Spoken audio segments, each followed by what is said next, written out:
Acho que ele deve ser no programa, sou eu, né? Tá bom. Bom dia a todas e todos. Good morning, everybody. Se puderem tomarem os assentos, por favor, a gente vai começar. Would you please take your seats? We're ready to start.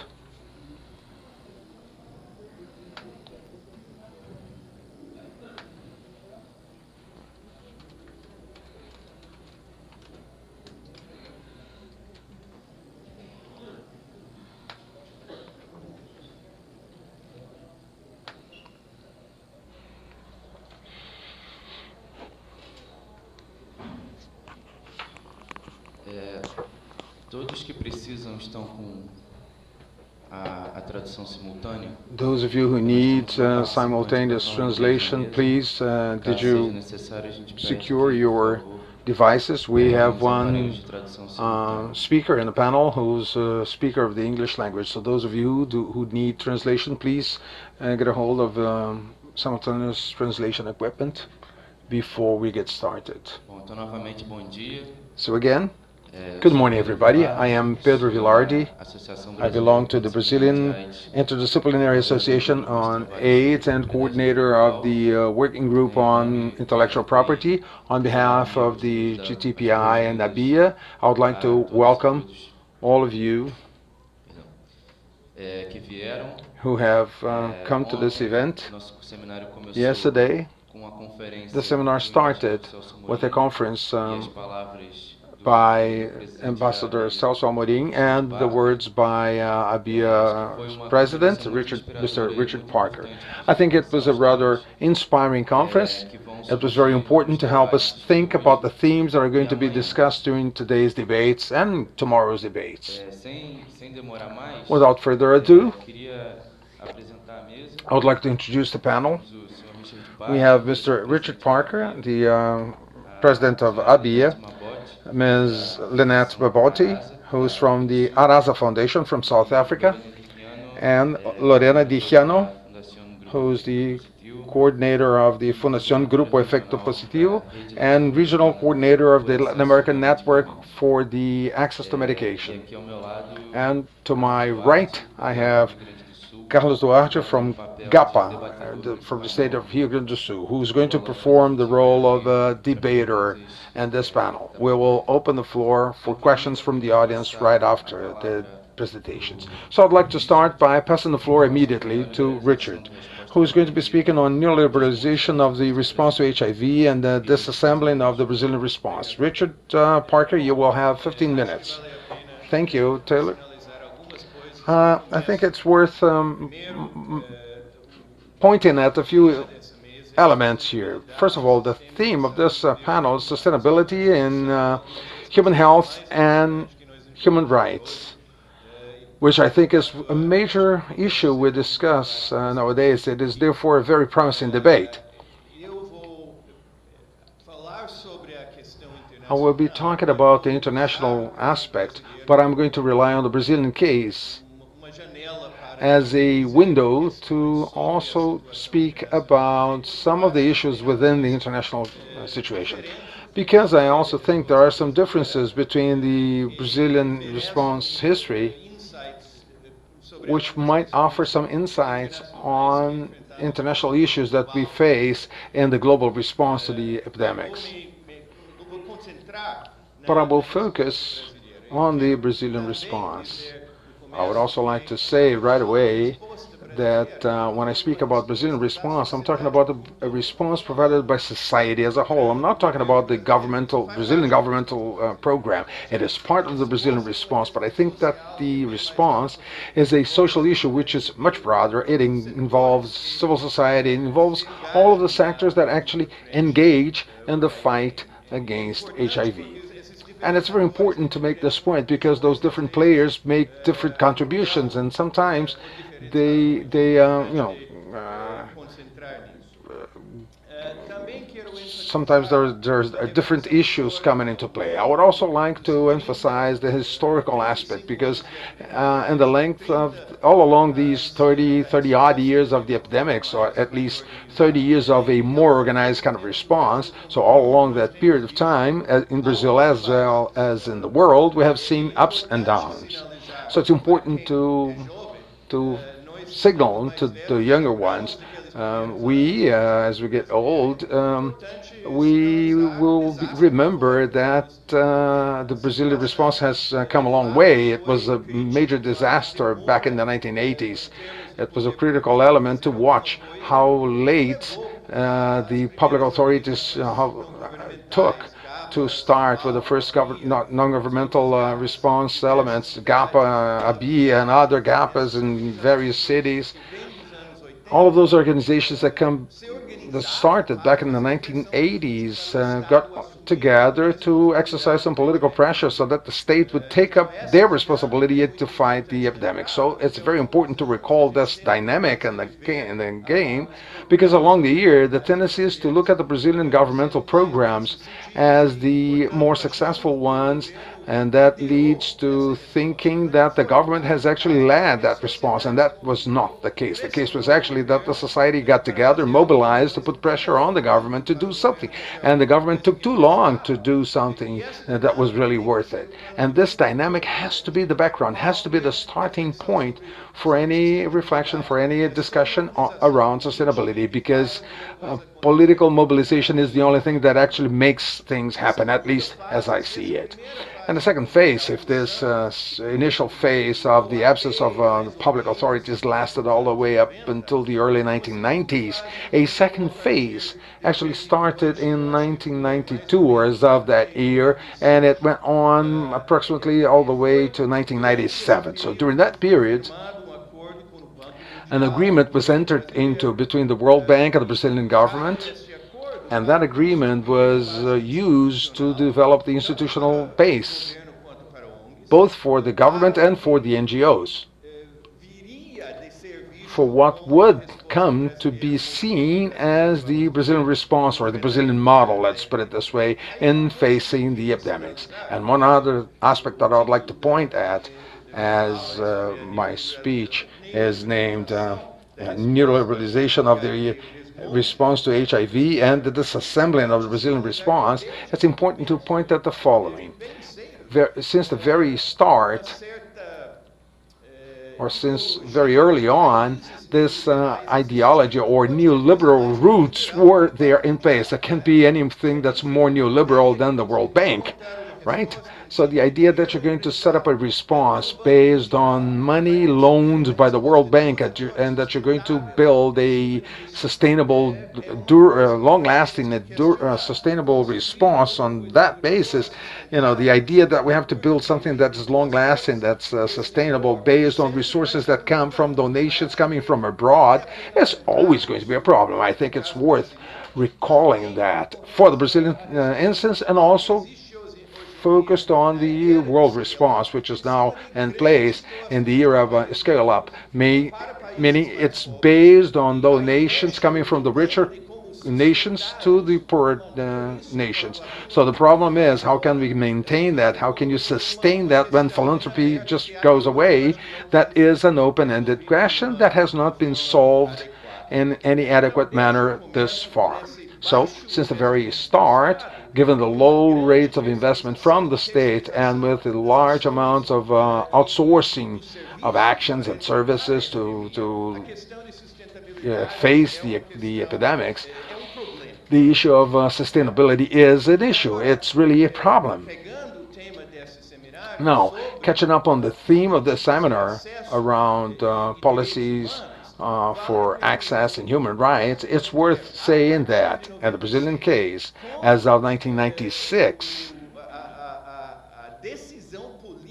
given the political decision of passing a law, approving a law to ensure access as a right, in terms of trying to put out roots from this right on the right to health, which is ensured by the 1988 Constitution, there's something that has changed in Brazil's response, which is very important. My argument would be that has been driven. I mean, everything that positive that has been built up since 1996 all the way to the mid 2000s, the main driver has been basically the idea as access as a right.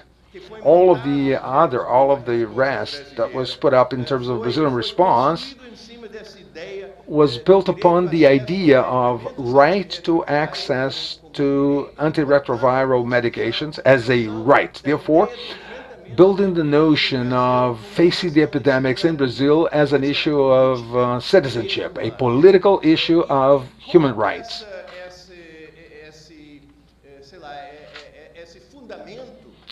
And this fundamentals, this foundation, it was really possible for a good period of time. It was possible for us to build some national response, which was in effect very positive. The other aspects, the other activities in facing that epidemics, not only the treatment, but prevention, assistance, even research. It was all based on a rather important view of human rights, and that has enabled us to tap from the best and the idea of the SUS, SUS in Brazil, with the ethical and political aspects of equity, integralness or integrality, and so on. And these principles have helped the Brazilian response to pervade all levels prevention, assistance, research. Everything was done on the basis of this view of health as a right. So it included access to medications. That was the main driver to creating a national program in Brazil, developed by the government, but a program that involved all of the other stakeholders, all of the other sectors in society, which was rather successful and really uh, swam against the tide of neoliberalism because most of the resources that were put in place to build this Brazilian response were actually national resources, resources coming from the national treasury. We're not talking about resources that were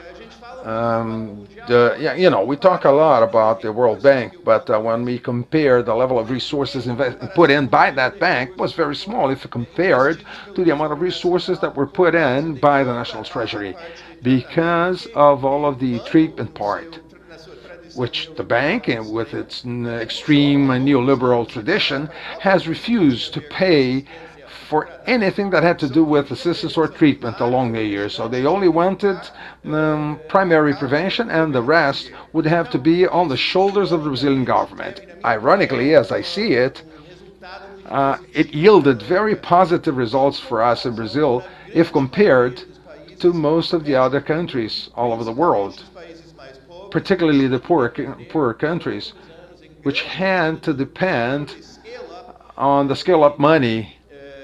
They had to largely depend on donations, on loans, donations made by organizations such as PEPFAR and even the World Fund, the Global Fund, which is the best of the foreign donors.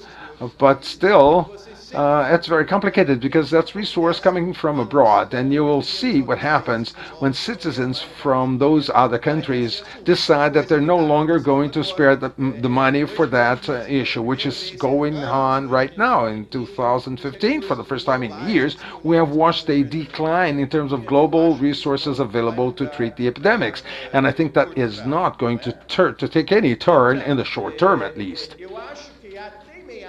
So I think that up until the mid 2000s, maybe 2007, 2008, this Brazilian response has been very positive, or was very positive. And that was so without our total perception. That's when it started to be disassembled. As of 2008, 2009, this successful Brazilian model started to see some cracks develop along the way. It started to to experience some problems, problems which we're still trying to analyze, we're still trying to understand, we're still trying to know how to respond to them. And obviously, there are reasons for that which are worth mentioning, and I hope we will have chances to return to them in more depth afterwards. On the one hand, you had the global financial crisis, which started back in 2007, 2008, and that created this dramatic change in the available resources and in the will on the part of richer, wealthier nations in terms of they are donating those resources. Since resources to the Brazilian response came from the national level, the initial impact was much smaller than it has been for other countries. But still, it did play a role. You did watch weaning foreign resources from loans, World Bank loans, and other resources weaning and disappearing. And add to that all of the contribution, international contribution, foundations, and donations that came from various sectors of society. Um, and that creates a problem because those resources played an important role in Brazil in order to ensure social control, social to ensure independence of civil society, to ensure what was being done by society.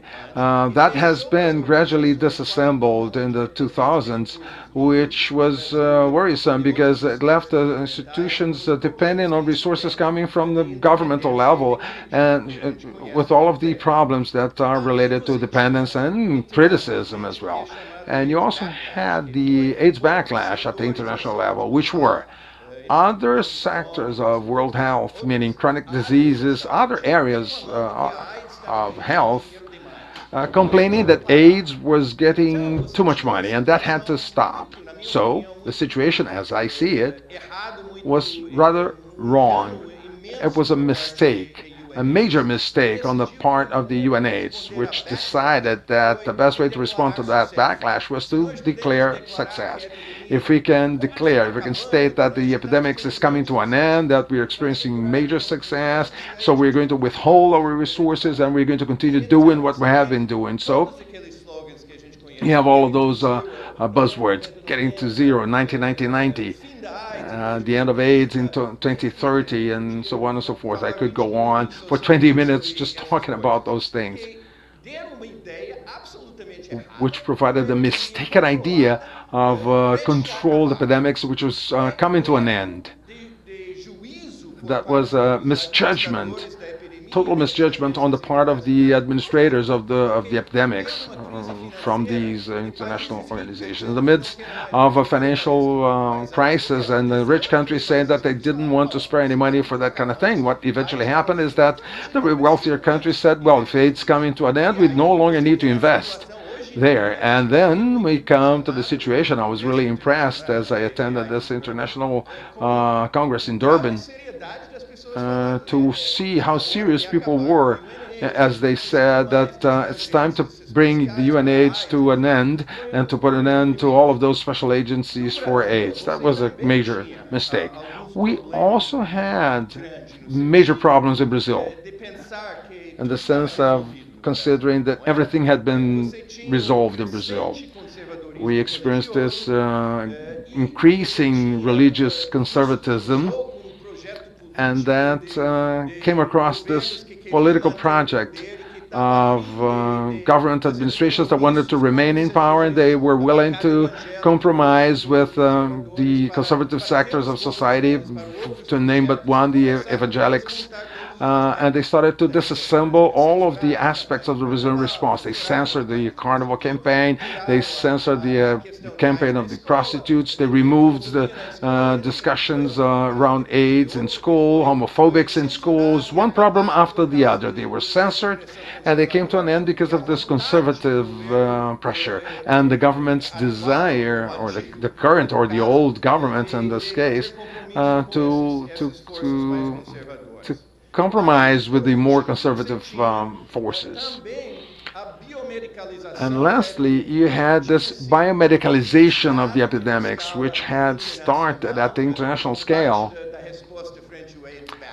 as part of the response facing the AIDS backlash. So So since resources are going scarce, let's focus on the harder parts, which is biomedicine.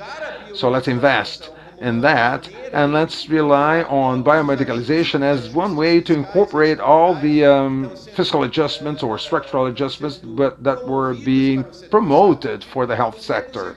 So let's bring it all down to the biomedical response. So with that, there was also a situation where this biomedical turnaround at the international scale eventually was it was appropriated. It was actually imported in Brazil. It was one way in which to satisfy the international agencies, and it was one way also to reduce expenses because you cannot, cut money for treatment. If you cut that money, you'll let people die. So ethically speaking, there's one area that can be protected. You can cut money for prevention. You can cut money for a whole lot of other things.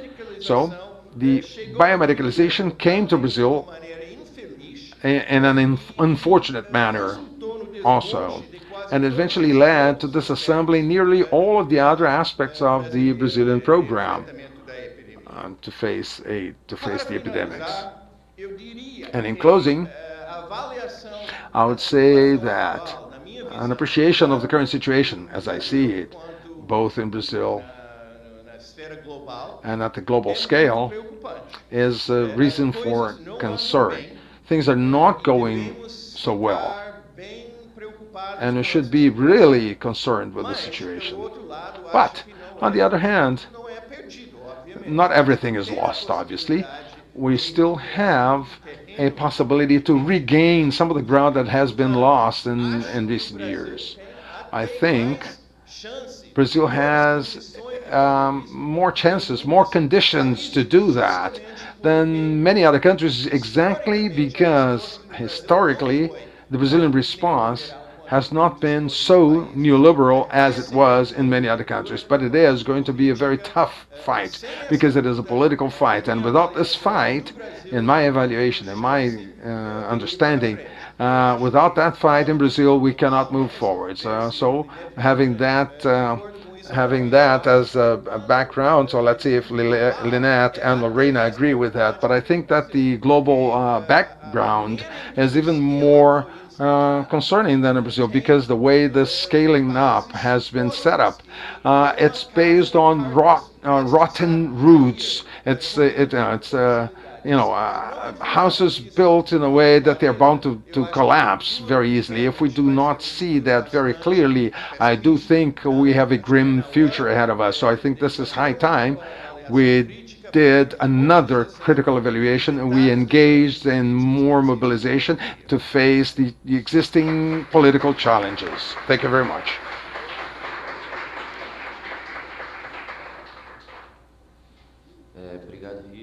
Thank you, Richard.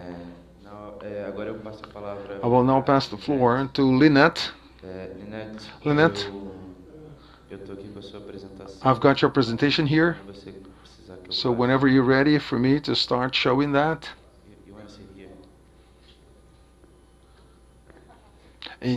Lynette, you can remove your earphones. Oh, sorry. Sorry, okay. Just tell me and I pass the. But how? Oh, sorry. Good morning. Good morning, everyone. Okay. I do apologize, firstly, for being the only speaker in this room speaking English. I'm really disgusting. I'll get my act together. I do apologize. So I'm really privileged to be here. My name's Kinelwe Lynette Vumidlozi Mabote, and I come from, SADC really, not South Africa, but Southern Africa. I work for an organization called the AIDS and Rights Alliance for Southern Africa, and I'm based in Cape Town in South Africa. I think before I start my presentation, I'd like to just mention a few things. Thank you so much Richard for that wonderful, groundwork for preparing us into these presentations and into the session. I think for me, I also come from a region where we've got the highest prevalence of HIV and other diseases, as you know. I come from Africa, so as usual, it's just developing countries, same old problems, starving kids of Africa, the entire rhetoric around that.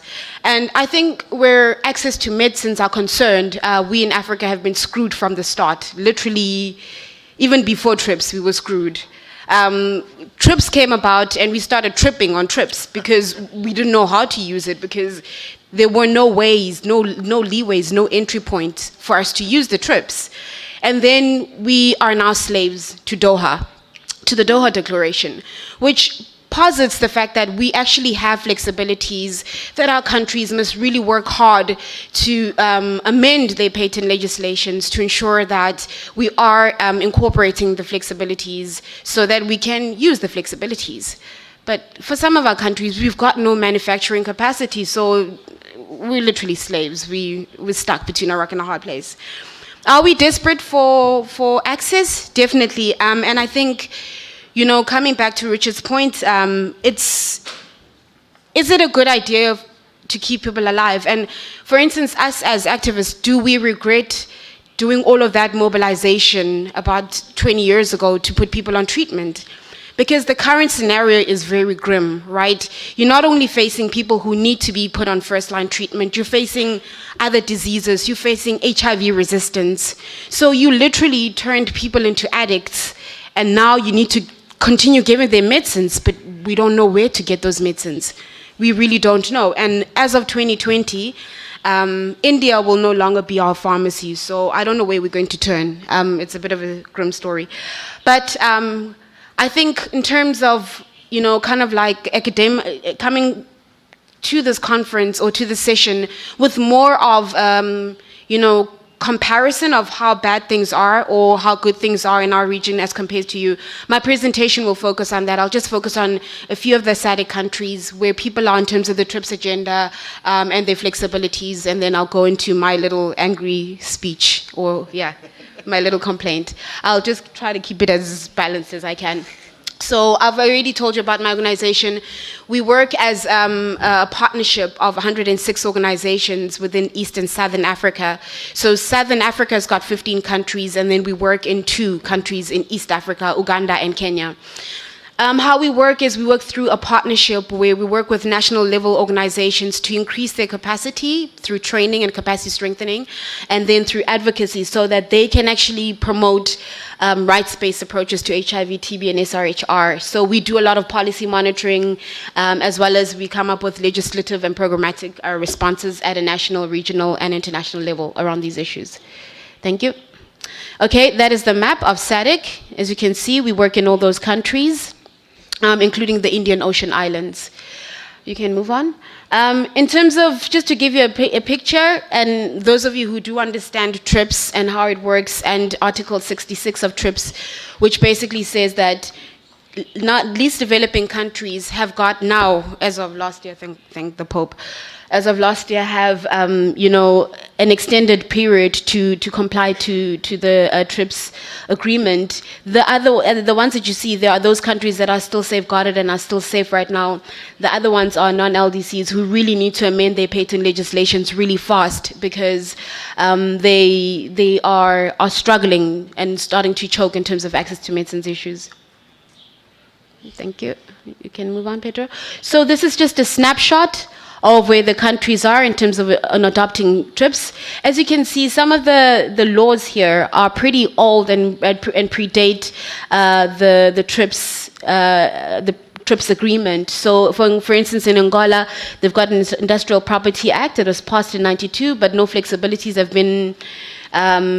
been adopted, no patent duration. So some of these laws have a lot of gaps that big pharmaceutical companies come into your country and exploit very, very easily. As Botswana, there, as you can see, we currently have a Patent Property Act, and it's currently an amendment, but this is taking a bit of time. Mozambique as well, that also licenses, that gives 20-year patent lives from filing, and it is one of those countries that has actually granted compulsory licensing. This was in 2006, but that was the only time it's ever used some of the flexibilities. Thanks, Pedro. Tanzania, it's got a very old act, but I mean, it's got time. Lesotho's also got a bit of time. They are currently trying to start to amend their patent legislation. Zambia, I don't know, I don't even know where to start. Anyway, Zambia is a very sad situation, but they have allowed compulsory licensing for insufficient use or whenever there's a violation of patent licenses. I do hope most of you in this room already understand the basics. I really do apologize if you don't, because if somebody came blah, blah, blah like this and I didn't have the basics, I'd be very lost right now. If you are, I apologize. Okay, we can move on. Okay, and these are just the other two countries. Sorry, that's a very bad color, as you can see, they're from Seychelles. But Zimbabwe is also another country that actually had declared a state of emergency in 2002, and it basically issued compulsory licenses to make, use, and import ARVs. But the problem with Zimbabwe is when the Global Fund was born and started to save everyone with the donations and the donation of drugs, they literally killed the local manufacturer in this country, Verichem, who was actually able to export within the other SADC countries. So Verichem started making chewing gum and all kinds of other products because we didn't need them for ARVs anymore. And now we're sitting in a situation where we really do need regional manufacturing. We really need to, we do need manufacturers like Verichem to come to the fold, and they are refusing because what is the benefit? All of a sudden you need us. What's the return on investment? And how do you go about, go about the WHO pre-qualification challenges? So it's a very huge challenge where we're sitting. You can carry on, Pedro. Thank you. So we are facing a culture of incoherence as well within our SADC states because we've got a lack of understanding around the TRIPS flexibilities. And this is not even, to be honest, just civil society who don't understand, but politicians themselves are confused. Departments of health don't understand what TRIPS has to do with health. Trade is just saying, why are we complaining so much when they're trying to get us free trade agreements? I was like, you're joking, right? Just because it's got the word free doesn't mean it's really free. No, it's not. You see, it's just like, it's not a joke, but no, sorry, go back, Pedro. So we are, okay.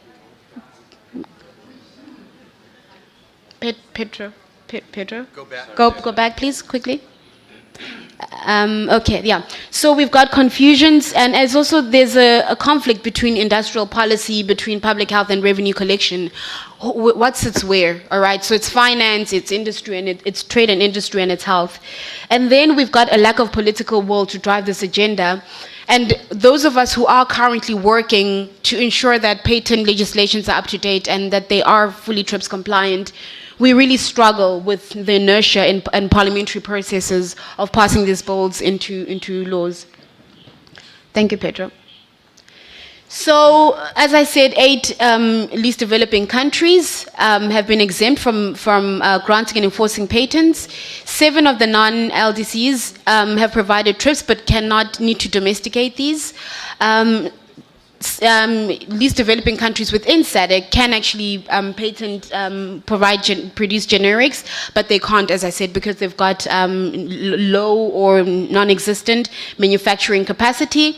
And there are some countries there, again, at the bottom, who have tried to use compulsory licensing, but this is a very cumbersome process, and it's not easy to use. For instance, it's in the law, but you need court applications. It's literally a three-year process in order for you to even use compulsory licensing. So the countries have really kind of like not exploited this as to its full advantage. And of course, if Global Fund is there providing you with medicines, why do anything about it? You're saved, but not anymore. Thank you. So what started happening is we started to take this very seriously. And I remember when I was here in 2013, I was part of a meeting, actually, that was put together by ABIA. I'm back. Woohoo. So I was very excited by what you colleagues were doing within Brazil and within Latin America, and the amazing stuff that you were putting together in terms of fighting this battle. So, I mean, what we decided was it was important for us to go back to SADC and try to get the same processes going within our countries. ARASA collaborated with another organization, and we formed the Southern African Regional Program on Access to Medicines and Diagnostics. This program was to work with SADC Secretariat and to work with SADC member states, our governments, to try and see where we are on trips, where our legislation sat in terms of patents, and where we were going. Out of that, the results of that exercise in 2012 came out, is on that website. But out of that process, we literally now have a database of 25 regional experts on IP legislation. And we are trying to get the process moving to amend these patent legislations, especially for non-least developing countries who need to move. We are reviewing these patents in these countries currently, and ARAS has also started another program that's also kind of like trying to move this forward at a much faster pace. Thanks, Peter. 5 minutes? No? What did you say? Is that 5 minutes? Okay, fine. So I think skip the slide if I've got 5 minutes because I still need to complain.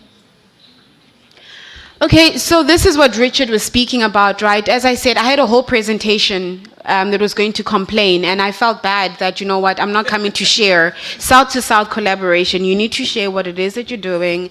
And I think I didn't follow Pedro's mandate. I do apologize about that because I really cringed and I felt bad because I don't know what 1990 really means.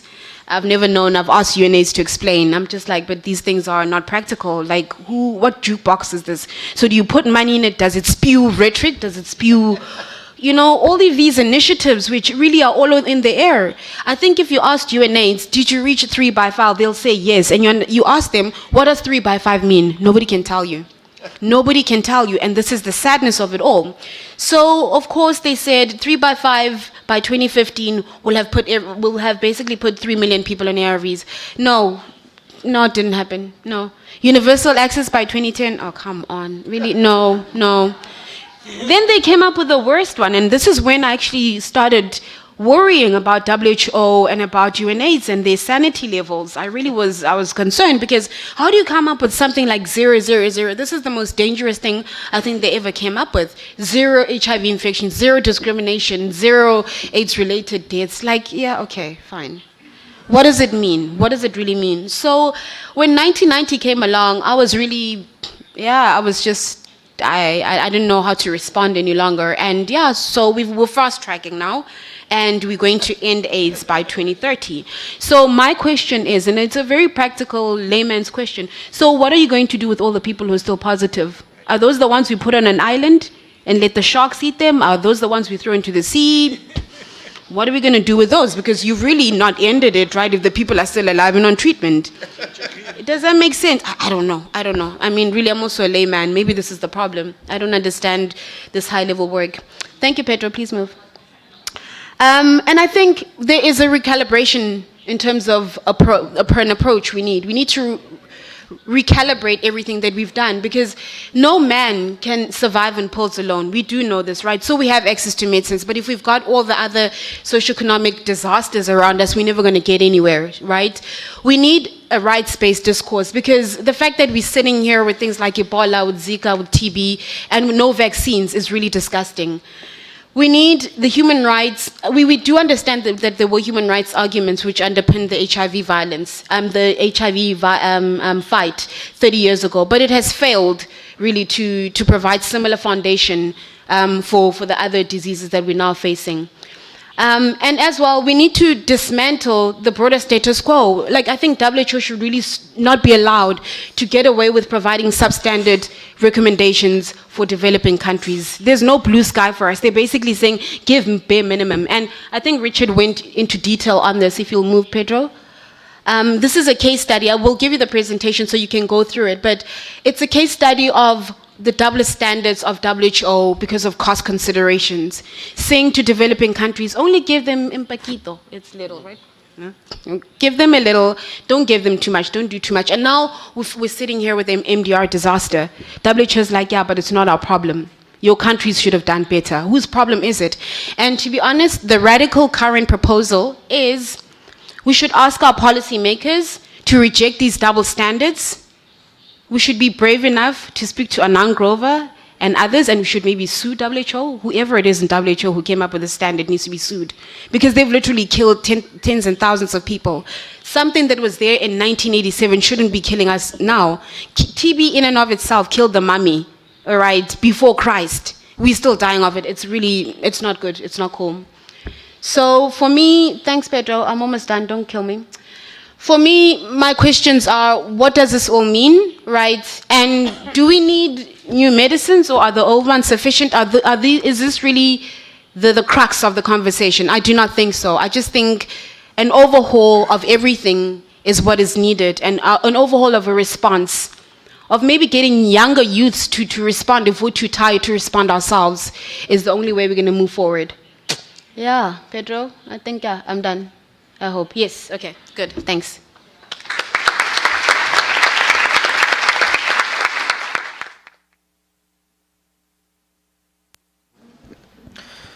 Muito obrigado, Linete. Acho que uma apresentação com muita fibra, né? Your presentation was really very interesting, and I would like to make some considerations. Unfortunately, we're not going to have translation from Spanish into Portuguese, but we will have translations available from Portuguese into English, and I would especially like to thank our translators for making this effort. And so I would like to pass the floor to Lorena for 15 minutes, please.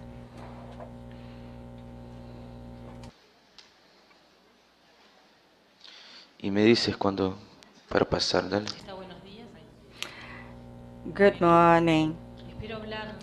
I hope I will try to speak slower to make it easier for you to understand me. And as Pedro mentioned, because we're not having translations into Portuguese, I hope that you can understand my Spanish. Bueno, primero agradecer a ABIA la invitación que nos ha hecho a Redlam. ABIA es parte de ese... The invitation made to Redlam, which is a member of the Latin American Network for Access to Medication. I am the regional coordinator of the Access program. And the next one, Pedro, please. Next slide. Próximo slide, ela está pedindo.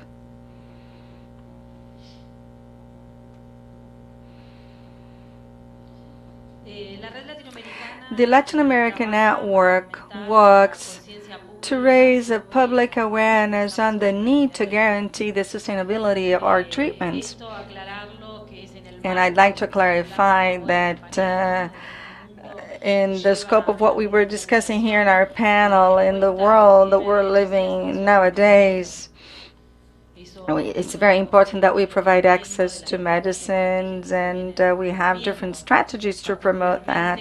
And in special, the 90-90-90, which has come to us very aggressively from Geneva, because everything comes to us from Geneva, and we welcomed it with open arms. But we were always concerned with the fact that this 90-90-90 strategy, we were concerned about what were the true barriers we would have, and the lack of guarantee for all of those who have to take the drugs. And we're not talking about drugs only. If you have to go to the hospital, we need to have our basic needs guaranteed. And I think that this strategy was trying to treat everybody from time zero, from the very beginning. We have to start treating the patients, and in our society this is seen as an element that may cause a transmission of the disease. So the responsibility must be shared. And we're not only talking about those who come to us. And so, having considered all of these factors, we in the network have worked trying to provide essential medicines, and by means of our work and experience, we realized that the sustainability is something that is at risk, and we have to do something about it. Furthermore, we try to strengthen the capacity of activists and the civil society, especially to the youth, to make sure that access to medicines is guaranteed, and we do this within a perspective of human rights. But the idea is to cooperate to improve policies and the quality of life of people. And so we have the so-called PAM, the Program for Access to Medicines, aiming at eliminating access barriers by means of the adoption and use of guarantees. And also we want to promote price competition. So our interest is that we have different options in the market with the use of generics, and this has been demonstrated in India, for instance, with the access to AIDS medication. And we also want to promote local production. So we had a very significant role, and if we have like a tender process, we need to have an impact on reducing prices. So in terms of the challenges we have to face, well, initially the extremely high prices observed in this region, and we realized that the main causes of such high prices were the exclusive rights and the protection of patents and other challenges, which is actually really outrageous, is the attacks of pharmaceutical companies against the different countries, for the use of guarantees or health guarantees of trips. So there are some strategies that are really important to guarantee a universal access. And so we do have some issues such as what does Doha means, what does the ABIA declaration means, and the different countries must be able to use all of the TRIPS flexibilities, and we in Spanish say the TRIPS in Spanish is called ABIA. These are true instruments for the protection of public health care. And when Argentina adopted its policy, the multinational pharmaceutical companies retaliated, and there are 26 multinational pharmaceutical companies in Argentina were trying to retaliate, and this was really outrageous, and it's not the first time it happens. We all know what happened in Africa when in the year 2000, when they were trying to overcome that problem. We also know the case of Novartis in India, which tried to flexibilize and the Section 3D and the Novartis case, and so there are similar things ongoing in Argentina and Brazil, but definitely the political situation and liberalism is another challenge which has to be taken into account, because all of the efforts we have been made in the civil society and the government, we have to use all of these guarantees so that access to medicines is guaranteed. There are measures taken by different governments. In Argentina, we have a new neoliberal government, and the government is interested in benefiting the market and the companies, but we also know that we're negotiating the different free trade treaties, and we're very close to reaching an agreement between Mercosur and the European Union.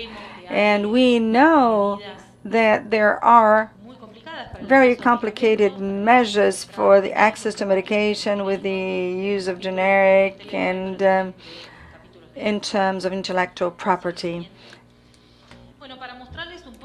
And to share with you the first challenge I was talking about, prices would be our main challenge. And this is a table with the results of a comparative study on price carried out in the region. We participated in the organization, obtained data from Brazil, Argentina, Colombia, Peru, and Mexico.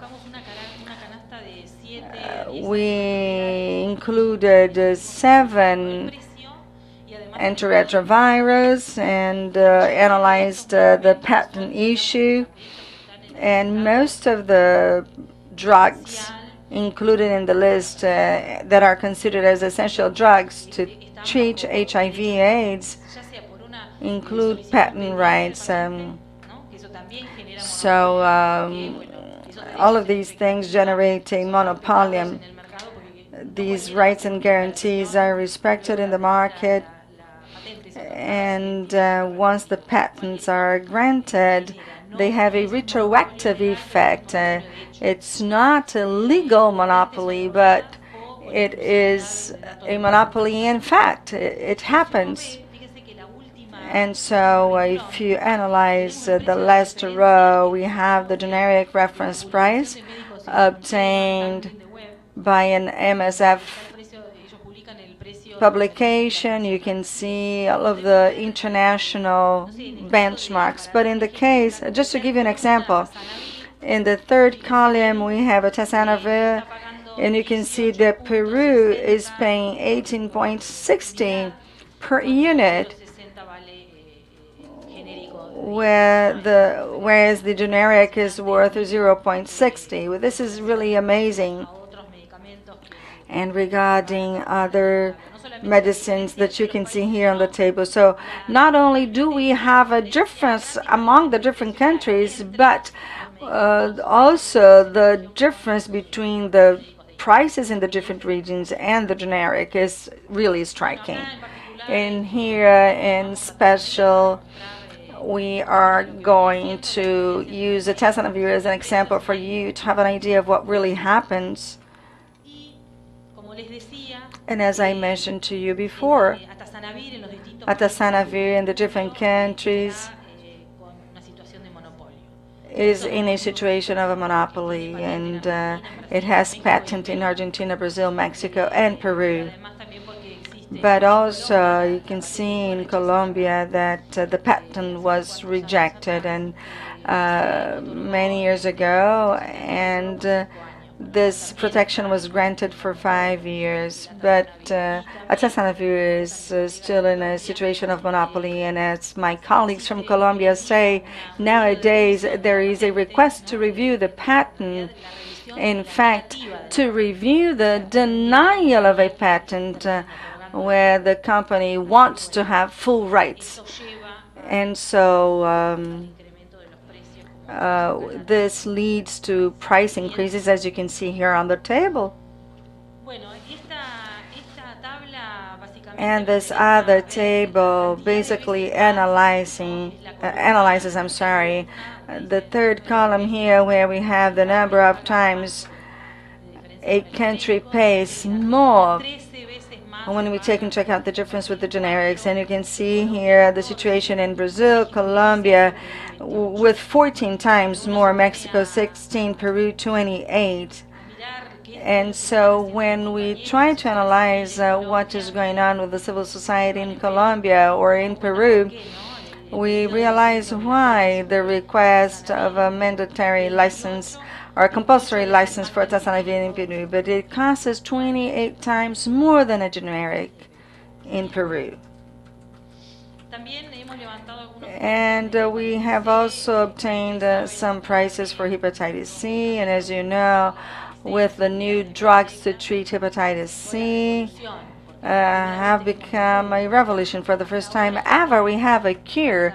So far, we only had very toxic drugs that were not very effective and very difficult to use. But in fact, with these new medicines, we've had a revolution in healthcare, and what we're trying to do, really, this is really a patent, and it is a drug that they're trying to have a monopoly and increase prices. In the United States, the cost for the treatment of one single person is 82,000. And so the prices are really outrageous, and the companies are keeping their patents. With that, they can try and charge whatever price they want to. And so here I'm trying to show you what we pay in each one of the different regions: Brazil, Argentina, Peru, and Colombia. However, the product is not in the market, so we do not have all of the information. But the unit, for instance, in Brazil is 82 when compared to 1.28 for the generic in India. So we end up paying very high prices because of these monopolies. And also, I wanted to show you the case of cancer drugs, which is the same situation. And so, what is the civil society doing about this? So we're working along with the Latin American network, and we are using these protections and safeguards.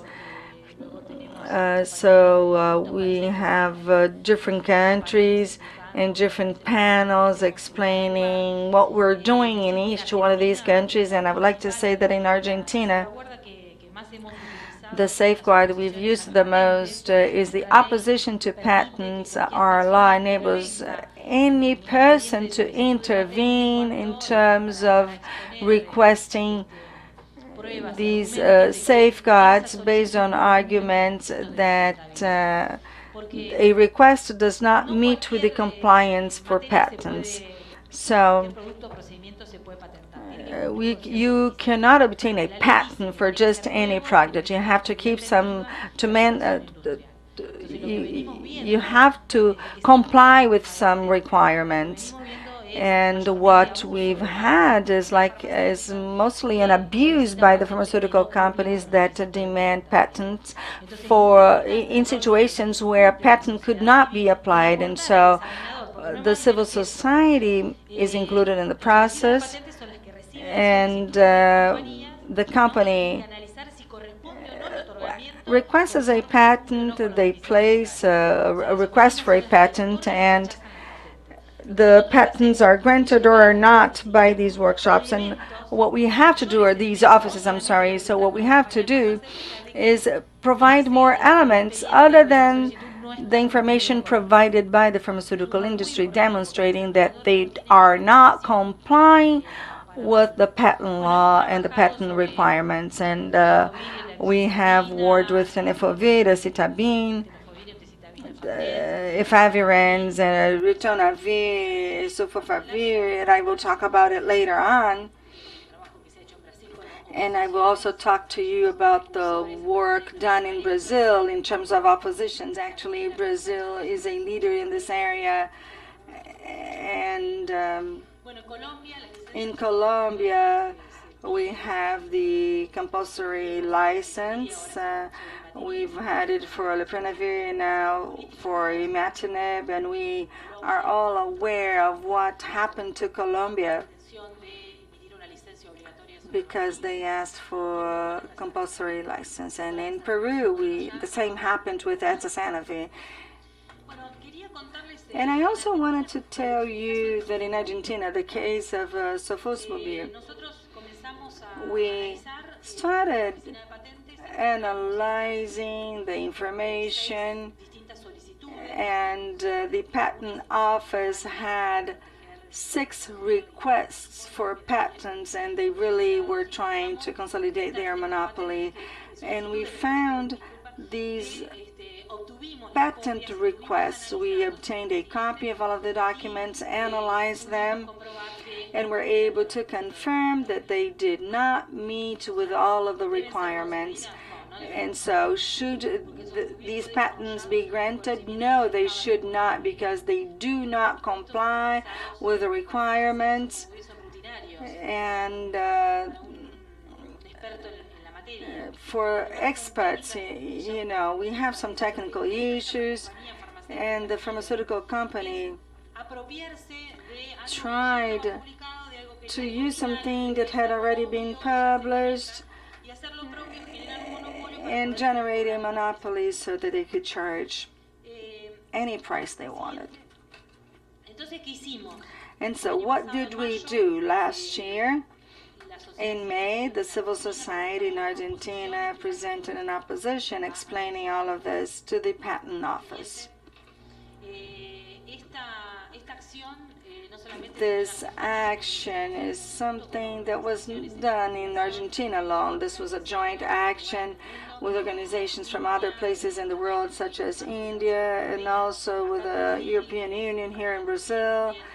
And Brazil also presented its opposition, Russia, Ukraine, and China. So this was a global effort where everybody basically at the same time presented these arguments going against granting the patent, because the request did not meet with all of the requirements for a patent. It was not a genuine innovation. They only incremented something, and it was not a totally new drug. So what did we obtain in Argentina? We had a very important effect, and I would like to share this with you. We have a local producer, a local generic, using the same arguments that we used in our network in terms that it does not meet with the legal requirements. But not only that, they invested on it and came in with a generic in the market.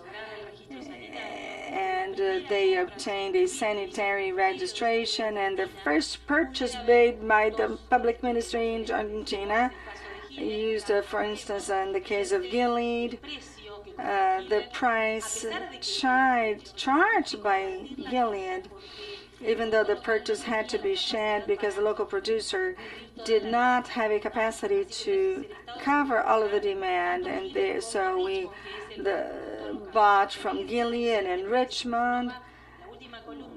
And in the last column, you can see the treatment per person. Gilead sold it for 100, whereas the local producer sold it for 234. So it costs 4 times less. The importance of generics in Argentina is exceptional, but also, with this, we know that we can provide drugs for the whole country. And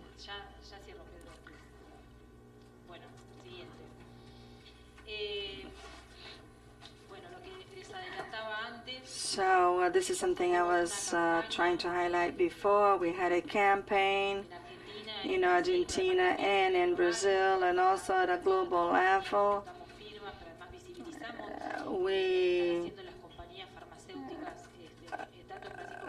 The pharmaceutical industries, both in Brazil and Argentina, were trying to attack the system, the patent system.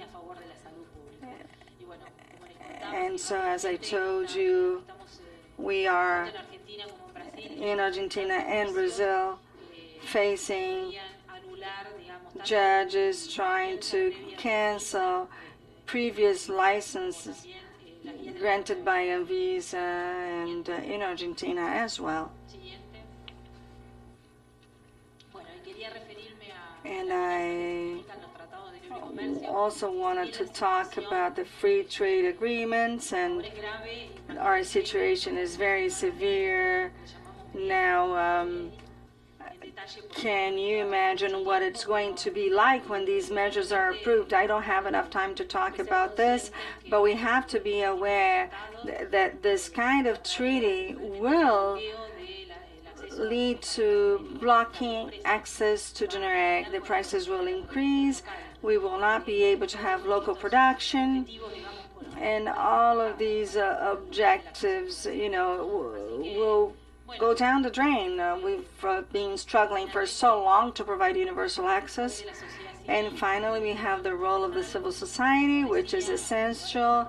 And as I mentioned, to promote the use of safeguards and also to reject the TRIPS Plus measures. So thank you very much for your attention.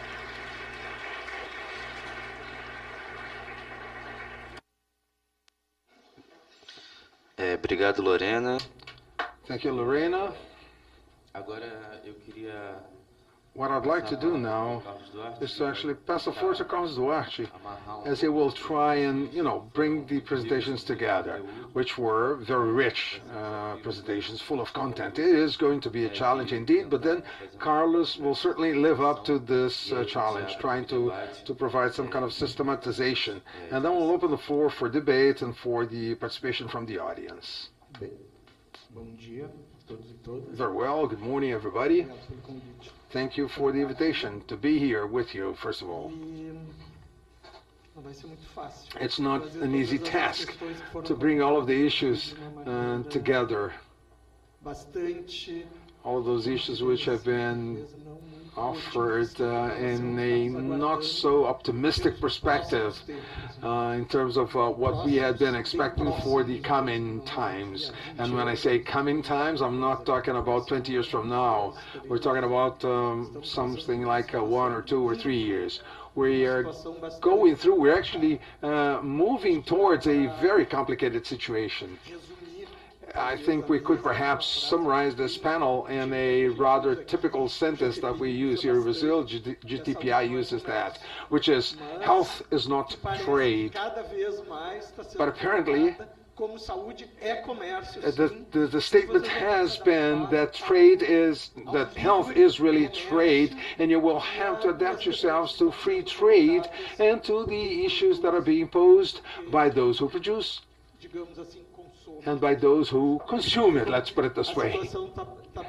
So the situation is very clear in terms of the way forward provided at the worldwide level. And when we think about the level of Brazil and the level of countries, how can I say it? Southern countries, BRICS, or Latin American countries, situations there are not so very different. They have once been, as we used to say, like in Brazil back in the early 2000s, like one of the state-of-the-art country in terms of world response to AIDS, as an example, as a role model. We see that now things are very much similar. Proposals coming such as, I apologize, I forget the names. Lynette, yeah, such as proposed by Lynette. Issues such as the 1990 and the 3x5 or zero discrimination, ending AIDS by 2030. All of those issues have been posed from a point of view that is, how shall I put it, a rather commercial point of view. Let's put it this way. Though discrimination cannot be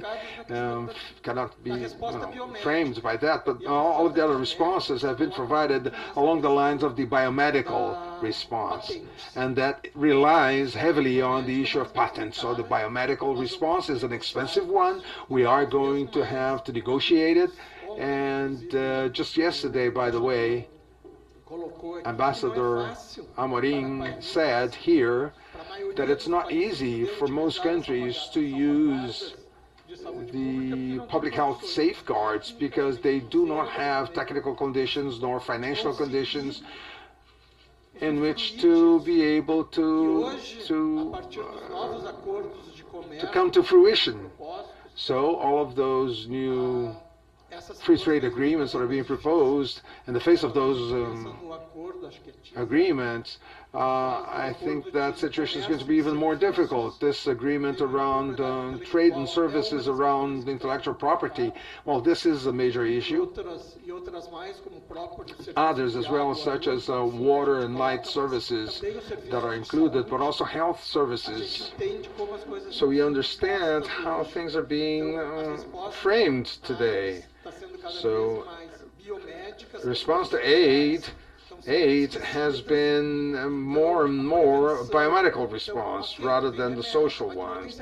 Like, okay, you got the medicine, you got the medication, but there's no health services to provide the proper dispensing of medications. The proper dispensing of medications is not to properly deliver the medication, but actually to provide users with the conditions to use that medicine, so that those people have the conditions in which to really adhere to the medication by means of quality services. So it's not only a matter of taking the medication. So this process has become clearer and clearer for us here in Brazil. That is what's being posed to us. And we see that it's not totally detached from the reality that's being shared by our sisters from Argentina and from South Africa. So I think these issues have to be clearly assessed. And when we speak about Brazil per se, proper Brazil, just yesterday we had a lot of discussions here. Not everybody was attending yesterday's session, but we did talk about PEC 241, PEC 241, which restricts resources for investment in health, social assistance, social perspectives, which are going to be frozen for 20 years, which means for the next 20 years there will be no new infections, there will be no new people being born who will need public services, so we're likely to face a negative population growth, so that we can go through 20 years without any budget increase. So we are believing concerning AIDS that we're going to have zero new infections, that we'll be able to reach the cure for AIDS by 2030, because we're looking at 20 years of frozen budgets to fight any issue connected to health, social security, labor, education, jobs, and so on and so forth. So Brazil's reality, the current reality in Brazil that's being proposed for Brazil is clear. It's similar to the world, meaning what really matters is financial resources, economy, rather than human rights or access to rights or anything of that sort. So as we have a Brazilian response to AIDS, which was a major role play based on joint actions by the civil society, by management, and by the academic world, let's put it this way. So you have 2 points of that response which are virtually exterminated in the current situation, because there are no more investments in university, there's no more investments, everything is frozen, there's no more investment in civil society. So we are now facing something of that, because the lack of international resources leads civil society to be orphaned by public resources, and we see public resources come with a label of some repetitious stuff, meaning behind the curtains, like I'll share some resources with you, but then you will agree with me on other issues. Those elements are very clear, and as civil society can no longer counter the situation that is being posed by an administration that ignores human rights. And we're not talking about current management, current administration. I'm talking about government as a whole. Since the year 2000, we have been looking at this process in Brazil whereby conservatism has increased, whereby public policies have been challenged and human rights have been challenged, and we know that in order to live up to an AIDS epidemics, we cannot fight an AIDS epidemics without taking human rights into consideration, without taking access to medication into account, without taking access to those services in order to live up to this epidemics, which is a social epidemics. Before it is any other thing, it is a social epidemics, and we have less and less resources to face this epidemic. So everything is therefore medicalized, and you actually pay, and you pay a high price for that medicalization. So this is the process that's being put in place, and the international agreements that are currently being negotiated actually come to reinstate that, to reinforce that more and more. Okay, Argentina has not yet subscribed to that. Most countries have not yet signed many of those agreements, but we are preparing ourselves to sign them. And I believe the 241, PEC 241 in Brazil, this one that talks about freezing resources, this, I believe, is going to have a major impact on all public services, so that they become less and more precarious, and then they can be handed over to private hands. And one of the articles, at least a comment that I was reading, I think it was issued on a major magazine called Carta Capital. Josélio Drummond was talking about it. One of the articles was that privatized public services can no longer be resumed by the state. So that is the commitment we are signing under. So it's been proven, water services, light services, and other services that are being offered, they have become more and more precarious after privatization than in the days when they were public in many places of the world. So the impossibility of resuming that on the part of the public services is a major problem, and we see the objective of those agreements. We are becoming more and more precarious. Countries' autonomy has been or is being removed. So they can no longer make decisions about how to live up to the population needs. I think that more or less everything, though Richard spoke more about one of the aspects, and then Linetti spoke about another aspect, and Lorena focused more on access to medications and price of medication, but everything is interconnected. So it underlines this issue. So it becomes very clear that the current discussions around the world are focused on health as a trade. It is a negotiable good, which is to be purchased by those who have the resources to purchase them, whereas the other citizens, the other people who do not have such resources, well, I am sorry, those people are not seen as interesting for the market as it is being posed today. So those people are dischargeable, can be discarded. As Linetti said at a certain moment, or at least this is how I understood. Okay, we have distributed medication this far, but then no longer will have that. Let's let those people die. We're going to have less costs, and then, well, I apologize, but then we're going to have this cleanliness. And then we talk about this cleanliness. Yes, we're going to clean it up here. There's going to be an urban cleanliness, an ethical cleansing here and there, which is actually separate the good from the bad. And this is rather tragic when we look at this from this perspective.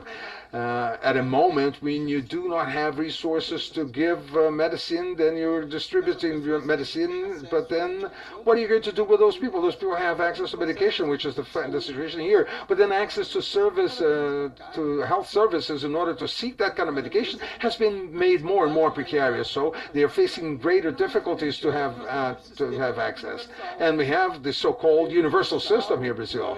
It's said to be universal, equitable, and the Brazilian response to AIDS has been built upon the possibility of developing a universal, equitable, and integral response with social follow-up. And this has been dried up or leaned out. The Minister of Health says there is no possibility to maintain integralness of the single health services. And we are now coming closer to the WHO proposal, which is to provide worldwide that which may seem funny to us.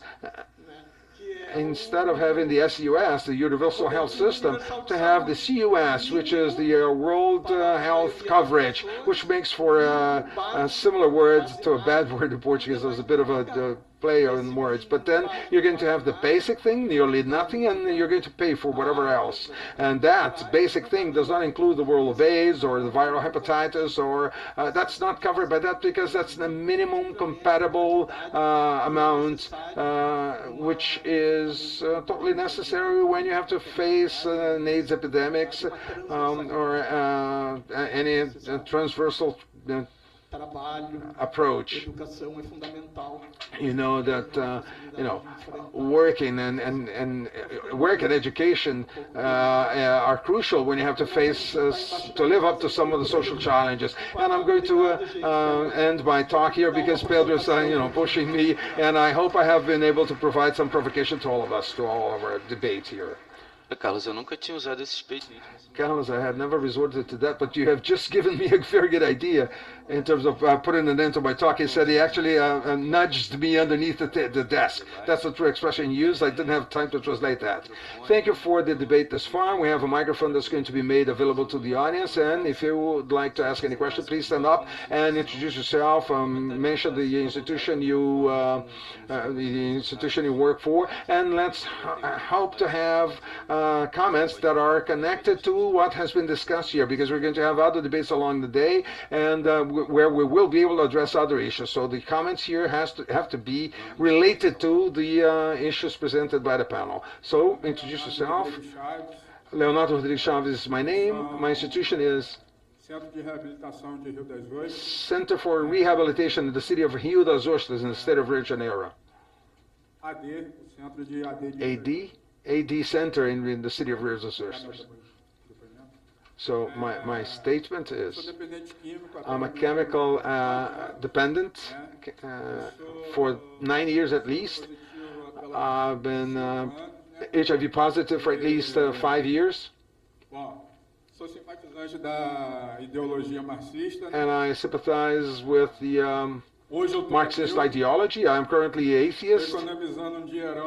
I'm saving a lot of money from in the private network with psychoanalysis. I do not have any idols. I do have influences, and all of my influences are made of flesh and bones. One of my influences is here today with us. I hope that at the end of the day, I will be able to kiss and hug him and take a photograph with him. I'm talking about Ozzy Cerqueira. Good. It's good. It's good. I'm developing this paranoia because I am not so sure when was the first time I used illicit drugs between 5 and 6 years of age. The first time I used illicit drugs was actually between my 14th and 15th year of age. But the alter ego that I created in my childhood in order to protect myself against my reality is not going to beat me. So I was in drug addiction for a long time, and I actually saw somebody I know, somebody from the city of Rio das Ostras, which was a small city located between Búzios and Macaé, and a couple of cities in the northern part of the state of Rio de Janeiro. I'm a heterosexual, and today is one of the happiest days of my life. Thank you.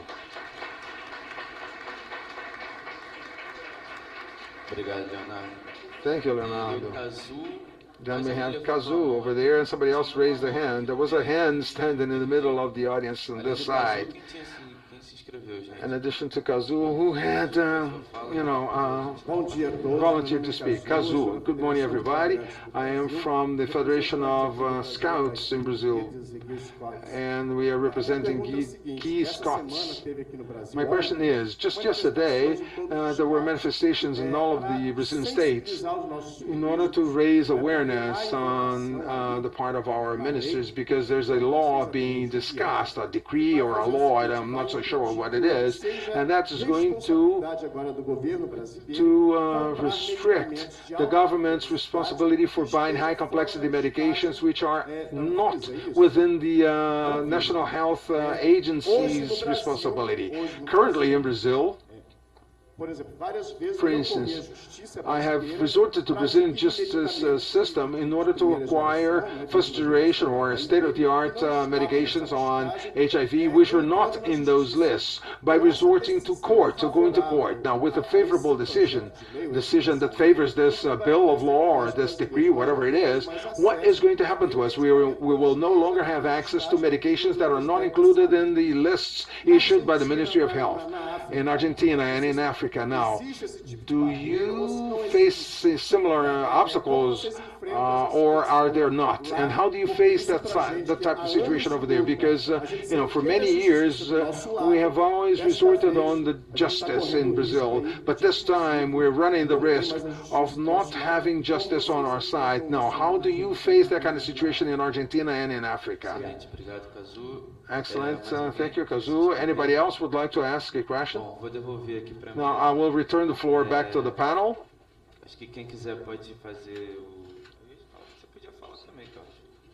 I think you could talk, Carlos, if you wish. De repente a gente pode começar ao contrário, começa com a Lorena e vem. We could start from Lorena and then Lynette, and then Richard will conclude, and then we'll open up the floor for a new round.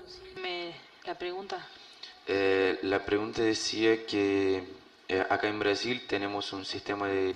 The question was based on this the system in Brazil that would allow people to go to court in order to request access to certain medications.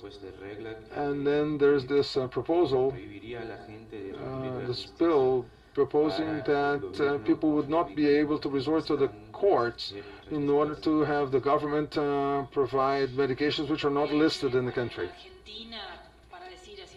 In Argentina, the national constitution ensures the right to health, based on which any citizen, if they are facing a threat to have their rights disregarded, they could resort to court, and that includes medication.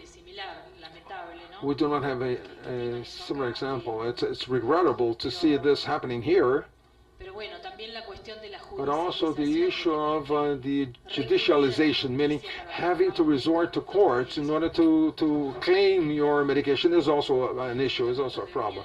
Medication should be insured by the health systems without the need to resort to a judge with all of the implications, having a possibility to have access without having to go to court. So that makes the difference between citizens that can and citizens that cannot. Those would be my thoughts. Obrigado pela pergunta impressionante. South Africa actually started. We had no medicine. The medicines that we needed were not listed in the country's essential medicines list. So we did take government to court, and that's how access started. And from South Africa, other countries started using the same strategy, and this is how we got some access to medicines. But what is interesting with us is, I don't know if Brazil learned from Africa, like the other way around, that they're doing it now. But what we are doing, and what's exciting these days, is to use public health laws to restrict or to control bodily autonomy, right? We've got public health laws that tell you who to sleep with, when to sleep with that person, and how to do it. If you don't do it that way, then of course you get imprisoned for 15 to 20 years. Another thing that seems to be more increasing within a lot of African countries is something that was adopted from America mostly, as well as in North America, Canada and so forth. So we're looking at HIV-specific laws. And these are laws which criminalize people who are positive. Right? The legislation will say something like, if you, for instance, transmit HIV to an unborn child because you could not access medicines, you are imprisoned, you get 20 years imprisonment. So a lot of women currently in countries like Zambia, Zimbabwe, are being imprisoned because who slept with who and who gave who what? You know, it's a really, really bad situation. So those are the laws that we're currently trying to fight against, because we don't understand why you need a specific HIV legislation when you can use the criminal legislations that exist. If, for instance, I was the one, if there was negligence, you know, and how do you prove transmission like that? It's a crazy thing. Biomedically, it's impossible to prove, but those are the laws that our countries are currently using in Africa.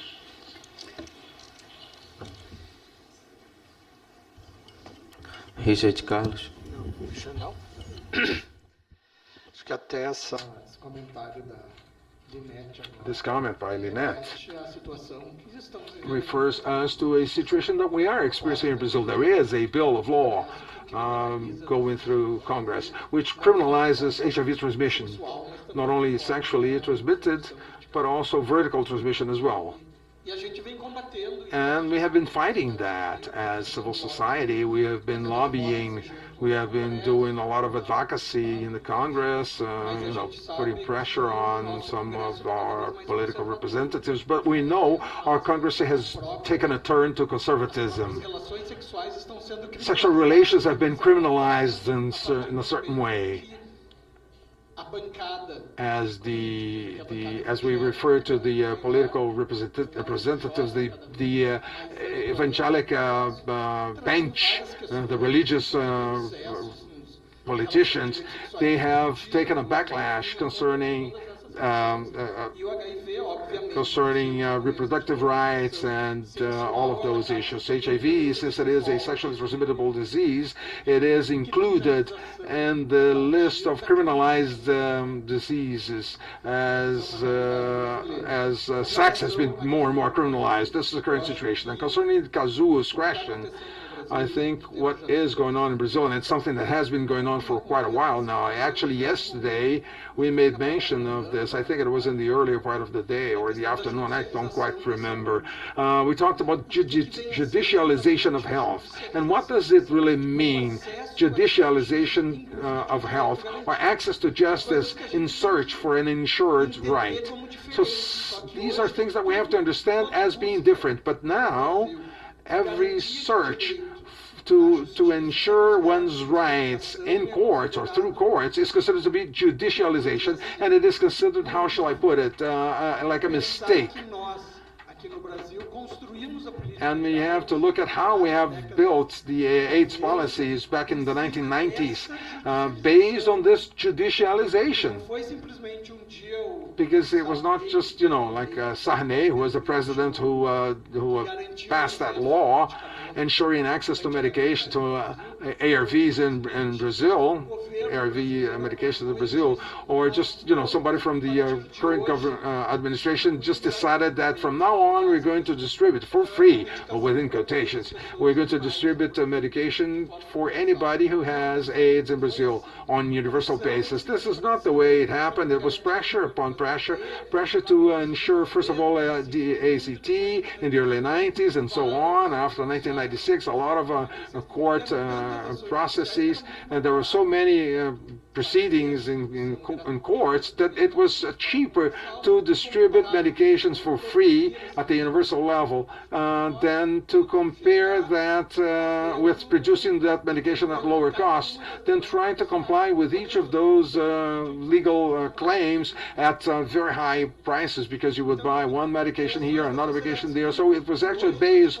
on civil society actions, and now this issue of judicialization is being offered for everything, and that's a mistake. It's being posed as a problem on the part of civil society who are claiming their rights through the legal court. So this is a process we've been experiencing. It's a backdraw we have been living in Brazil concerning social policies and everything else. Bom, então a gente mais uma rodada, tem aqui Belo. So we're going to have another round with Belocchi. Carlos Belocchi had asked for the mic before. Atrás também tem uma pessoa. And back there we have somebody else. And Belocchi, please. Bom dia, Good morning, I'm Ogivi, and I work with people with HIV. And I'd like to ask a question. Those UNAIDS slogan, 90-90-90, everything had to do with treatment. But the 90-99, when it was launched in Australia, was meant for the reduction of transmission and end of the epidemics. And so there was a change there. It wasn't treatment alone, but treatment to avoid infections. And we had clearly mentioned it here that the transmission vectors would be neutralized by the treatment, and then the epidemics would be controlled. So there was a change. And then we left everything behind, everything that came all the way from the AIDS Global Program. And on the other hand, in Durban, a study was presented by the French agency, and I think that in 2011 to 2016, and it was on what the benefit would be in case of new infections using treatment as a prevention.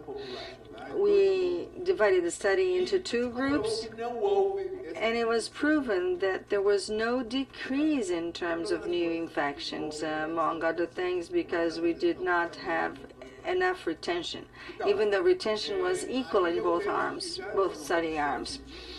So I think that in face of this policy,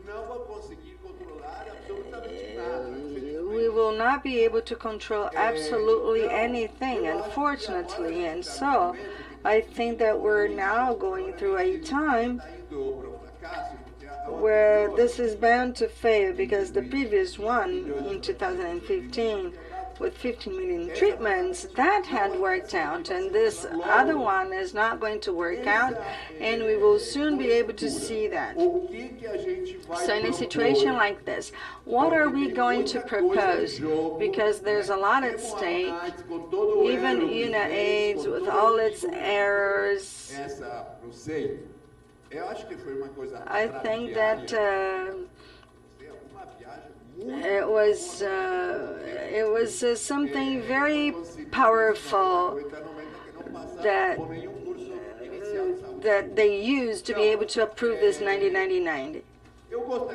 And so I would like to propose or ask the table, what are we going to propose for the future? Because probably this will be overcome, and there are a lot of things that would be interesting for us to move on with. Juan Carlos, da Associação Brasileira Interdisciplinária de AIDS. So I think that I work with AIDS, and I'm not going to take very long. And what I wanted to mention here is in the same line as what Georgie mentioned. I think that in recent times we have to, because the treatment of vulnerabilities makes everything a lot more expensive, and what Georgie mentioned in the end, there was not and there is not any healthcare plan to face the epidemics. We have to treat the virus. The vulnerabilities are forgotten. And so this is why I'm asking you this. It's not a matter of responsibility. If we're not going to analyze what happened with the civil society and the silence that has been existing for such a long time. Somehow we have contributed for the current situation. To this day, we have very few voices along with the civil society to give an answer and say, no, we do not agree with the way you're facing this epidemics. We cannot continue analyzing only the biological aspects without thinking about everything with a more holistic approach. And until when will our experience as serum-positive individuals being taken into account to respond to these epidemics?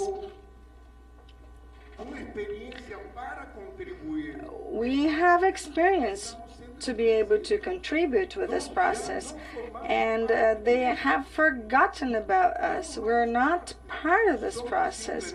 We are simply receivers. We're going to receive whatever they decide that is good for us.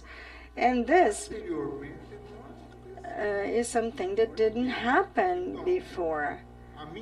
And so my proposal goes along the same lines as George's. It's important to try to reflect and propose how we can have a voice and contribute with a regional and a more holistic approach with very loud voices saying we don't want to go on like this.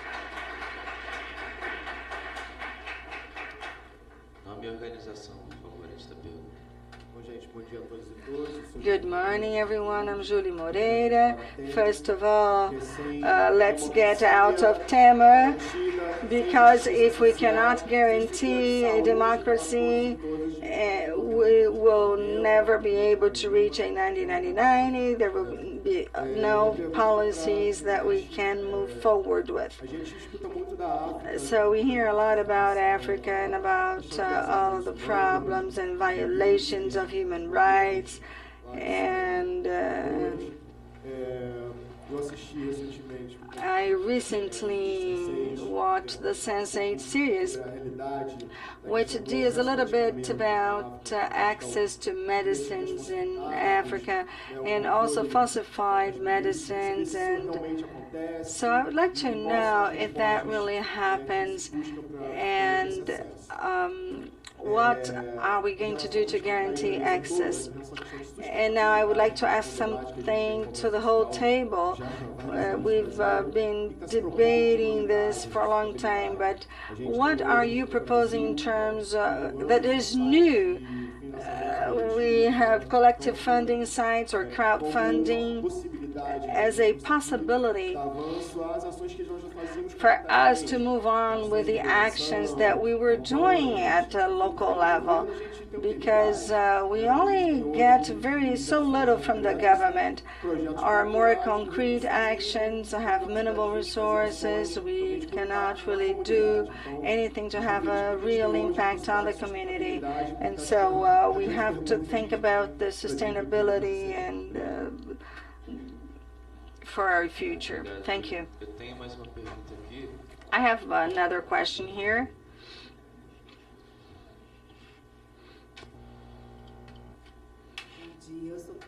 Good morning, I am Carla. I work in Rio das Ostras. I've been working with AIDS for 12 years, and I agree with everything that you've said here today. And I think that we've been losing financial resources, but also political and ideological resources in the way we see the HIV and the way we think about prevention. And that makes me really anxious when I see this changing scenario. I think that the Brazilian society is kind of dormant. We've been dormant for a while. We talk about mental health, the HIV, and I think that we really have to strengthen. But how can we do that? It has So we're trying to have a steering committee, or so what should we do? Should we talk to the health committees? I'm just here trying to share my feelings with you. What are we going to do? Thank you, Carla, for your question.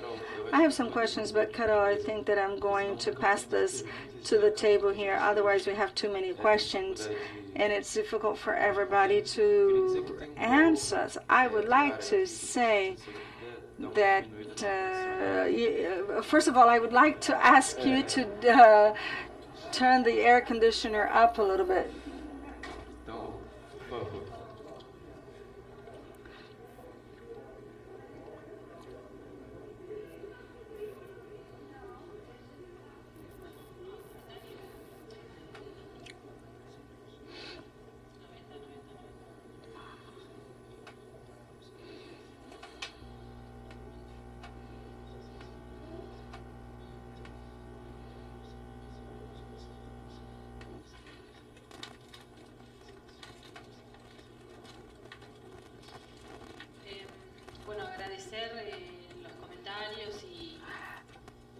I would like to thank you for the comments and this 90-90-90 issue. I totally agree. So the social vulnerabilities are not what really matters. What matters is with everything that is implicit here. What we have to really take into account is that we do not have enough resources. We don't have enough resources for everything. In Argentina, the discussion, we do not have funding enough for prevention to work with the key populations. So, but when we analyze it better, the truth is that it's not a problem of lack of resources, but where we are using the resources. Because we spend 80% of our money buying medicines, and this is a discussion we should have. So the response to the epidemics cannot be using medication alone in this context. Of course, these drugs are very expensive, and they are more and more expensive, and we have to use these TRIPS safeguards. When we had the discussion in the high panel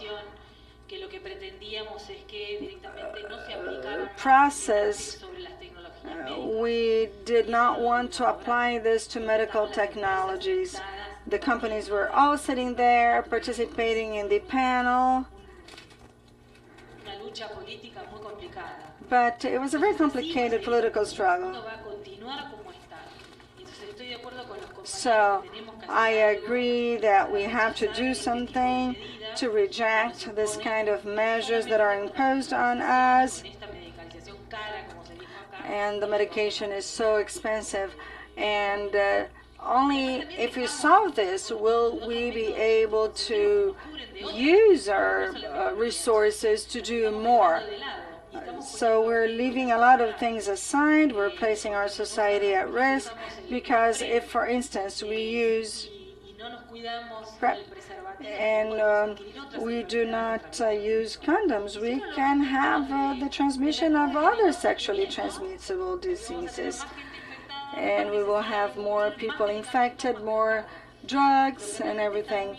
So what we see is that they're trying to consolidate monopolies by means of the free trade agreement. And this is what is going on. And it's important when we discuss patents and intellectual property that we criticize, that we think about it and determine what it is that we can change. It's also important to consider all of the alternatives, and in this regard, the recommendation made by the Wackerman panel is really interesting because we have alternative models and we cannot, as humankind, depend on a system based on profit when defining healthcare needs. So the medicines we have, are only for, they only have medication available when there's profit involved. All of our tropical diseases, they don't have any drugs available because nobody cares about them.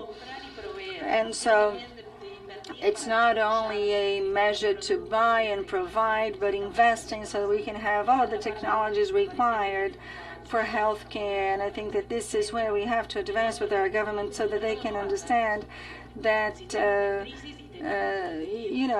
system is at crisis. We have to discuss alternatives for the development of medical technologies. Thank you very much.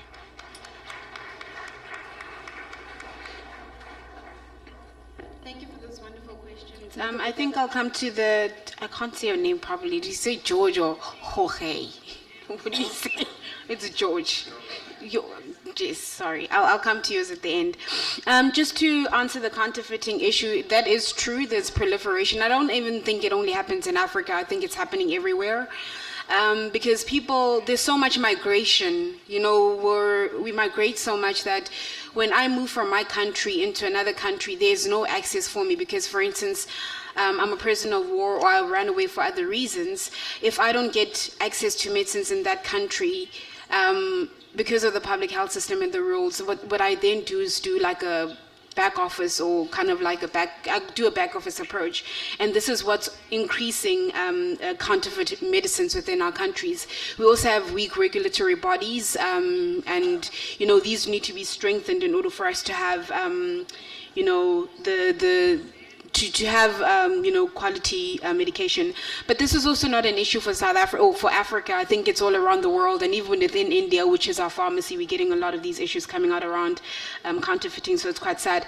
I think in terms of civil society, yes, we did take a back seat when we had access. I think though people were exhausted after that fight. I mean, people like Richard have been fighting for so long that after a while you really needed to take a break, but we took a break for too long and we started fighting for the ethical issues around the fact that people need food to take the medicines. So that's where the fight was. It was like a lot of Geneva was spewing rhetoric, you can take your ARVs on an empty stomach. I was like, really, no, So you had to fight those issues. And I think because of that, we lost sight of the fact that governments influenced by Big Pharma were planning an attack, and this is the attack that we're seeing now. The attack within Africa, what we're seeing is a clamping down of civil society spaces. So, for instance, even right now, there are colleagues in Tanzania who are being arrested left, right, and center just for providing lube, for providing services for key populations. And it's this thing, again, of government control and the conservative approach that's coming through quite strongly. It's quite scary.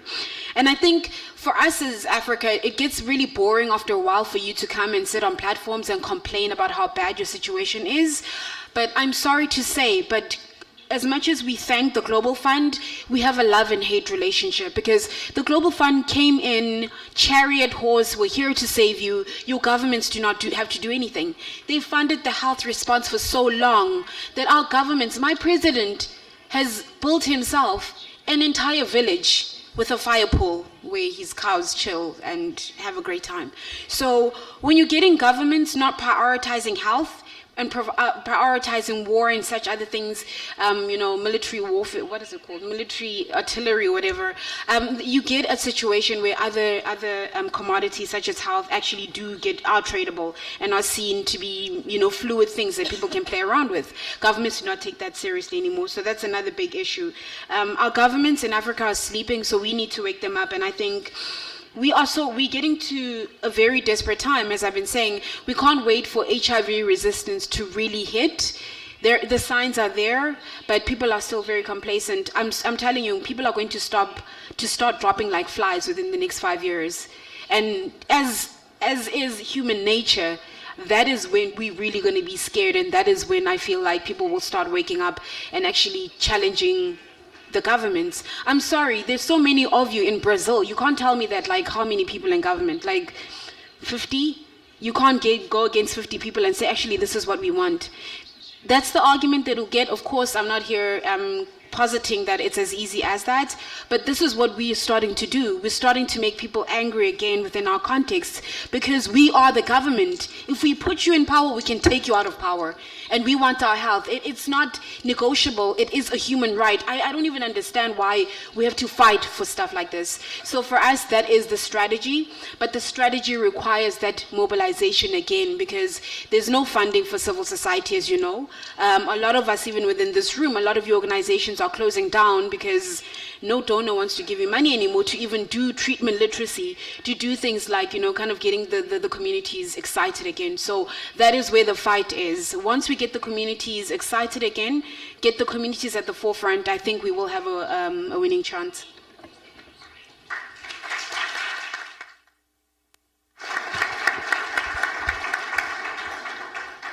I think,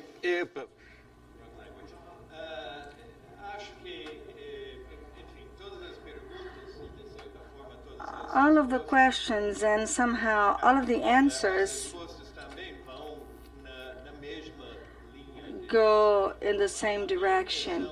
And my impression is that we, the communities, the people, the bases that are affected by the epidemics, we have been very compliant with the evolution in the last few years at almost every level of the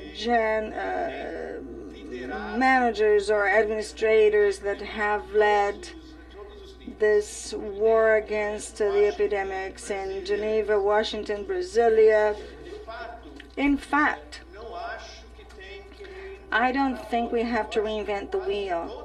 I think that almost everything that has to be done has been, because we have had a lot of propositions, but we have abandoned them, and we didn't monitor properly. And my evaluation is that all of the trends, for instance, the UNAIDS has followed some trends since 2008. They are not doing a proper work, but there was nobody there to question what they were doing. And so I think that biomedicalization has a response within the perspective of social determinants of health. So we do have some perspectives that offer tools so that we can face these epidemics. And we have allowed this to be forgotten. And this is kind of funny because you go and you talk to people who work with all of these bureaucracies nowadays and go ask them, what is the GTPI principle? This is something that happened 20 years ago. We have no idea what that means.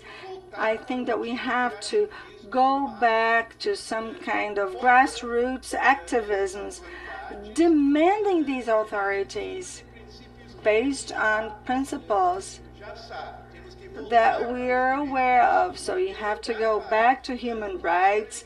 We have to go back to a series of things that have already been launched. We had Jonathan Mann, Hubert Daniel. So we have a history and we forget it. So I think that we have to recover this history.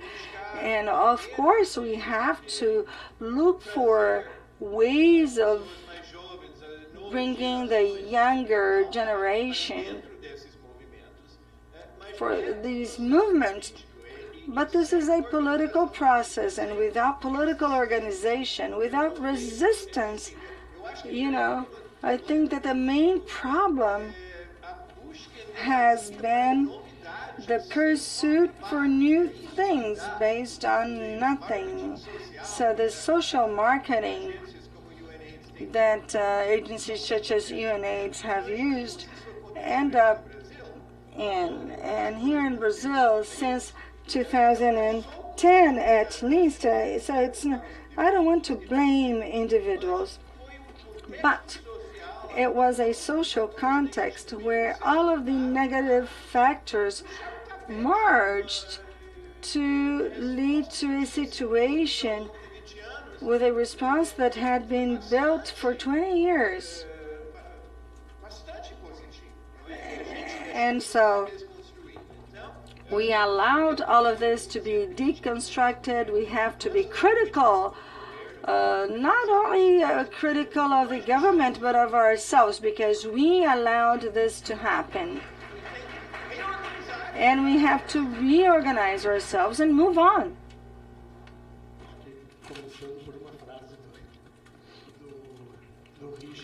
I would like to start with a sentence by Richard. We usually forget history, and this is proven, especially here in Brazil. You know, I think that history is so important, and if you're not familiar with history, you will definitely repeat it for the better or for worse. And we are witnessing what is going on in terms of AIDS, HIV, and other diseases. We can see, for instance, syphilis growing exponentially, at least here in Brazil, and this is absurd.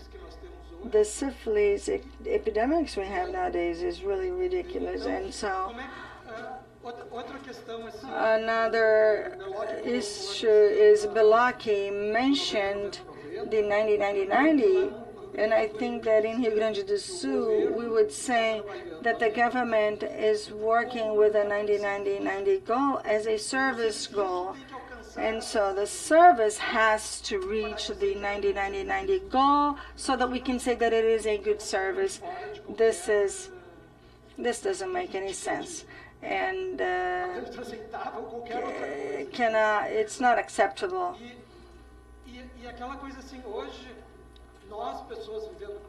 We who deal with AIDS and key populations, nobody is concerned. And I'm not talking about the civil society, but about governments and the industry, trade and all. And these people have other things that are important in life other than taking medicine. So early last year, I wrote a text whose title was very controversial, and the intent was exactly that. So we wanted to treat and isolate the vector. So this is just so that we could discuss. And people with AIDS are important as transmitters of the HIV.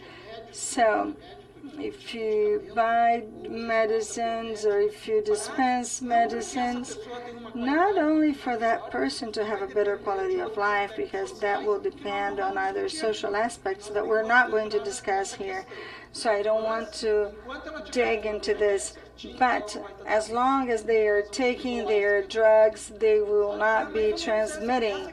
We have to isolate the vector, and this is what was mentioned, and this is what a lot of people are trying to say, or at least some people, or some few people are saying. So if you're able to say, or whoever tried to say that would be rejected. They would say that we were trying to deconstruct everything that was done. But some things, some rules, for instance, what Kazu mentioned here regarding the judicialization and the whole process, these laws are made to guarantee a management problem and not the user.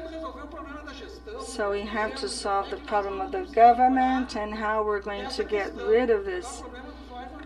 But the problem of the user is not our problem, so these laws are not meant to do that. The most important thing is facing all of these problems, and the civil society is best suited to do this. So we, as the civil society, are responsible for this. but we are divided into so many smaller issues within the process as a whole. And the best thing that can ever happen in facing this problem, or when dealing with the civil society, the best thing is to divide the civil society so that we're not united. So we're not united as Brazilians, we're not united as Latin Americans, we're not united as BRICS. And finally,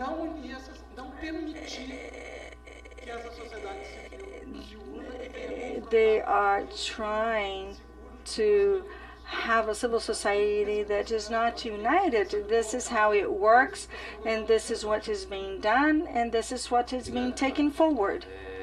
Thank you, Carlos. I think that the good news now is that nowadays it's very good to be in favor of anything. So I think that this is a good opportunity for us to create a common agenda, mobilize our populations, so that this will become an agenda for struggle. I would like to thank those who are following the online transmission. We have about 60 people following this event through the internet, and I would also like to ask those of you who are here to share your contact information, because we really made an effort in trying to have the participation of the largest number of people possible. I would also like to ask those of you who are chatting back there at the end of the room to do it very quietly. I think that we can all whisper, or otherwise you should go outside and have your conversations so that you do not interfere with the debate. And I am going to open for another round of questions, and if you want to ask, we will ask our panelists, and then we will wrap up and break for lunch. So what were the two people? O Heleno e... desculpa, eu não sei seu nome. Tem o Ozzy e o Felipe. Tá bom, vai lá, Heleno. My name is Heleno. I'm from the INPI. I examine patents. Can you speak a little closer to the microphone, please? We're recording the event. So if we don't speak close to the microphone, we'll have problems with the audio. Now, repeating, my name is Heleno. I examine patents for the INPI, Brazilian National Institute for Intellectual Property. So I was impressed by both presentations, by Lynette and by Lorena, because I've seen that Lynette, I have to congratulate all of the work they've been doing in Africa to try and change the law, a law that was imposed, a patent law. And I see from Lorena here in Latin America, what we have is just the opposite. We're trying to use the patent law to actually protect us. My doubt is, I've always had, after a 10-year experience working with patents, I have always been wary of things in general. And my wariness, and perhaps Lorena has more experience with that, relies around the fact of patent pools. The important thing, you've shown the cost for sofosbuvir. Gilead are selling that medicine for $300 in Egypt, after Egypt has another patent. So they had tried to enter into an agreement excepting for Angel, which is a renowned pharmacy all over the world, removing them from the game because they could produce medication for the other countries. So they tried to enter into agreements. If you are going to look at the Trans-Pacific Agreement, one of the purpose there is to remove India as medications provider for the world. Now, what leads to reduced costs is not only the issue of patents, as Lorena showed, is scale. If there are no buyers, if there are no consumers, then the medication will not be cheap. So sofosbuvir. Each pill costs about $1. If it is done at the Gillet's scale, they've managed to sell that at $300 in Egypt. They managed to do that at $200 in Argentina at their scale. My question again is, medicinal patent pool, isn't that a trap to separate, to divide countries? Because they have actually ranked countries that can sell, where that can be sold, and where that cannot be sold because of income issues. Now, medicine patent pool isn't one way of getting around the issue of patents. Agora, por favor, aqui, depois o Ozzy, depois o Felipe. Seu nome e organização, por favor. Bom dia, eu me chamo Ananda, eu sou... Good morning, my name is Ananda. I'm a member of the Médecins Sans Frontières, Brazil. My questions are geared for Linet. I liked your presentation very much, and just a few years ago I was visiting the Democratic Republic of Congo, where I worked for the first time with an AIDS HIV project. A main difficulty the health promotion team faced, and that was the team where I worked with, was stigmatization. So being able to harvest patients, to increase the number of people being serviced. So I'd like to know how your organization works concerning awareness in South Africa. And I would also like to understand 000. I don't know whether you do any advocacy at the World Health Organization concerning that. I was really interested in that, so I'd like to learn a little more about it. Thank you, Ananda. Ozzy, por favor. Corre, Carol.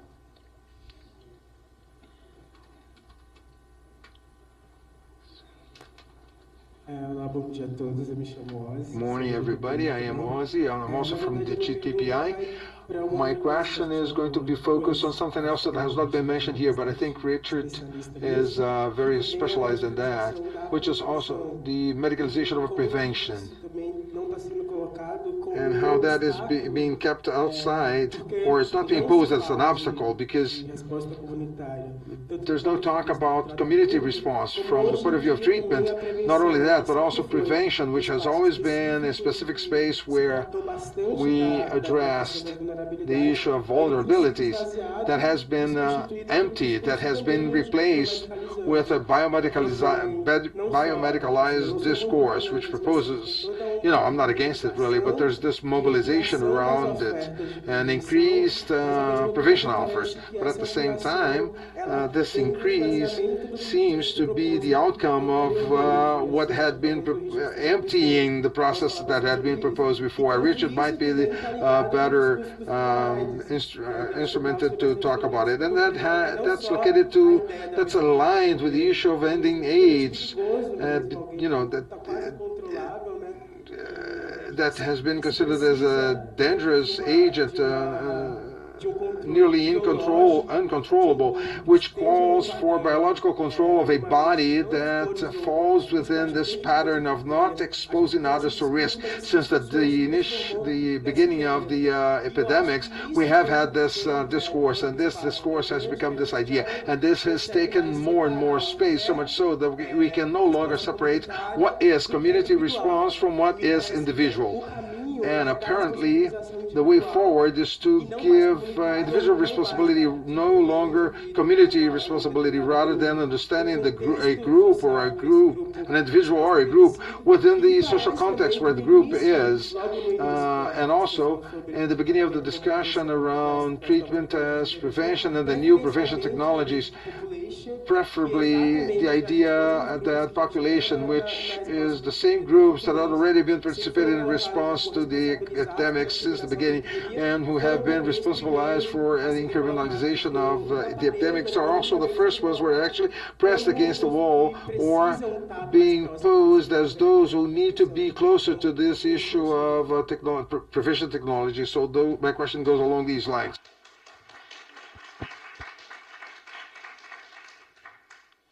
Bom, boa tarde.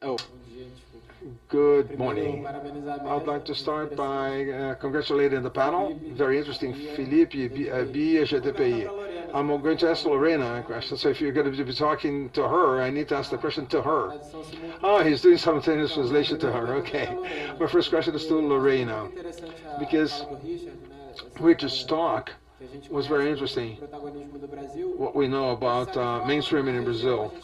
But in the region, we have also experienced this major mainstreaming protagonism. Other governments, other countries, civil society, and in Peru, Argentina, Bolivia, it's been very outstanding in all these years. And we have faced this disassembly, which has been described by Richard, not only in Brazil, but also in the region. And in addition to that, there is a certain invisibility of Latin America. Latin America's invisibility in many senses, in terms of funding, in terms of the attacks suffered by the pharmaceutical companies here, which are never outlined by the press, so they do not have visibility. So I'd like to have Lorena's thoughts on that. A region that was once, mainstream, and it's now been forgotten, excluded from many policies, from many global discussions. So I'd like to have her comment about it. And then Lynette, I would like to ask, can you clarify a little bit more about this double WHO double standards, double pattern, or if you could provide a more specific example. I think it would be interesting for us, because in Brazil we're discussing the inclusion of new medications, new medicines that would improve quality of life, adherence. So that's a very tough discussion, very hard, which is connected to price and to another host of issues. And we hear often that, from some schemes, as mentioned, Eliano, Medicines Patents Pool, that may have come to other countries in Africa, but we also know that the WHO recommends more standardized treatment, but we do not know exactly what the situation is. We have heard that dolutegravir, which is a medication we have been fighting to include in Brazil for 2 years now, it's now offered in Botswana. In South Africa, I think they have already started some discussions around it. So what's the problem with double standards and the new medications? Are they coming to people or are they not? So that's it. Thank you, Felipe. I will pass the floor right away, but I would like to say that we were expecting to listen to Wami Mozini from Botswana. Because of visa issues, unfortunately, she was not able to be here. So I'd like to use this opportunity and ask Lynette to talk about the issue of dolutegravir in Botswana, because this medication is being widely discussed in Brazil. Dolutegravir.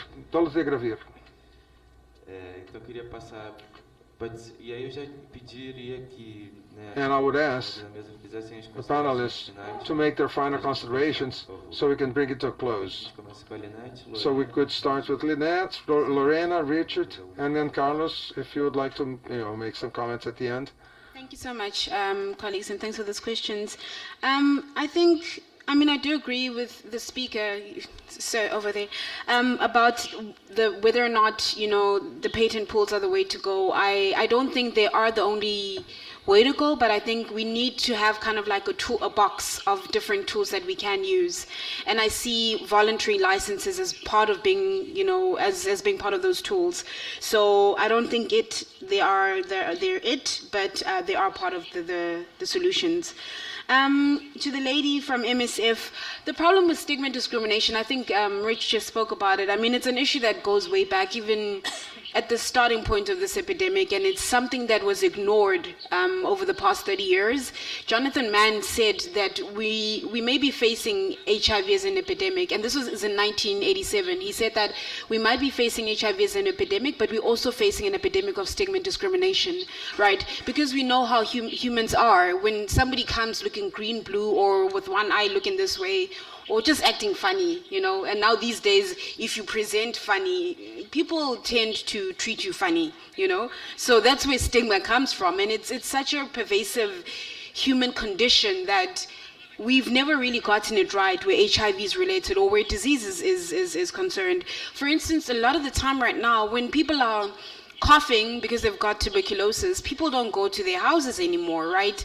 There are public health laws that says that if a person coughs, you're supposed to report that person to the police, because if they don't get treatment and if they don't get isolated / interpreted as incarcerated, then you yourself can get in trouble. Communities are sending their family members to the police stations, healthcare facility, they end up in jail for non-adherence, basically. So it's looking really bad. In terms of stigma and discrimination and what we've been trying to do our approach has been, I think, as an organization, as ARASA, during our last strategic plan, has been to try and promote enabling legal and policy environments, right? Because when you have the right laws in place, at least you can leverage on those and judicialize the process, because that's the only way you seem to get things done, is by taking people to court. So we've tried a lot to promote that. And we've also been lambasting the Global Fund and saying to them, actually, it is your responsibility because you came up with this biomedical approach, you and WHO, so you need to come up with supportive programming that now articulates the barriers, that gets rid of the barriers. So the Global Fund has started creating, as of last year, they started creating regional pots of funds where you could get, because as you know, it's very difficult in some countries to do human rights work at a domestic level. So they're the regional pots of funds that are given to organizations to do human rights programming. And ARASA has actually got one of these funds to try and see how best to work with, for instance, law enforcement, to work with healthcare workers, to work with lawyers and judges, to get that human rights, to get them thinking around a human rights-based approach to HIV and TB. And it's still early stages. We'll see how that works. But that is another way we've tried to promote working around stigma and discrimination. And at community level, we're working with, literally, we're working with sangomas, we're working with chiefs to try and get them on the ball. And it's not an easy thing because we've got hectic cultures, as is here, of course. And patriarchy is BITCH. So we are fighting a very big war that really, I think, for us, kind of like needs to be consistently engaged and not to be left alone. 000 generally is 0 new infections, 0 stigma and discrimination, 0 HIV-related deaths by 2015. It's 2016 now. And that's it. Thank you. I have nothing more to say, and it's the target. So hello, let me leave it alone. Another one with the double standards. So basically, it's a whole realization that a lot of us in developing countries, the guidelines that we get aren't the guidelines that the wealthy countries get. The guidelines that the wealthy countries get is maximize, put everyone on treatment, get everyone healed so that everybody continues to look pretty.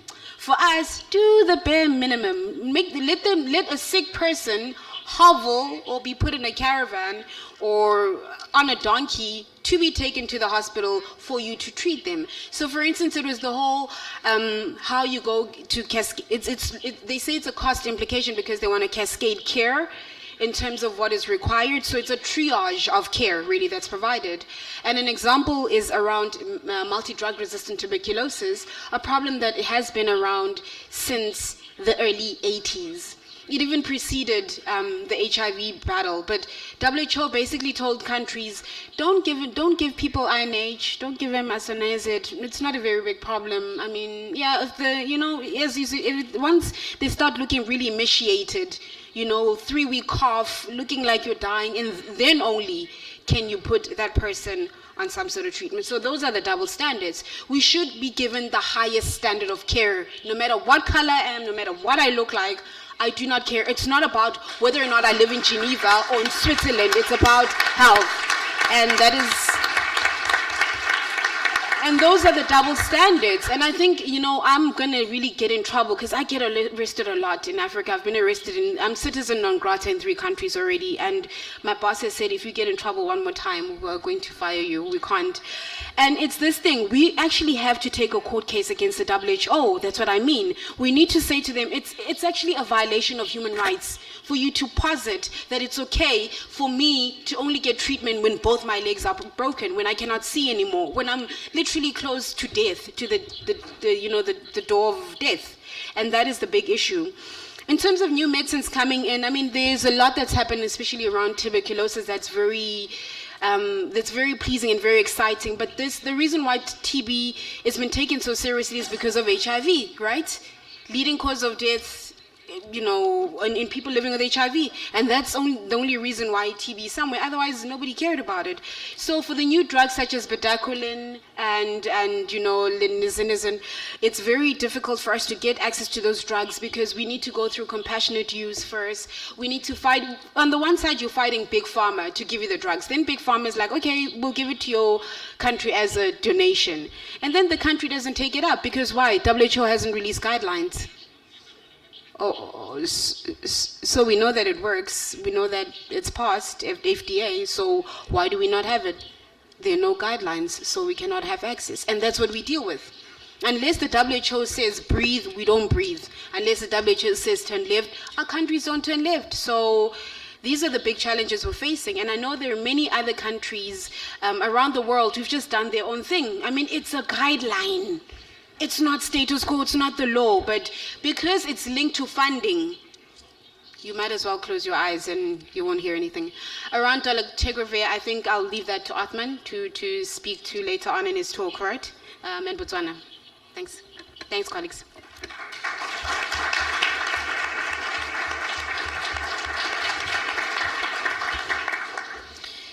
Bueno, mi primer comentario My first comment has to do with the question about MPP, Medicine Patent Pool.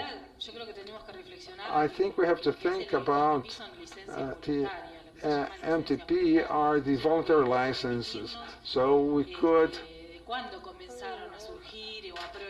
think about when they started to exist. That was when in India they adopted the patent law, and then pharmaceutical companies, local ones, but also the civil society started to oppose to them. And that's when the companies, the multinational companies, started to realize that they were going to lose a market. That's when the voluntary licensing started to be used. And they are nothing more than commercial contracts in order to master the market, because they are volunteers. So what can we expect from a mechanism that is handled by the holder of the patent or the technology? And it's not really a matter of being a patent or not, because the outstanding patents are also granting rights. So our group has been very critical since the beginning, because we saw how weak this agency had, this entity had, as they enter into an agreement in order to receive funds, in order to obtain licenses that would be beneficial to developing countries. That was very difficult to be obtained, because indeed the pool has shown to not have the power to reverse this voluntary nature of the pharmaceutical companies.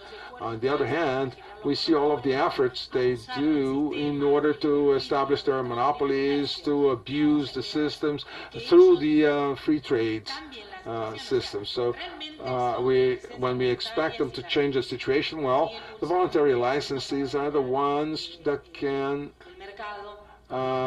make the movement to master the market.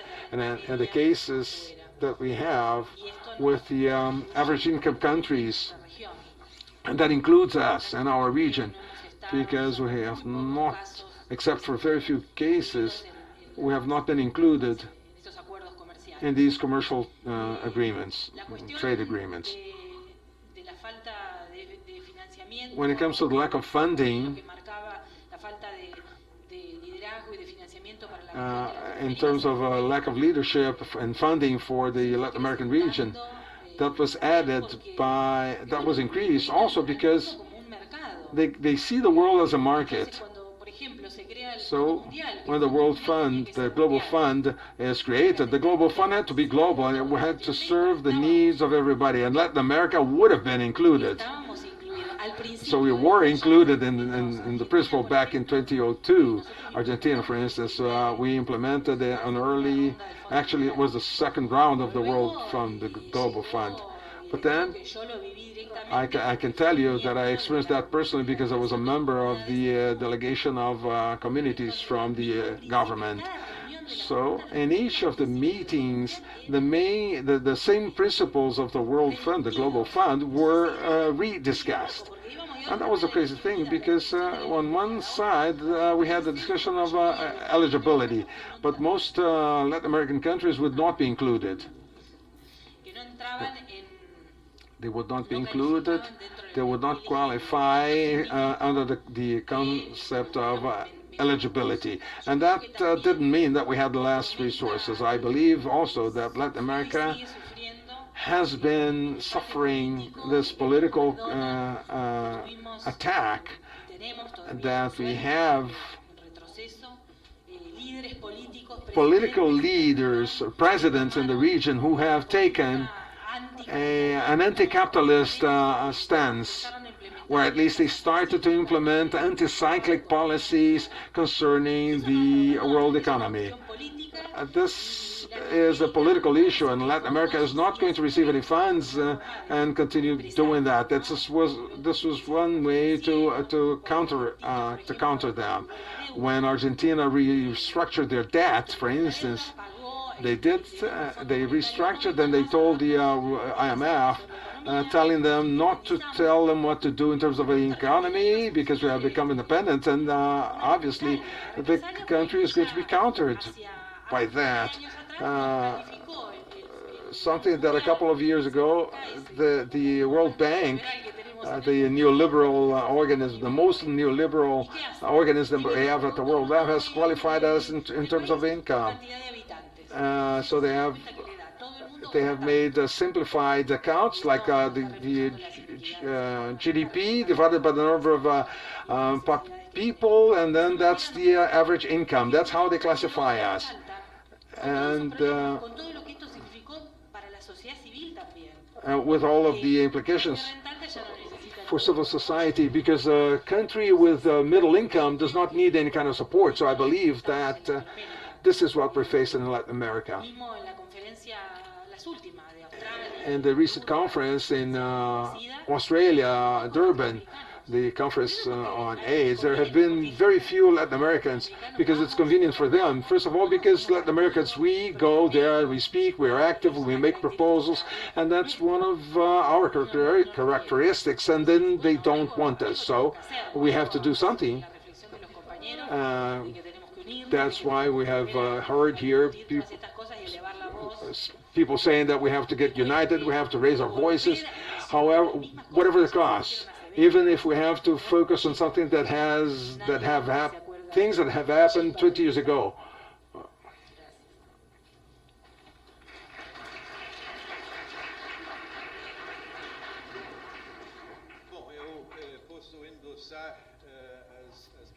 I can endorse the issues that Lynette has raised about the WHO and Lorena about Latin America. What I would like to add about the WHO is the following. It's important to recall that much of the full things done by the WHO are also the outcome of the way they have been invaded in the past 20 years by private resources and power. The issue of global health being given to the responsibility of public-private partnership as a great thing. This is something that has to be challenged. The influence of the Gates Foundation and private sources in the WHO have to be challenged because the results have been, as I see it, very bad. That's the result of lack of politicization, meaning the lack of a political struggle for the WHO. During the Cold War, there was a struggle, and it was very clear. The two sides, that was what it was. So you could take your position more easily. You could take your stance more easily. But after 1989, after the fall of the Berlin Wall, I think that the WHO moved towards the total power, position of total power of the U.S., but also the total power of the private sector. And this is something that has to be challenged and disputed. And I think we have to retake the WHO in one way or another. The issue of stigma is very important to be emphasized.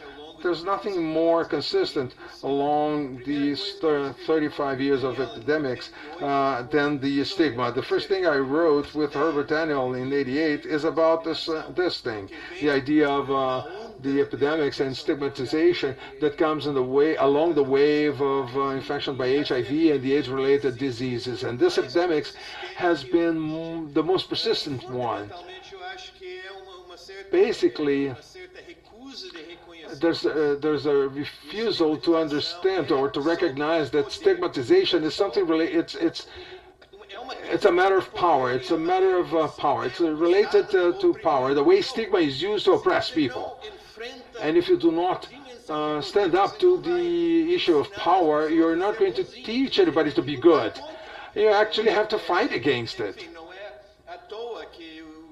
It's not by chance that the ACT UP slogan, ACT UP, fight back. You have to fight against it. There's no other way to face stigma. We're not going to be able to teach people to be good. We used to think, actually, that given access to treatment, things would change. That would change the issue of stigma. I did think so, but then it didn't. Because it is a matter of power, and only by fighting along those lines within this perspective will you be able to face the issue of stigma. And also the issue that was brought forth about medicalization of prevention.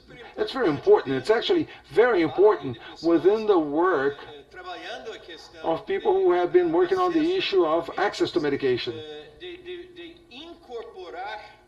of incorporating the issue of prevention in this work,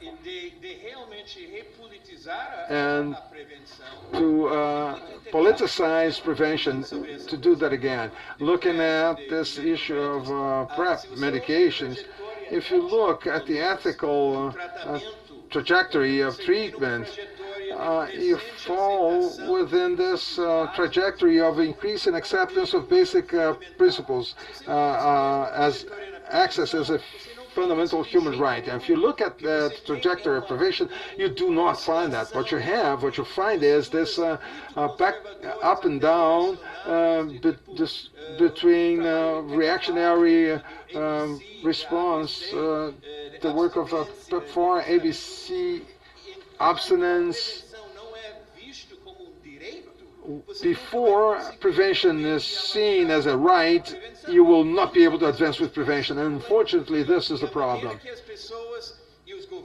And the way people in governments see PrEP, and this is something we have observed in many countries, it's nearly, well, actually, one way of thinking about it is the dividing between negative rights and positive rights, between quotations.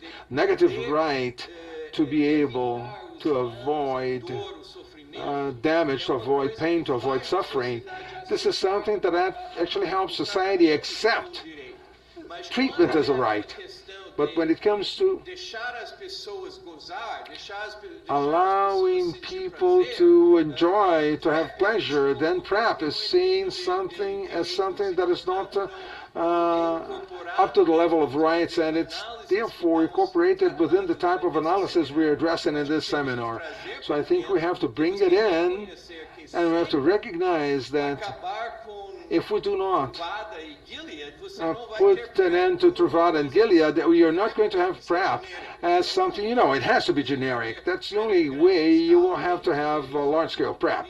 You have to transform that into a political fight. Otherwise, we're not going to have the possibility of fighting the epidemics. So I think we have to transform biomedical prevention. We have to recognize that it will only be in existence if you face the social, economic, and political dimensions of biomedical prevention. It's not only a biomedical issue, it's a social, political, and economic issue. So you have to face that and then bring it in within this perspective. And lastly, we have to give it a second thought to the practice of preventions. In the early days of the epidemics, literally in the early days, even when we did not have the HIV test, the safe sex practices came up as community practices. it came up as community practices because we did not know whether we were infected or not. There's no way we could know. You actually had to presume you could be infected, and therefore you would not practice safe sex to protect yourselves, but rather to protect your partners, your sexual partners. It was totally different from the dynamics that public health sees safe sex as one way in which people can protect themselves. So it's another dynamics based on solidarity rather than on egocentrism. So I think we have to start looking at prevention again with bearing in mind some of those lessons, and that would allow us to advance in a way that we have not been able to advance this far. And lastly, looking at the issue of Latin America has a lot to offer in that sense. The long-standing tradition of social medicine in Latin America, the sanitary reform movement, analysis of health issues as political issues of oppression and exclusion. This is something that Latin America can offer to the world fight against HIV, which would be a major contribution, and it has been in some moments, but it has to be resumed very strongly because it has a lot to offer to the global work, I think.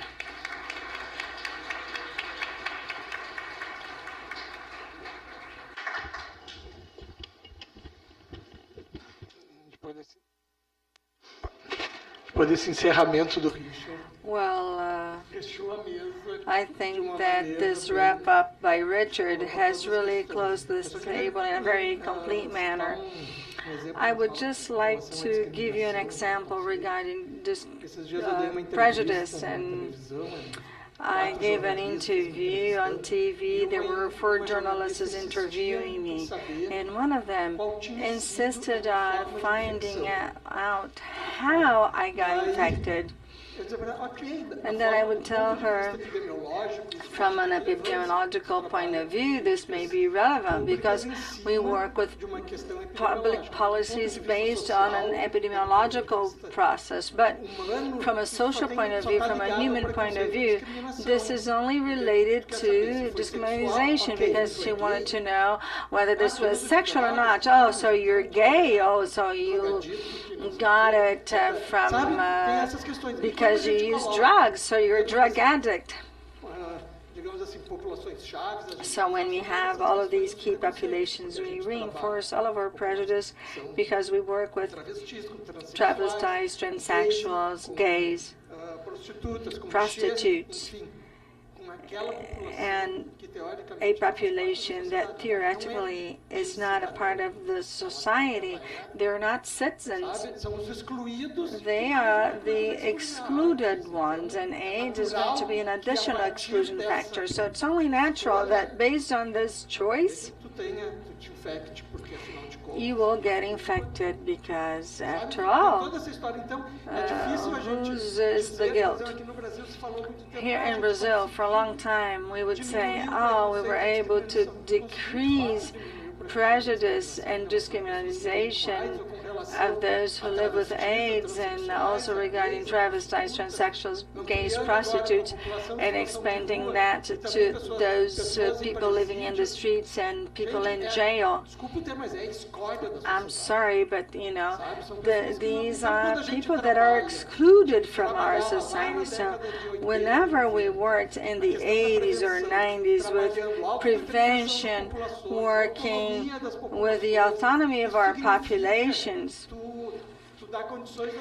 this means enabling people to, in fact, own their citizenship. Otherwise, we will be denying social access and basic citizenship rights. So why are you going to deal with these issues? And then you go back to what I mentioned before, an exclusion. You separate. The vector has to be totally isolated, be it positive or the probable positive vector, because this is the natural history for a gay person to develop HIV, or a prostitute, or somebody living in the streets. This is the process that generates and expands prejudice, stigmas, and then the society is not going to demand the government for support. The society is going to hide them. So the virus that kills the most is the virus of prejudice.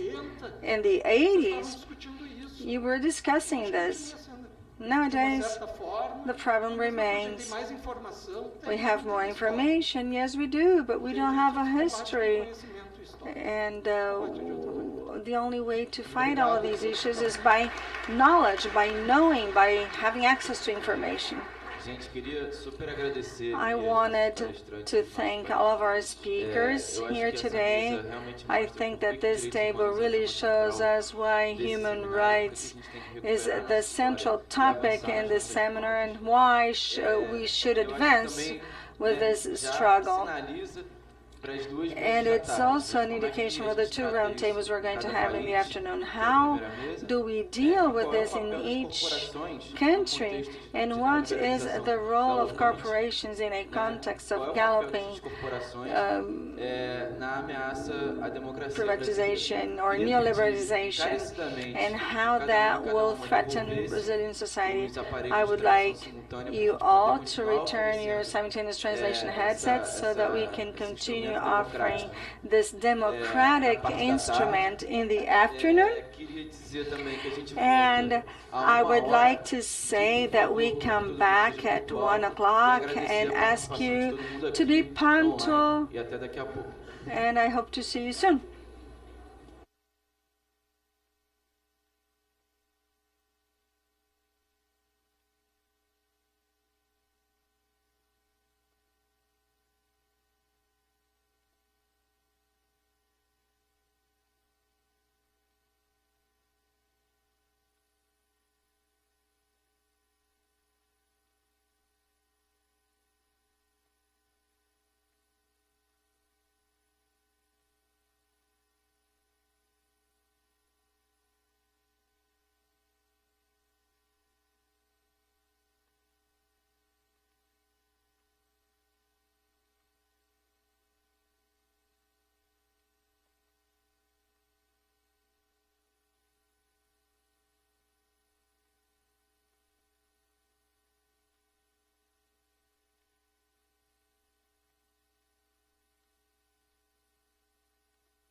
gráficos, porque enquanto não tiver apresentação, eu queria deixar uma para projetadoria do seminário, entendeu?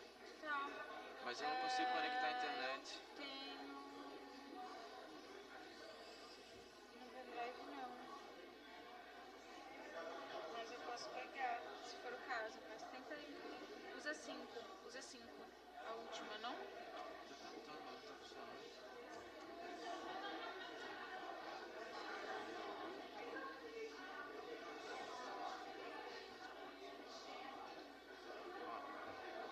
Não, é porque já tá conectado, não? Ah, 4 sanitário. Você tentou todas? Tenta 4. Usa 4. Qualquer coisa eu saio lá e você bota. Seu celular não roteia rapidinho, só pra você baixar? Você tem bastante internet, não? Tem, mas eu queria comentar uma boa nessas paradas.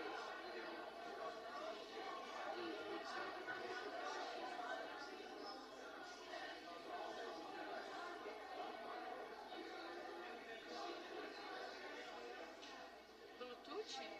Não, é Wi-Fi.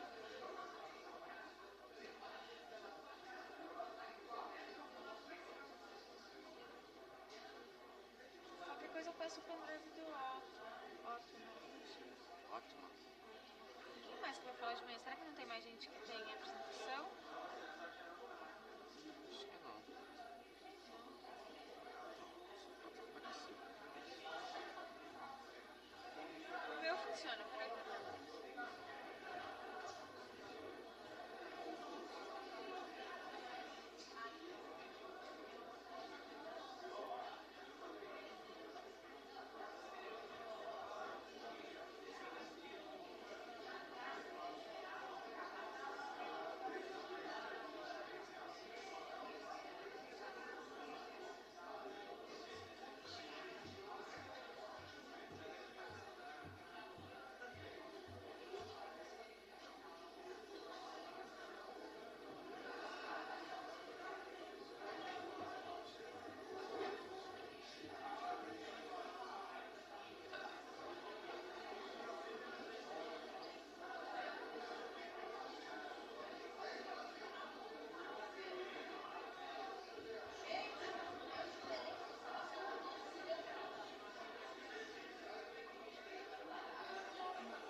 Tá rolando não, Bruno.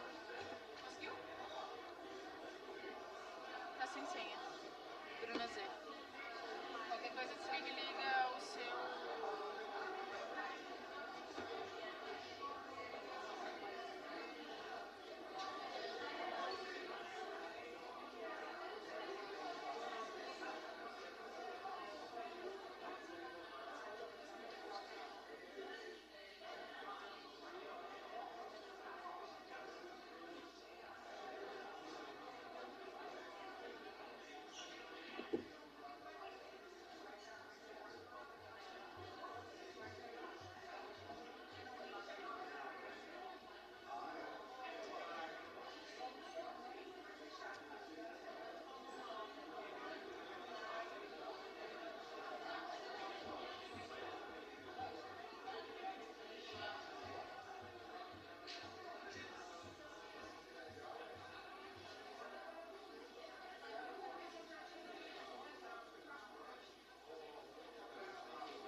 vocês viram o que eu fiz?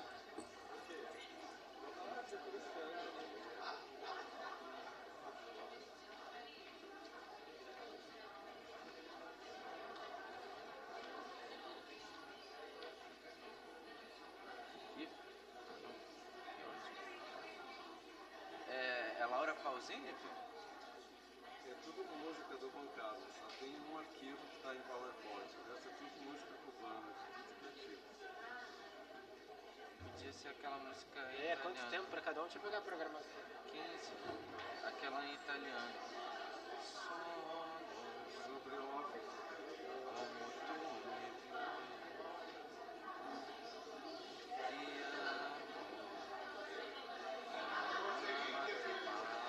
Já botei lá. Ah, faz, vem, Hulk, então. Quem vai acelerar a marca? Ninguém, essa não tem. Ó, tem 2 horas e meia e são 4 pessoas. É, o Hulk vai madeirar. Vai. Não, não, é muito. É muita gente na mesa, gente. Não, aí você vai ser muito melhor do que eu. Eu vou falar em espanhol Não. para dar um caráter latino-americano. Sim. Quer dizer, um sotaque.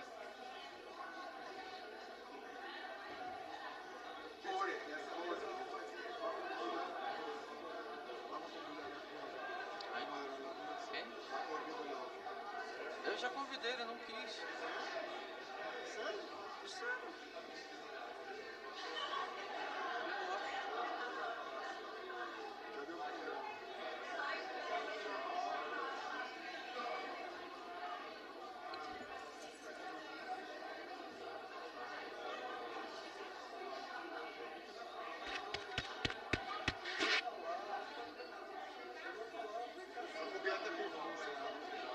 Não.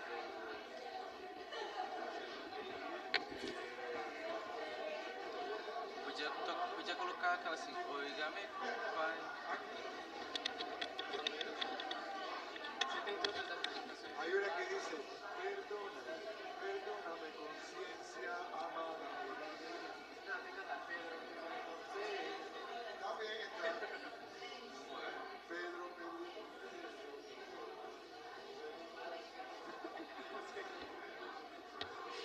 Mas também tem a versão, é Ruka bonito, Ruka, Ruka de mi coração. Pronto, gente, vem. Chama aqui, cara, já são 2 horas. E vocês tirem no paro ímpar aí quem vai ser.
me muestra aquí, esa es la de...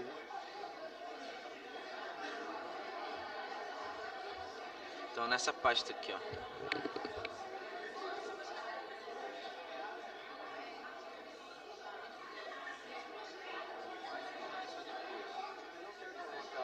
Não quer colocar a Carol?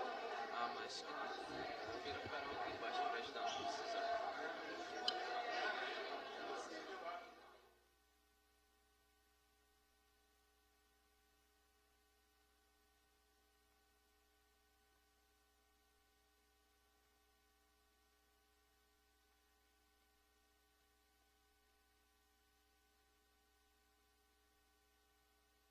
Na mesa.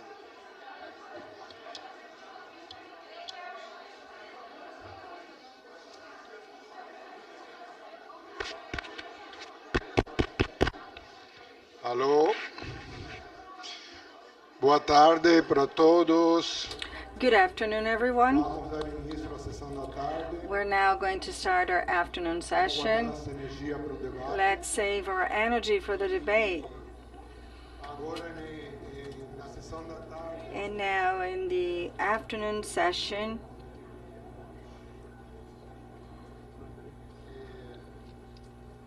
vamos começar com a mesa incorporando we're going to start with our table on incorporating practices, medicines, and rights, therapeutic activism in perspective. And so to coordinate this table, I'd like to invite Javier Llamosa to talk about the case of at the Sanofi in Peru.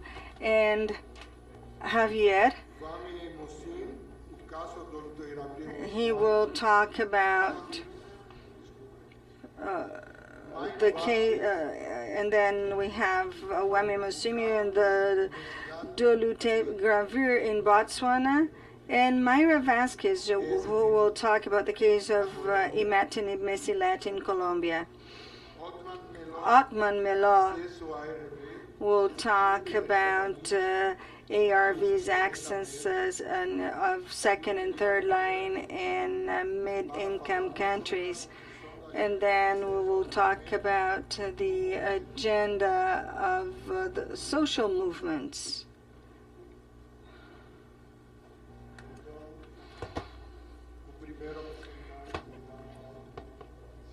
And we would like to invite Otman to make his presentation. He's the first to speak.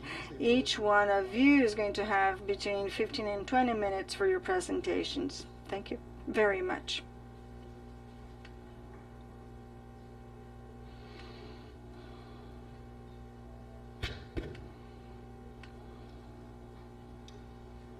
Good afternoon. Boa tarde. Eu falarei em inglês, de forma que quem não... Headsets. So my name is Otman Melouk. I am from Morocco. I work with the International Treatment Preparedness Coalition, ITPC, as intellectual property and access to medicine lead. So I'm going to speak about the problem of access to second line and third line drugs for HIV, with a specific focus on middle income countries like it is the case of Brazil today. So just as an introduction,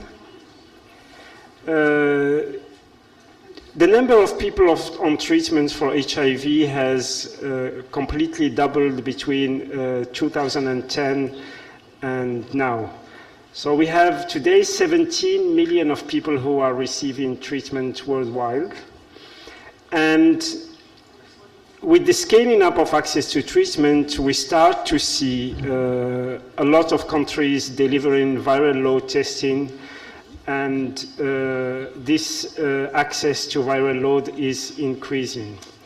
This means that the more we are putting people on treatment, the more we have the tools to monitor viral load now, we are going to need second line and third line treatment for various reasons.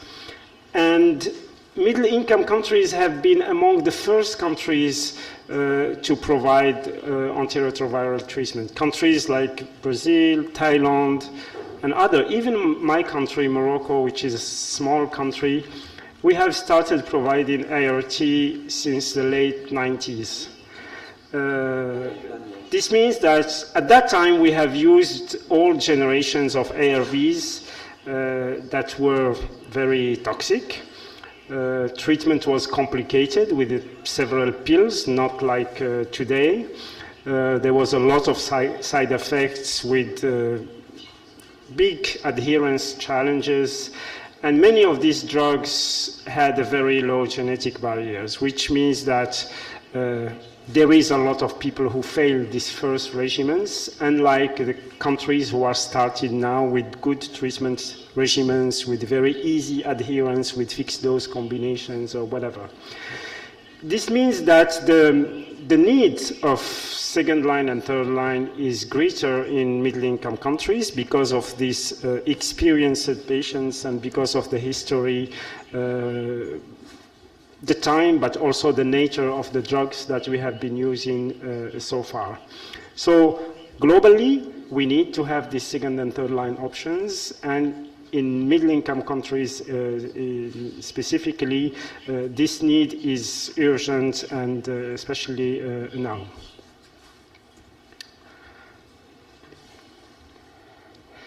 So, why middle-income countries are different from the rest of countries?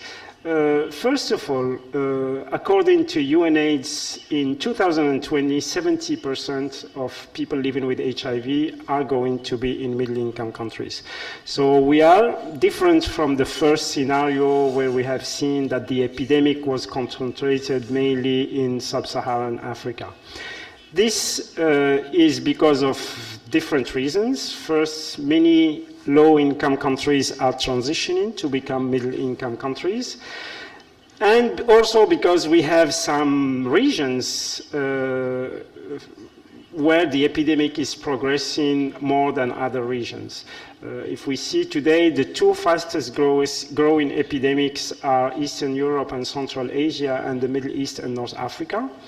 The coverage of antiretroviral treatment is lower in middle-income countries today in comparison even of the poorest countries in the world and sub-Saharan Africa, which means that a lot of people don't access treatment, which means that we cannot avoid new infections by using treatment as prevention, etc.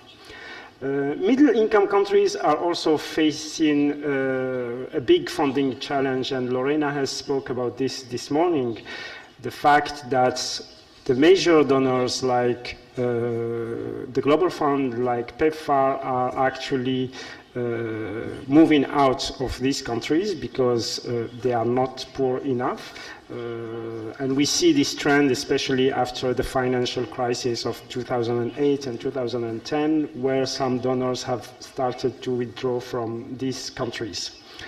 When it comes to treatment initiatives, middle-income countries are excluded from most pharmaceutical companies' access programs that are in many cases focusing on either sub-Saharan Africa or either in some countries like India, but more for different reasons or tactics to avoid generic competition with Indian companies.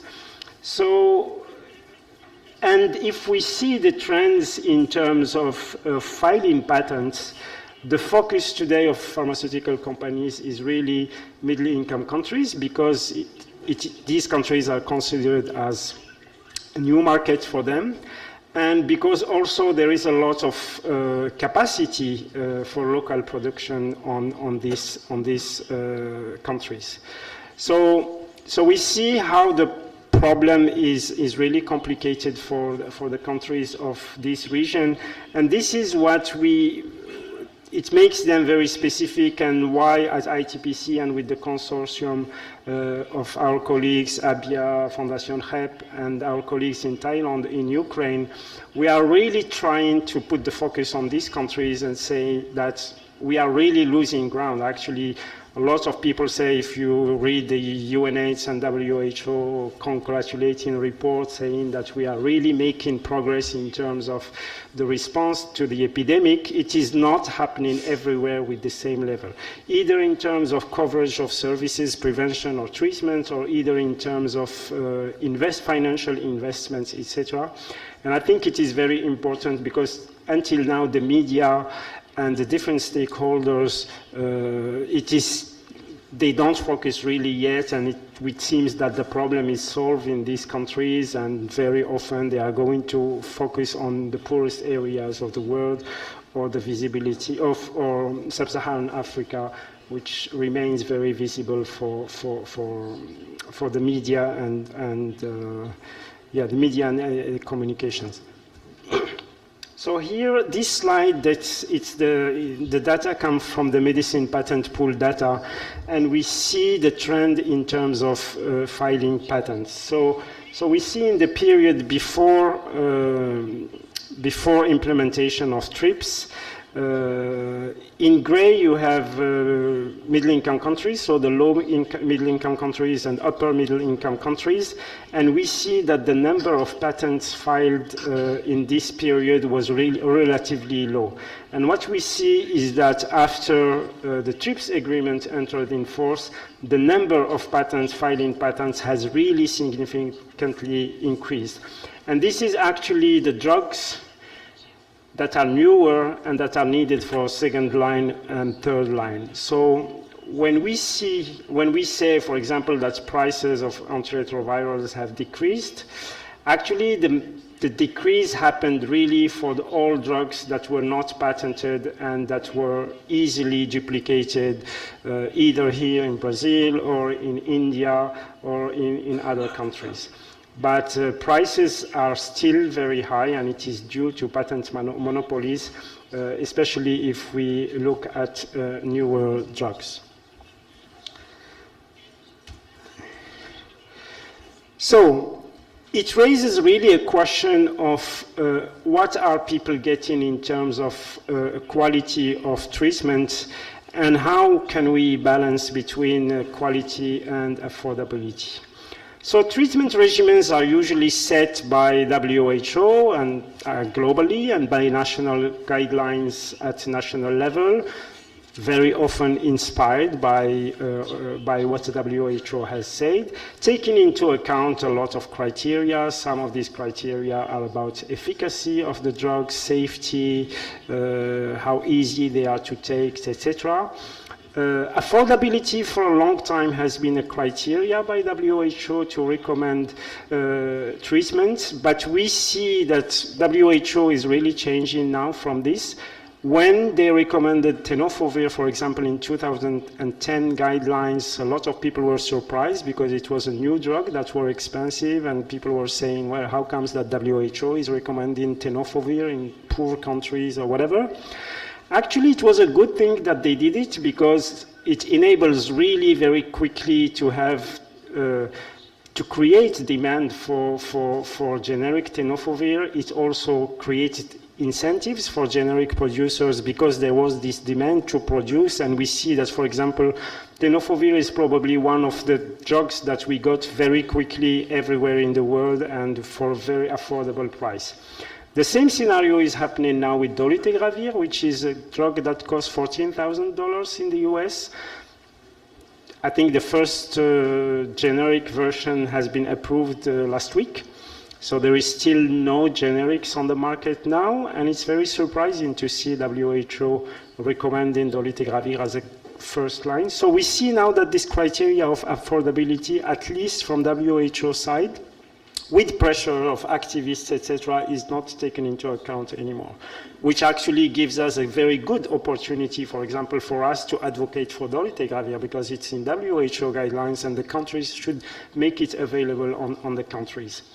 However, the guidelines are the guidelines. They are written in the paper, etc., and what's happening in the ground is really linked when it comes to country level with the price. And I have a few examples here. Today, wherever you go in the poorest countries of the world, you are going to find the The regimen that are most used for first line is generic version of Atripla, which is tenofovir, emtricitabine, and efavirenz.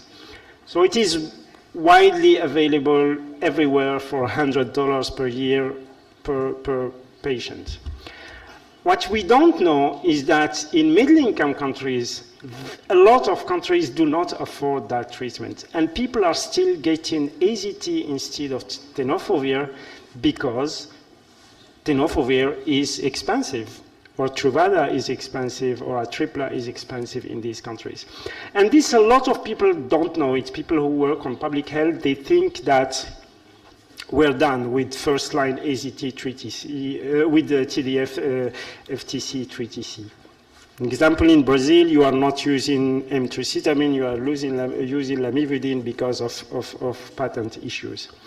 So we start to see that even if WHO guidelines exist, even if national guidelines recommend this regimen, but in the reality, in the countries that are not the poorest countries in the world, people are getting bad treatment in comparison of other regions. The other example is atazanavir. Today, again, a lot of people think that we're done with first line, or at least guaranteeing one anti-protease for second line is done because Kaletra is widely available in generic versions. It has been produced by India. It is sold everywhere. But the reality is, well, Kaletra has a lot of side effects. And in some cases, atazanavir is a better antiprotease to use than that. Again, atazanavir is available in many sub-Saharan countries in Africa for a very affordable price. And in middle-income countries, access to atazanavir is not available yet. And a lot of people are using Kaletra, which creates a lot of problems in terms of lipid metabolism, etc. And what we see now is countries are getting prepared to use dolutegravir as a first line. So dolutegravir is an anti-integrase inhibitor, which usually what we had by the past was raltegravir, and most of the countries are really putting it at the last really as a salvage therapy because of the price. So with the arrival of dolutegravir, which is a kind of similar drug to raltegravir, but it has the advantage that it's very low dosage, so very few side effects, high genetic barrier, etc. So most of our countries are focusing today on dolutegravir for third line, and we have countries who are going to access generic version for $44 a year, and who are going to use this drug on first line. So we are really creating a quality gap of treatment between middle-income countries and low-income countries. So today, our countries that are not really the poorest ones to invest from their own money because they don't have the money of the Global Fund or PEPFAR or whatever, we are spending a lot of money to pay for the drugs, and we are getting bad drugs in comparison of what is happening in other regions of the world. So if we see the WHO guidelines, and this will tell us which are the drugs that maybe I'm going to focus on after. So what is new in WHO guidelines is they are speaking about treatment optimizations, which mean that we need to get better, simple drugs with less toxic, fewer side effects, and with high potency, which means it conducts to neutralization of viral load very quickly, which means that we are going to avoid to have resistance, and it is good for prevention and all these kind of things. So what is new is the inclusion of dolutegravir as an alternative for first line. And for second line, WHO lists now darunavir as an anti-protease. So far we had atazanavir and lopinavir, ritonavir. So now darunavir, which is again a very expensive drug. And raltegravir combined with lopinavir, ritonavir which is again drugs that were very expensive for us and we were leaving for third line. So these drugs are going to are options now for second line. Are we going to afford it in a country like Brazil or like Morocco or Thailand? It is not sure, because if we don't do anything with regards to the price. So where we are now in terms of pricing, so if you don't know this report, I really recommend to you to read it. It's a report that MSF produces almost every year, and that monitors the trends in terms of pricing of antiretrovirals. So today we have very good first-line regimens with kind of $100 per year. But again, this doesn't work everywhere. It really works for low-income countries. But then when we see of the other categories of countries, category 1 or 2, which are mainly middle-income countries, either upper or higher middle-income countries, so the price can go really very high. So we are very far, even in terms of first-line treatment. So if we see the cheapest options in terms of first line, second line, and third line, so for the lowest price, I'm not talking about the prices in Brazil or whatever, the lowest price available in the world, so actually a second line is 3 times expensive than a first line, and of course a third line is 18 times higher than first line. So these are the cheapest available prices that are mainly done for countries in sub-Saharan Africa. The reality for our countries is even higher than this. And these are the minimum prices that exist also for third line, and we see that for one drug it goes to up to more than 1,000 drugs, for again the cheapest prices that are not the ones for our countries. So what is the reality in middle income countries? I give you here the examples of the countries where we work on as a Make Medicine Affordable campaign, which are Argentina, Brazil, Thailand, and Ukraine. And if you see these drugs that we need and that are listed in WHO guidelines today, so the lowest prices are the prices that you have in the red completely on the right, and you see how expensive the prices are in all the countries. I think the only good price that we have actually is in Thailand for darunavir, and it was not easy, and it's thanks to our projects and to advocacy of our colleagues from Thailand who succeeded to have this price. But we are really very, very far in terms of pricing. So what are the options that are available? So we have 2 options. The first option is what they call voluntary or collaborative. In fact, we collaborate with the industry approaches, and it is tiered pricing, which is each country is going to negotiate its own price with pharmaceutical companies depending on the level of income, etc. And voluntary licenses, and some of our colleague has spoken about this morning. And then we have the human rights or legal approaches that are mainly, we can resume them in the TRIPS flexibilities. I didn't put all of them here, but I put those who are from interest for middle-income countries, because there are also transition periods or whatever, but it's over for us. So the use of strict patentability criteria and public health approaches to patent examination, like the process that you have here with Anvisa in Brazil, the compulsory licenses, the parallel importations. And patent opposition are actually included in using strict patentability criteria. So what are the limits of voluntary licenses? Actually, they are voluntary. So we cannot force a company to give what they don't want to give, and it's all about the will of this company.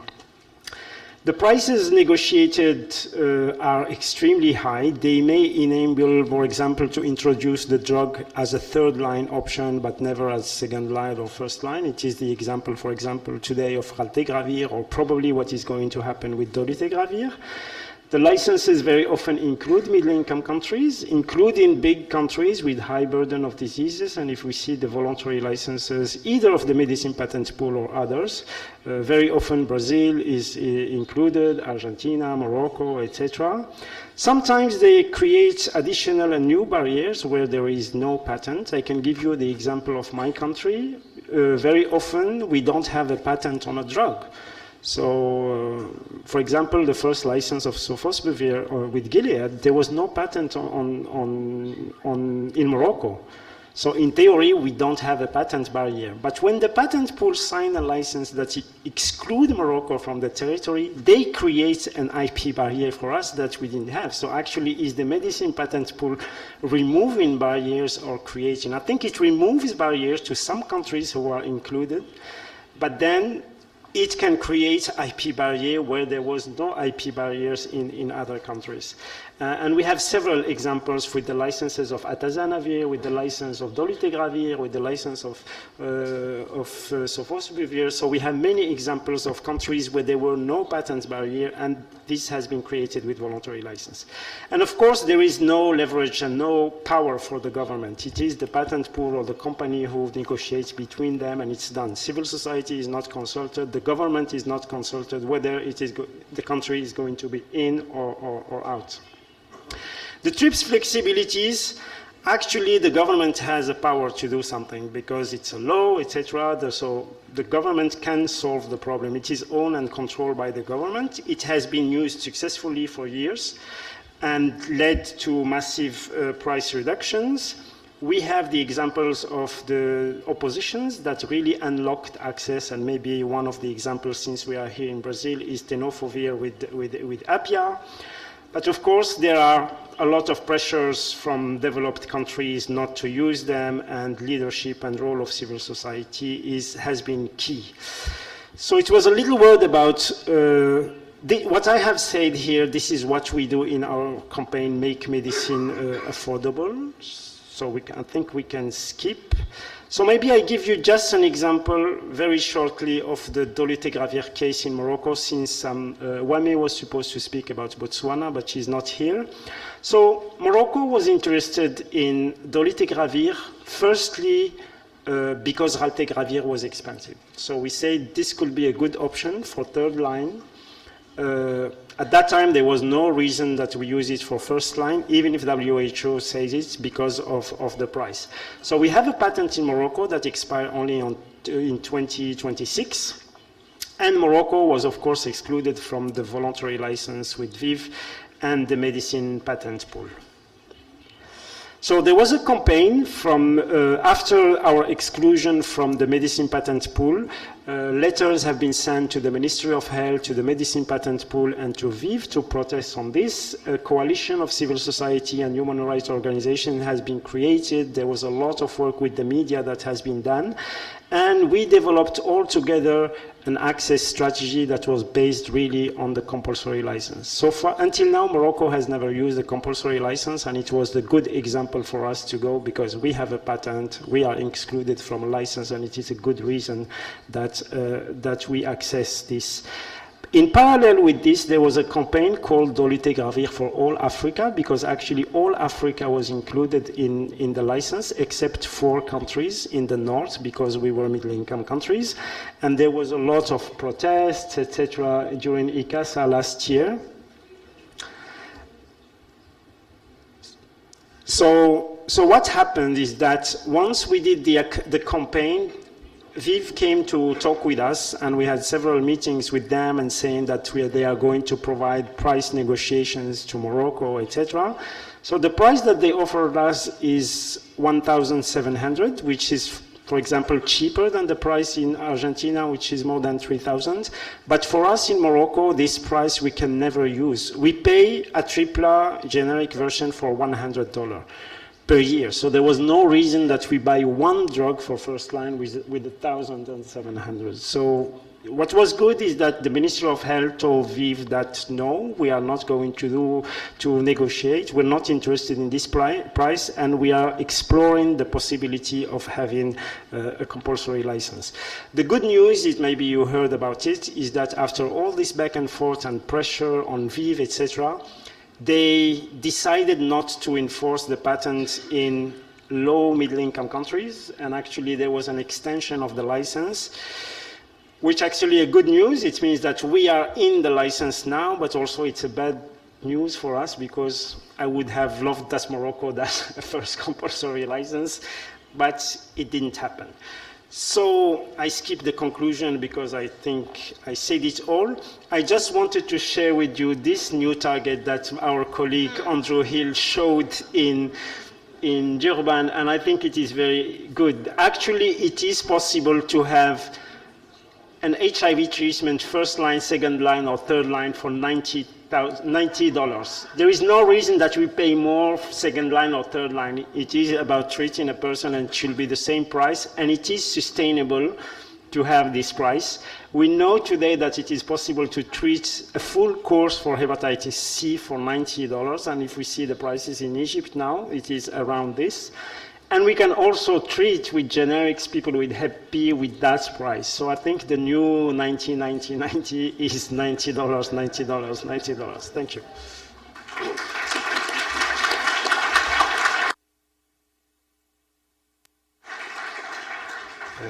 Muito obrigado. Realmente não é para eu fazer nenhuma Thank you, really. I am not here to make any kind of intervention, but Enfim, esse último slide foi bem the last slide was very em important que sentido e para manter no debate depois. Eu acho que for this pouco na apresentação future foi debate visto now. como o acesso se vê The como presentation addressed how access is influenced in terms of quality when we are looking at it from a market perspective. It does hinder access and treatment quality. convidamos agora mais We'll now invite Mayra Vasquez to make her presentation.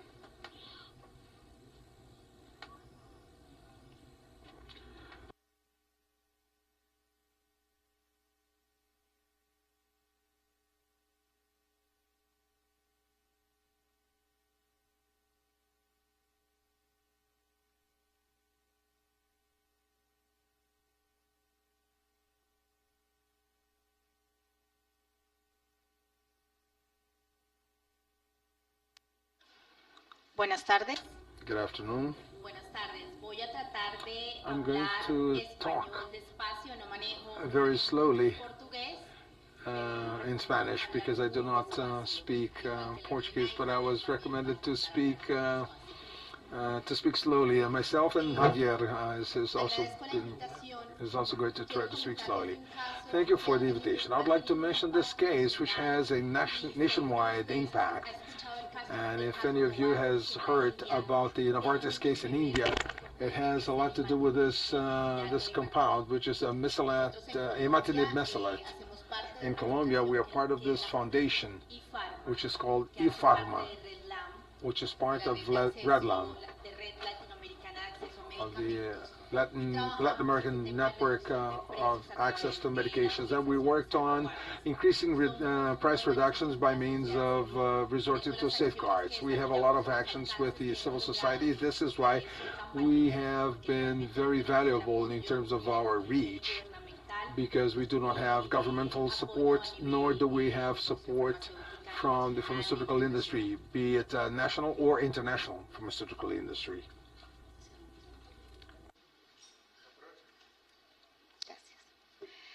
Voy a empezar por contarles. I will start by sharing the Caletra case. Up until the year 2008, we requested this mandatory license for this medication in Colombia. Our health system used to cover that, but at very high prices. We had the highest prices in the region. Also, patients did not have access. Most patients did not. So we realized that there were no legal mechanisms in the country to assess whether one medication or another was a medication of public interest. Therefore, the government developed these different mechanisms in the different institutions to assess whether a medication was of public interest and if there was any real application for that medication and if there was any impact on people's health. In 2008, after many years of our insistence, seeing that institutions and the Ministry of Health would take the issue to the superintendents in charge of granting the patent for Caletra until we were held back by the mandatory license, which would eventually lead to reduced price for Caletra, some 8 times smaller than the price we had been paying, because there were many other problems in the health system, and the patients were facing lots of different problems. Eventually, that fight led to reduced prices for Caletra after many years, and after seeing many patients having this difficulty of accessing Caletra, which was a feasible medication, but it had adverse effects, but that was an option for the second-line treatment. So we achieved that price reduction, which we had been expecting, and that was favorable to the patients who needed that at that time. Now, I would like to talk about the imatinib, which is the second medication. We started to work on this mandatory license.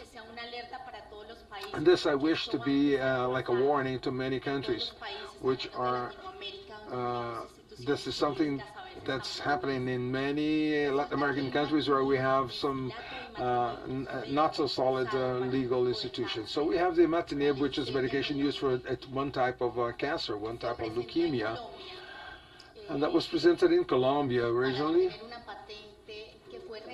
filing for a patent that was denied by our institutions, by the Superintendency of Industry and Commerce. So in 2013, they denied that request because they said that the medication did not have real inputs, real contributions, and other medications, other generic medications of imatinib started to be offered, and leukemia patients started to have access to those new medications. So up until around 2010, Novartis started to have access to this state council, as it is called in Colombia, requesting to have that patent denial reviewed. And after 10 years after that, patent had been denied. So this was very surprising to all of us, and that led to imatinib generic medications to be withdrawn from the market, given that those medications would be offered at 70% lower prices. So, and that would pose a big difference to the systems, to the health systems of the country. So this patent being granted after having been denied for 10 years was a very serious move, and that opened up the space for medications such as atazanavir, whose patent was also denied in the country, to be requested through that state council, meaning they were requesting to review the patent, the denial, and that led to the possibility of transnational companies to come and try to review a new patent after the initial request had been denied.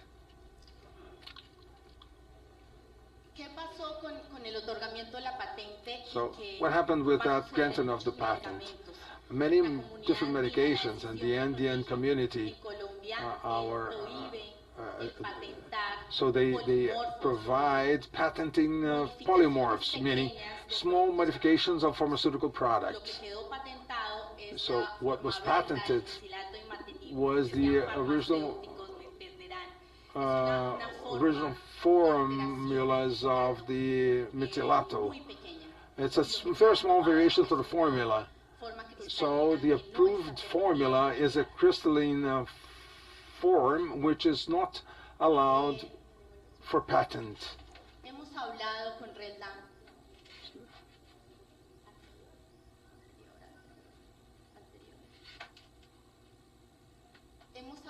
So we did talk to Redlam about this evergreening. So those are smaller modifications to be used. The Miselato is one example of what has happened.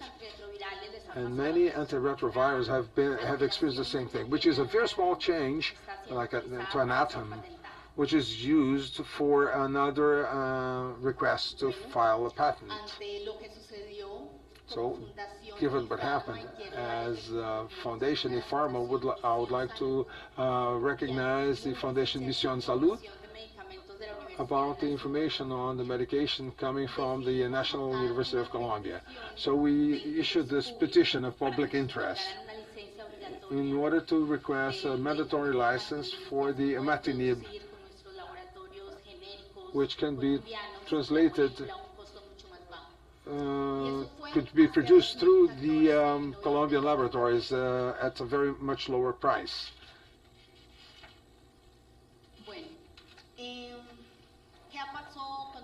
Now, what happened to the entire process? We have been through many years of very fierce struggle. We had external support, positively and negatively. We had more than 120 experts at the worldwide level supporting the Ministry of Health in this cause of public interest in terms of providing the mandatory license. Still, I don't know whether you read any news, but we had foreign pressures in terms of providing resources for the post-conflict event, for the aftermath. So they were putting a lot of pressure on us, saying if you grant this mandatory license, there will be no resources for the aftermath. So you can imagine which were the countries providing that pressure, which were exercising pressure against the Ministry of Health and the President in order to make that decision. So the minister engages in this negotiation with Novartis, trying to reduce the price. And if the price is reduced on a voluntary basis and we do not do the mandatory license, Novartis said, no, you need our medication, and this is the price we're going to offer. It had just passed by India in 2013. Novartis lost the battle trying to get the patent in India, and they were not willing to negotiate the price. And the committee was saying that the medication was of public interest. A lot of people were dying because they did not have that medication, so they were going to declare imatinib as a medication of public interest. Here you have some copies of the resolution 2475 from 2016, this year in June, nearly a year and a half afterwards, where the ministry grants to the civil society a statement of public interest. That was a very joyful day for us. And that's when, it says the medication was declared of public interest.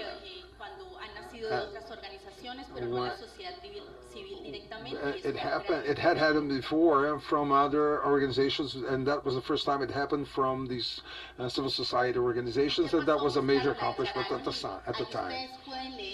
You can read that, the number of the requests to revoke that decision, including the international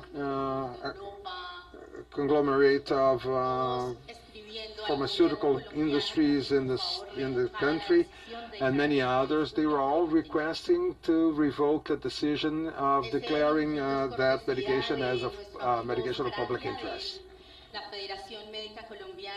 You have all the institutions, the Medical Federation, showing the correlation between the Ministry of Health and IFARMA, which were presenting the original request, and then the many pressures that were being exercised upon the government in order to have them revoke that decision.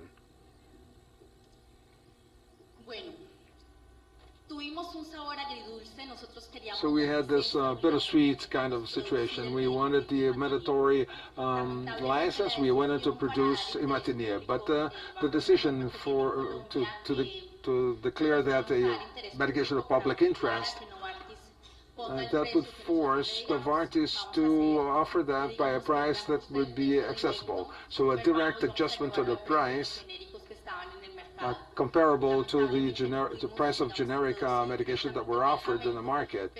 Since we could not propose the medication directly, so there was this proposed resolution towards a significant reduction to the price of the medication. So that was issued last Friday, so it's very recent, so we're still going through the very process, so this is just an initial copy, and they are comparing the situation with another 17 countries, including Brazil, Peru, Argentina, Uruguay, Norway, Germany, so 17 countries where the imatinib prices are going to be evaluated, and those are not the countries that offer the generic medication at the lowest prices, as many people have been talking about, and Javier is going to elaborate on that. But the current price for imatinib, 400 milligrams per 10 tablets, is $1,400 US dollars. So this evaluation was made in those 17 countries that I mentioned. So the average would be $100 if we made that comparison. So that would be for one box with 10 tablets of imatinib. So it's a reduction from $1,400 down to $100. Apply in this circular letter. Novartis has obviously appealed to that, but there's nothing else to be done. The Colombian government has replied to Novartis that nothing can be done, so the law is going to be applied and the price is going to be reduced. Now, and the question is, what happens afterwards? Now, we're now waiting for a resolution to the imatinib issue. We are evaluating we're looking at the developments. So this is already 1 year old. So what we did with Redlam was this request for a public interest, for a statement of public interest for access to treatment with antiviral.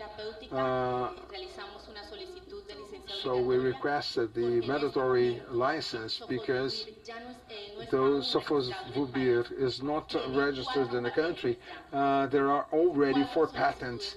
4 patents have been requested. So if the medication comes to Colombia, it's totally protected, and we know what happens with the prices when those medications are under monopoly. So that's a request we have made. Now we're looking at imatinib.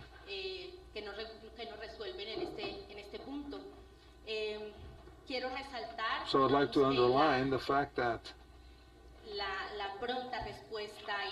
the prompt response and the attitude taken by the Colombian government and the Ministry of Health to solve that situation, which was not easy because it was under a lot of pressure, and it was eventually solved in the best possible manner. So Colombia suffered a lot for 10 years. It has been abused by the pharmaceutical industry, like all of us in Latin America and Africa, the countries of average income, because of those differentiated prices.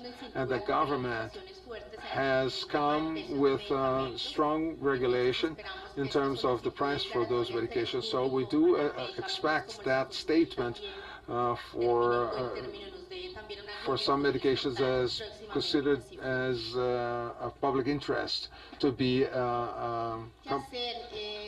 covered by that request. Now, what to do? Mention has been made about the mandatory licenses, the MPP, the issue of the impacts and the problem, which is to exclude countries and to establish conditions for access and benefits under the voluntary licenses. Given the situation of those requests in countries like Argentina and Brazil, we would like to continue strengthening the other countries like Peru and Colombia, because it seems to be a feasible solution when it comes to patents. The issue of mandatory licenses that we have been working on in Colombia, and which are going to continue to do, because safeguards are there to be used, and the government should not ask us why are we requesting something that should be normal. So the safeguards should be used at all times, and we should not be expecting a couple of years for those positive responses. The medication is necessary, and it should be declared a medication of public interest. The problem of local public production, is something that should be in our minds at all times. Waiting for multinational companies to develop the proper technology and bring results at their prices is actually losing our sovereignty. So we should be called upon trying to continue to develop our own investigations here in Brazil and Argentina, so that we can tap from the experiences that we have developed, and that should be extended to other countries such as Peru and Colombia, and to other countries, so that we can develop these regional mechanisms of production.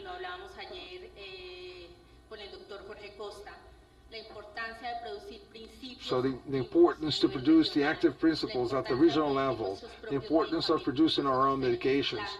We have plans, we have the how, we have the why, and we have the human resources to do that. So it's important for us to keep pushing that, rather than waiting for those medications to be brought from abroad, when we can develop them ourselves.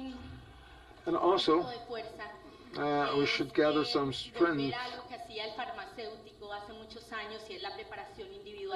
which is the individualized preparation in an individual office, which should not be covered by the law of patents, because it's not being produced commercially. Many of the formulations for children and for other conditions is not adequate for pediatric patients. Many of the formulations, we do not formulations with active principles which are not adequate for certain publics, or for children again. So those magistralities could be an easy and economic development that could solve a lot of the problems of supply to small populations with specific characteristics. We would like to work upon that field, so we would like to make a commitment to do that.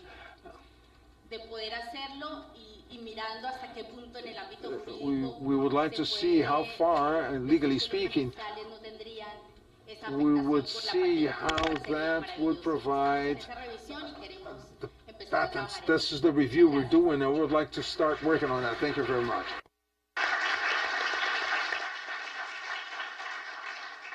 Obrigado, Mayra. E agora convidamos a... Thank you, Mayra, and now we invite Javier to make his presentation. Espérate aqui que as duas coisas.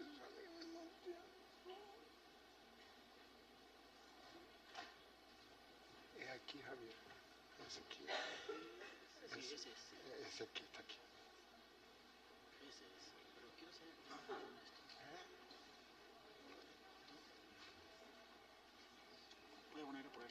¿Puedes ponerlo aquí? No, no puedo. En otro, acá mismo. Ahí, no, aquí hay otro hueco. No funciona. No. Bueno, ese es el otro hueco que tengo.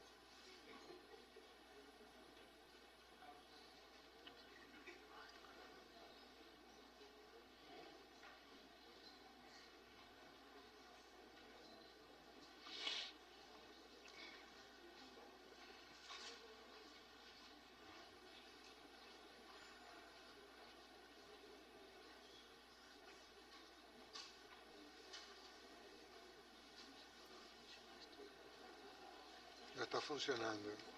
¿Es solo esa transparencia? No, son varios, pero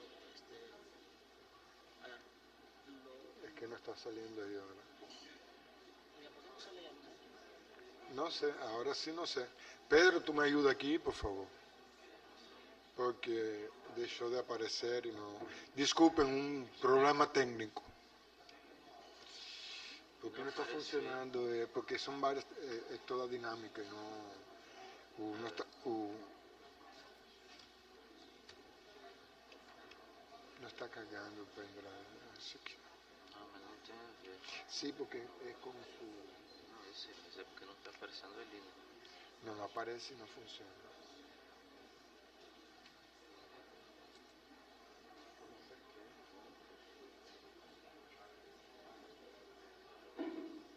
Vê se funciona ali.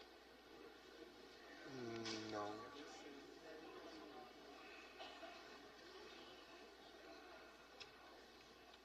No, aquí. Tengo otro aquí. Ahí era donde estaba. Aqui? Ele não pode passar? Sí, pero el problema es... Não, já tá ali. No, porque son varias transparencias. Es dinámica, no es como la... Já tá. É na setinha aí, ó. É igual, é igual. Y yo como... É na setinha igual. Na setinha aqui, ó. Ah, está bien. Sinto aí. Está bien. Cuca. Buenas tardes, disculpen, no sé, hay un problema técnico, pero bueno, gracias por Thank you very much for allowing me to participate in this meeting and for the opportunity to talk about this case and the learning process we have with the pharmaceutical market and pharmaceutical industries, patents by means of mechanisms leading to a monopoly of the market. And I'm sorry, I know I speak really fast, but anyways. So right now I'm going to talk a little bit about the compulsory license for Tazonavir, which is a battle that started in 2013.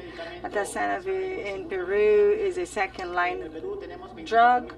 In Peru, we have over 22 people receiving treatment, and 1,500 in second line and 500 in third line. This is the treatment of choice, and it has a patent by Bristol until 2019. And what's the problem with this drug? Well, this is a patent for Tazonavir bisulfate, which is a patent that was declined in different countries such as Colombia, Venezuela, and currently this patent is going to be annulled by the national pharmaceutical industry.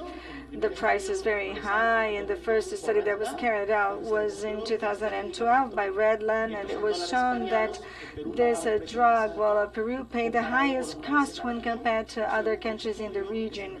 And then there was a study carried out in 2014, such as the Meta study, and observed the same effect, and therefore Peru paid a lot more for Tazonavir than the other countries in the region. And this drug in 2013 and 14 represented 53 to 54% of all antiretrovirals, and so it represented over half of the antiretrovirals, and this is the information provided by the health ministry, and there is an efficient use of public resources because in Peru we don't have any money to waste, and we have drugs that do not cost as much.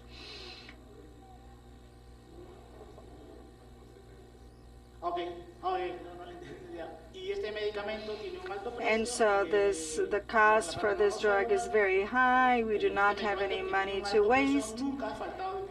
And this drug never really lacked in our public healthcare system, whereas others were not made available.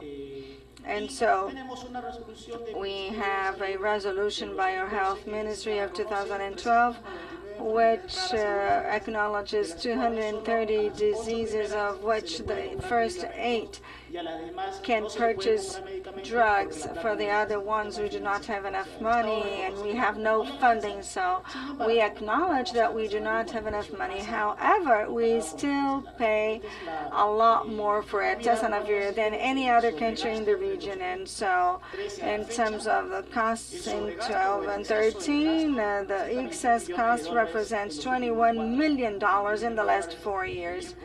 $21 million that we could have even built a hospital if we had used our public resources efficiently. And here you can see the annual costs per year in 2013, $10 million, in 2015, $2 million, in 2016, 4.6. And we have a very aggressive trade opening policy. The market is auto-regulated. The market can't be touched. A compulsory license is a sin, and this is what the situation was like in 2014. So this was our problem. In 2014, the health ministry did not know how many people were receiving Tessanavir, and it could also not justify the amount that was purchased. They only knew that every year they had to buy this amount. But when we analyzed how many people used the Tessanavir, they didn't know how many. And so just for you to have an idea of how disorganized this all was. And so this is a letter explaining all of this, and we had a campaign urging the ministry to share information. The actions of the civil society, of which the first one was to demand a compulsory license. This is a legal mechanism. And right now, as I mentioned to you, it was a sin to talk to our governors about this. And this is something that we had to explain to them. We started getting more involved. Initially, there were some negative reactions. We had videos, interviews, mobilizations, a lot of pressure, both with the health ministry or foreign relations ministry, the medical college, the pharmaceutical college in Colombia, and even the Social Security also complained about this.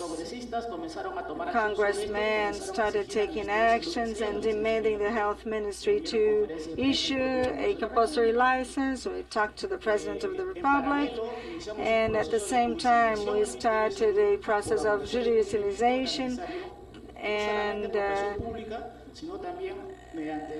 we used all of the legal tools to try to overcome this problem, and this process started in 2014 and it's in force to this day.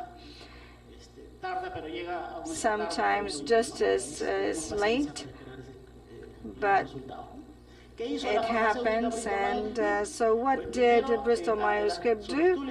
Well, it offered a voluntary license and used an MPP, and they said no, and this is the letter where they say no, that these are selected countries, and Peru was not included among them, and they simply said no. And then they sent us a letter to Peru asking Peru to withdraw it, and this was something that was under investigation, and the health ministry started making pressure for the prices to go down. And then Bristol said, and this was a statement by our health ministry, after 1 year negotiations, they were willing to go down 12% in the first year and then 40% in the second year, as long as it was used as a first line and not as a second line. So this was Bristol's position. This is unacceptable. We cannot deal with public policies like this, and therefore there was a major reaction by the civil society. The United States Embassy also wanted this. They went to the health ministry and said that they would use a compulsory license, and then when we did that, the U.S. asked for an appointment with our health ministry, and Lawrence, we all knew who he was, and this is the man who wanted to interfere with the Peruvian government. So we looked for him to ask him exactly what he wanted to talk to our health ministry about in regards to this compulsory license. In January 2015, we had an interview. We don't have the picture there, but it's a public interview, and they said that they were going to use a compulsory license. We would pay this high cost, and but immediately after that, they made a proposal because to be able to use a compulsory license, you have to declare that it's a public interest. So the Foreign Relations Ministry and our Economy Ministry started evaluating this, and there was a dispute between the interests of the health ministries and the health ministry and the other ministries.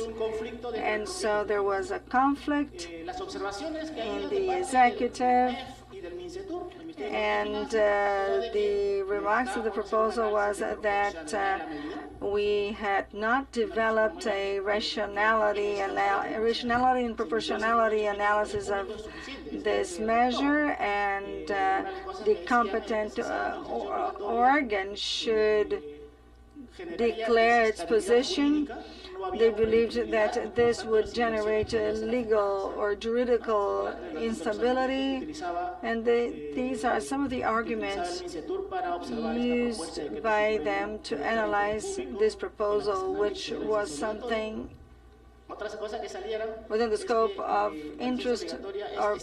public interest, and according to Article 31 of TRIPS,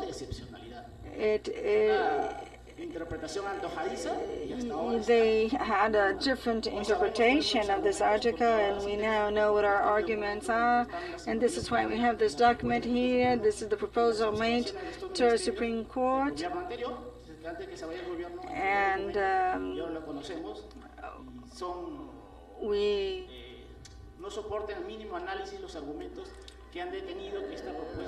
this, there has been a lot of pressure for this proposal to be approved.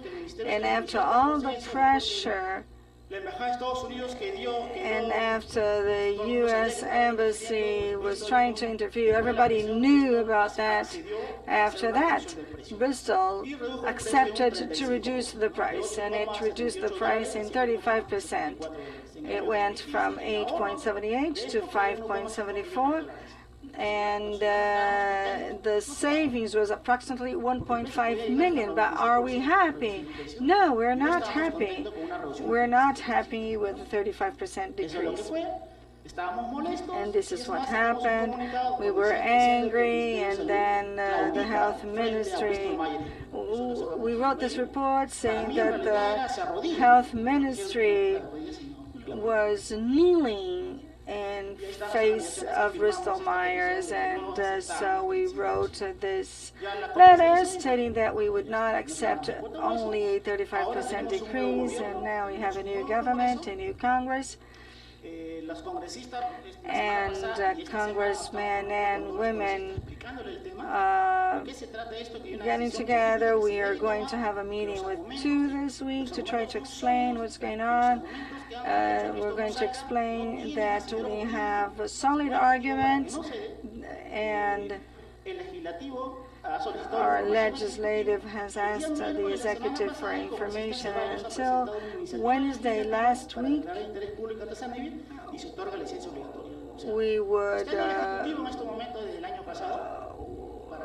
we would do something to start with this compulsory license. This has been under discussion since last year, and now we're having this dispute, and I believe that this has to be approved. And this process has been going on for almost 3 years. However, this is a huge effort for a single drug. In Peru, this was part of the Trans-Pacific Agreement, and we have to start an initiative to declare every drug a public interest, not just one, because whenever we use these drugs, we save lives, and therefore we have declared a public interest. So this is a initiative that was presented by citizens, and this initiative is aimed at changing 2 articles in the law, and then whenever the ministry observes something like this, it requests a compulsory license. So we have to cut off some steps to make this process more efficient.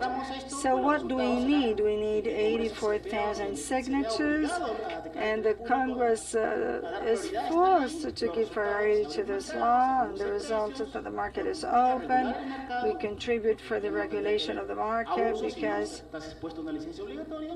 the public expenses will be more efficient, and we'll be able to have better price negotiations.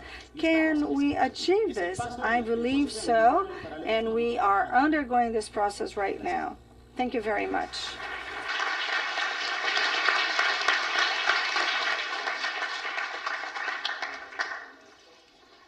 Obrigado, Xavier. Thank you, Javier. We'll now invite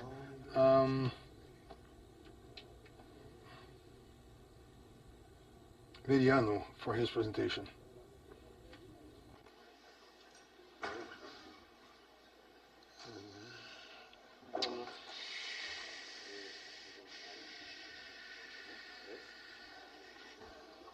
Bem, bom pessoal, boa tarde.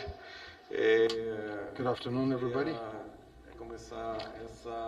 I'd like to start my presentation, which is already being projected on the screen.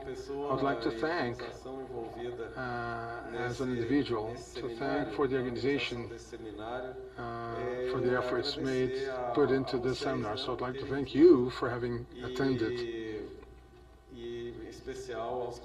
particularly to our colleagues coming from abroad and from the other cities, being here and developing this exercise, an exercise of international solidarity, national and international solidarity, in search for solutions to more universal access, not only in Brazil, but all over the world. So this is a remark I'd like to make before I start making my presentation.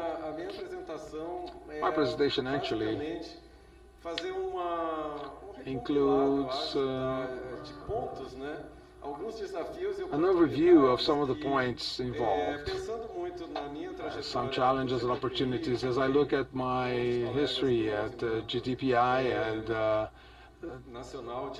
the effort made by many other colleagues in the national AIDS movement, as we have worked on the activism in terms of medications in Brazil, some of our agenda points, agenda items.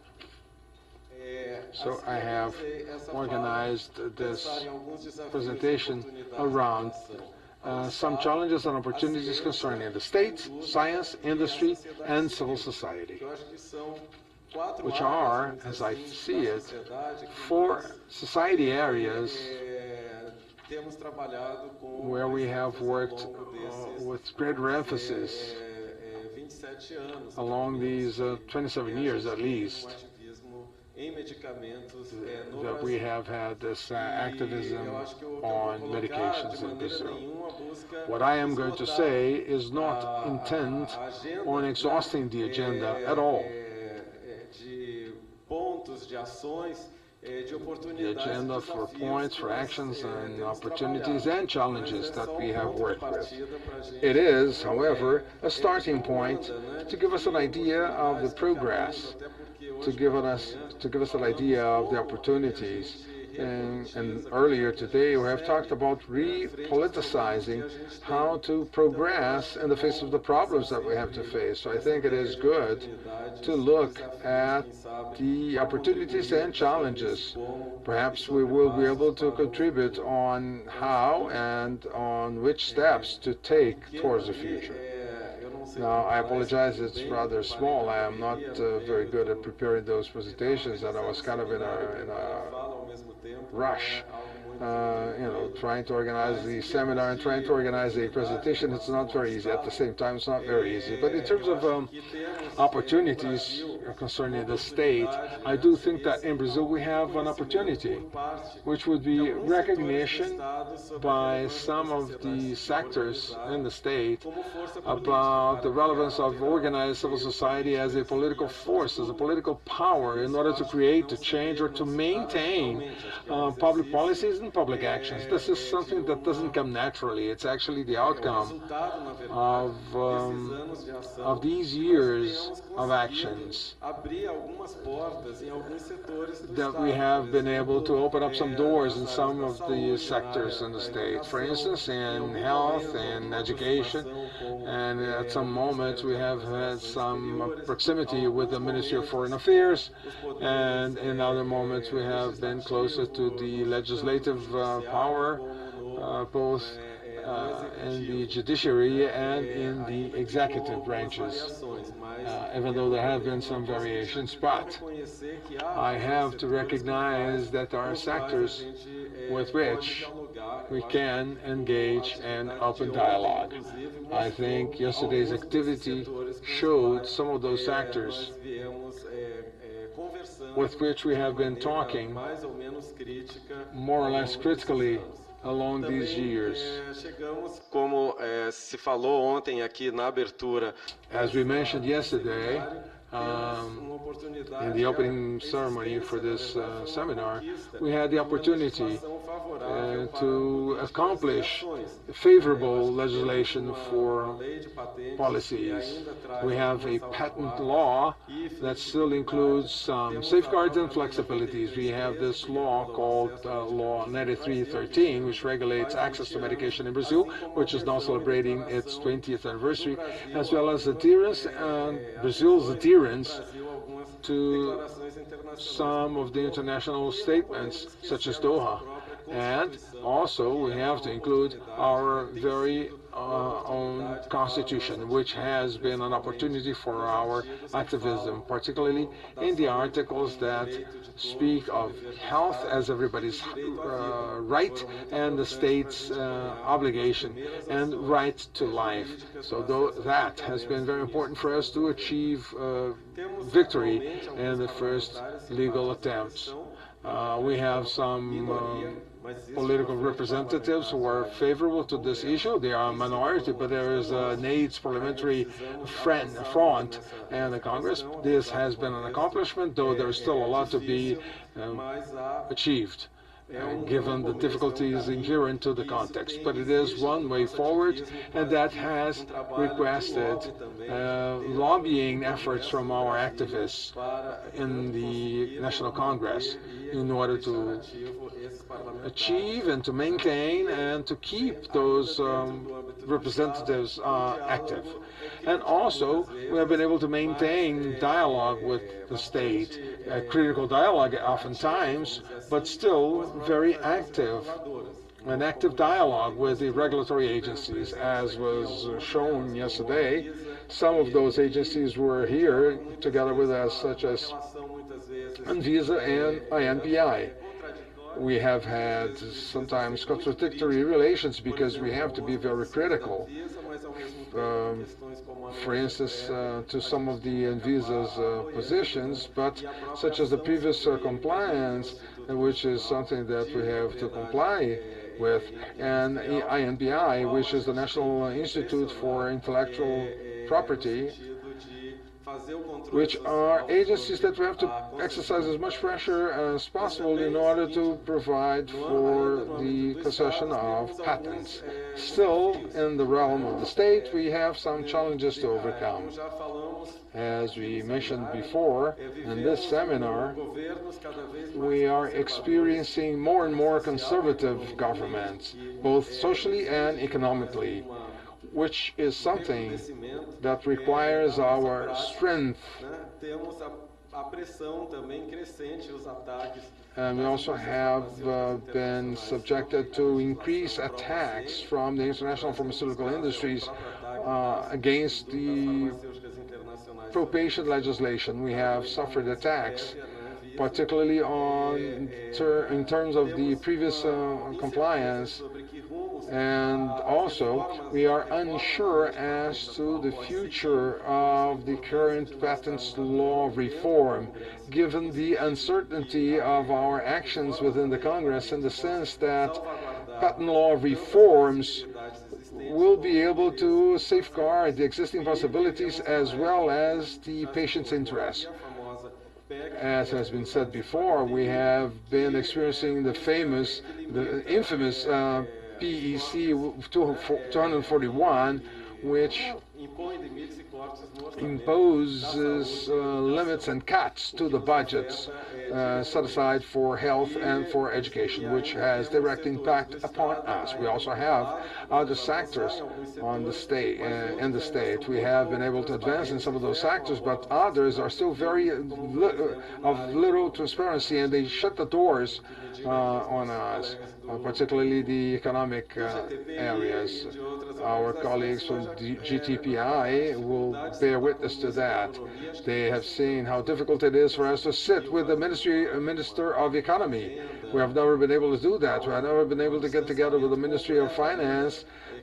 They still keep a distance which can be compared to the times in which we were living under dictatorship. We have never been able to understand how close these sectors of civil society has been.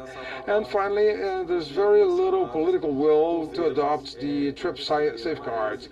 Even in previous administrations, the so-called leftist governments or popular governments prior to this one, even on their parts. We also have another area, as I said, which is science. I think the AIDS movement as a whole is characterized by this rather ambiguous relationship with science. On the one hand, we have to put pressure on them for more and new scientific discoveries, which are discoveries that will be welcome, but we also have to be critical in terms of how these discoveries will eventually reach out to people, meaning they can come into existence under the protection of patents, for instance. It is therefore a very important area where we concentrate our agenda. And an opportunity that I think we have here in Brazil is a host of researchers and an ensemble of scientific production, both from the academic world and from the civil society, which can actually help steer activism and public policies. I would underline the production by civil society, which has been a mandate of GTPI and of other organizations within the Brazilian social movement, which is to produce knowledge on medications. Examples include Cadernos pela Vida, the Bulletin, Vacinas, Cadernos pela Vida from São Paulo, and then the production you see by ABIA, developed by ABIA and also in partnership with a number of other players, which is very important to guide and to steer activism and public policies, to break away with the idea that civil society is what makes noise and the academic world is what really produces science and knowledge. No, it's not like that. We too are producers of knowledge, and this is how we develop the so-called called intersectoriality and interdisciplinarity. You also have a history of interaction between activism and scientific establishment, with various interventions within ethics in research, or research ethics, also with the involvement in trials, clinical trials in the country, also when it comes to vaccines and follow-up to studies on new medications. Intervention is not so strong nowadays, but it used to be, particularly when it comes to CONEP, as we were capable of demanding excellent standards in clinical research in Brazil, including the production and dissemination of knowledge. I think it's important to remember that this is a very important front of our work. Some challenges. Currently, we have very low public investment in research and development. This was mentioned yesterday, so we do not need to recall what the university crisis is in Brazil, which includes shutting down research laboratories, including basic laboratories, basic research laboratories. There is a current dilemma between science and market, which calls for us to be active and attentive to those tendencies. And research within public universities in Brazil, there is a common thought that defends that research results should be patented in Brazil, which brings forth a very serious ethical issue. When we can sell that which is researched with public money, if that can be sold to the private industry in order to generate profits rather than to then bring about benefits for the population. We obviously have to keep up this discussion. We have to look at what is science for. Is that for the benefit of science, for the benefit of the population, or is it for the markets to produce profits to companies rather than to researchers and research institutions? At the GTPI, this is one of the efforts we have been making. And as rather difficult context, access to innovation is eventually not seen as a human right, which should include the right to information. Up until 2012 and 2013, when we were talking, also more recently we have talked about it, in the current governmental administrations, when you used to speak about workshops, sharing information about new medication, we were eventually criticized. So we have to listen and we have to discuss with physicians, because talking about PrEP and talking about PACI with individuals is to remove the encouragements towards proper behavior with a population behavior. People's rights to receive information about the new discoveries and innovations in the realm of science, this is not regarded. This is why we emphasize working and producing innovation and knowledge in those rights, concerning those rights. And now there's a third area that I consider to be very important, which is the industry. I think that one opportunity would be the fact that we have developed a lot of dialogues along these years, critical dialogues oftentimes with the public laboratories and the national industry, particularly the one that produces generic medications. Yesterday, during the day, we did have some representatives from McGill's, microbiological banks. We can often sit and discuss commonalities or differences which are important for the progress of the debate around access to generic medications. And we also have a national industry that will have less and less capacity, perhaps, to synthesize and produce generic medication. But we also have challenges. which would include how to face the dilemmas between market laws and public health laws, since those laboratories, as was seen yesterday here, are also facing that dilemma. They produce generic medications, but what for? In order to secure their own market share, or to serve the population's interests, or are they working towards complying with governmental interests? And some ambiguities that come forth, because generic medication prices, as they are produced in Brazil, that not often, the fact that they are produced in Brazil not often means that they are cheaper medication. So it has to be a critical relationship. As was mentioned here before, it is not our interest, because, often in engaging with those dialogues, there may be a confusion that we're interested in developing the national industry. No, our main interest is, as I see it, the health of people, people's lives, rather than defending markets for the national industry, much less so for the international industry. So, we have to be careful in our roles as activists, as has been shared during this seminar. And there's another area, which is amongst the civil society.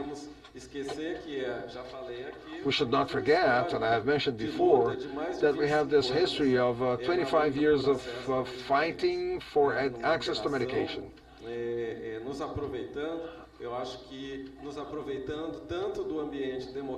We had enjoyed the democratic environment which was built as of the late 1980s, also in our own efforts towards democracy, particularly democracy and access to medications and transparency concerning production and legislation in this field. All along those years, we have also developed national and international liaisons. And I think this seminar is one such example, given all of the difficulties, because it is not easy to do that from Latin America, including cost issues and language issues and cultural issues.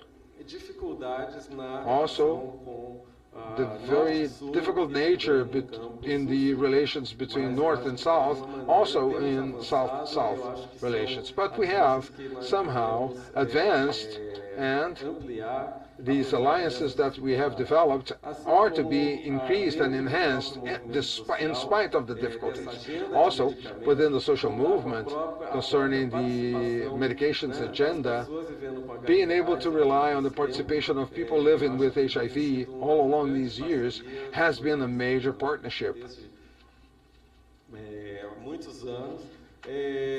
Along these many years, articulation with the National Network of People Living with HIV/AIDS, with women living with HIV, and more recently, with patients from another pathologies such as hepatitis, tuberculosis.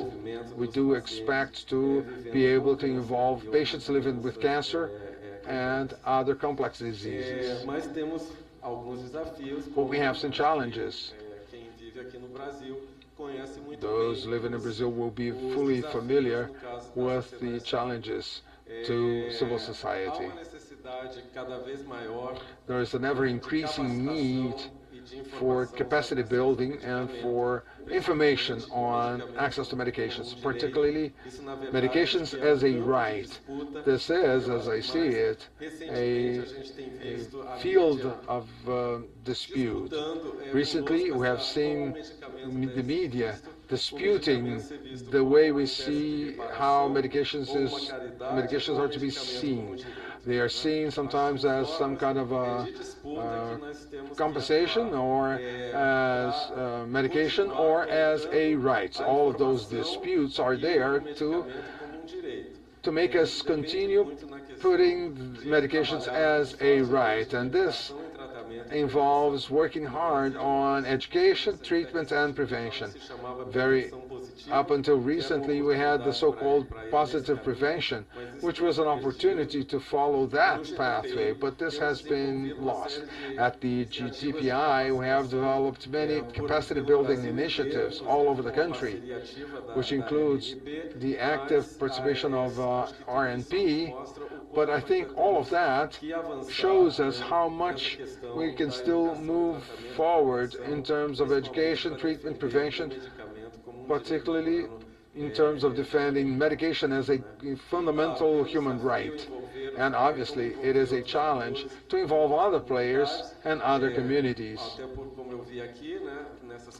As I have seen in these 4 areas, we see activism in the area of medications involve the idea of developing partnerships, which will be rather complex partnerships and not easy to be maintained because of the diversity of interests in terms of promoting medications, market, science, rights. So it is indeed a dispute of fields, of knowledge, and of policies. Scarce resources, both on the part of national and international philanthropy, this has been mentioned in the earlier part of the day, as well as on the part of the public sector. In Brazil, there are very few international agencies. National private philanthropy is considerable. It is there in Brazil, but our national philanthropy does not fund health, much less so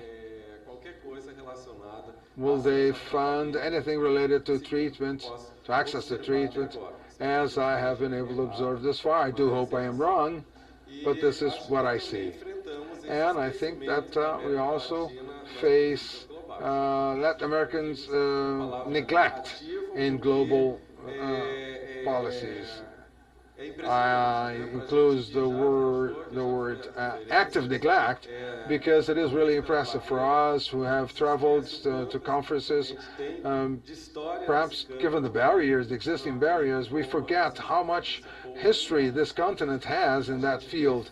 That is something which is often neglected. We do see films and documentaries, but the foreign production on those themes are very scarce and mentioning Brazil, and they forget how much we have developed, particularly on the part of civil society. So this is another obstacle to producing knowledge. We have to make an effort to make this voice and to keep this voice active. I think this is something that has to be reinforced. And particularly this major threat on the part of the government, which is now starting in Brazil, as you have seen. It's not such a novelty because it is like a continuation of what was in place before in terms of threats to democratic accomplishments in the recent years. The disassemble of public health systems, the SUS, everything that we have been able to advance in our health reform, that shows what the challenges will be for the coming future. Basically, this is what I meant. I meant to try to show the path that has brought us this far, to look at the obstacles without exhausting that. We still have a few challenges at the international level that I haven't mentioned, but they are there for us to see, which is the refreshment of those international free trade agreements, also Brazilian foreign policy neglect of human rights, which is reason for great concern for us because it also brings forth challenges to treatment, among others, which will certainly be added by anybody here in this audience. And to add to this agenda that I have just shared with you, this is my remarks that I had to do. Thanks for the opportunity and thank you for being here.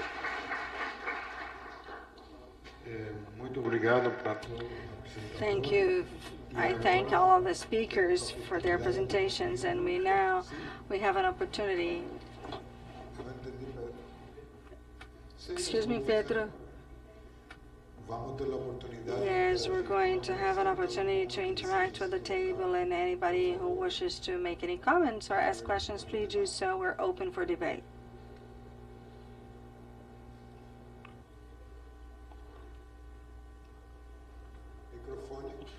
Microphone. And please do not forget to say your name and institution.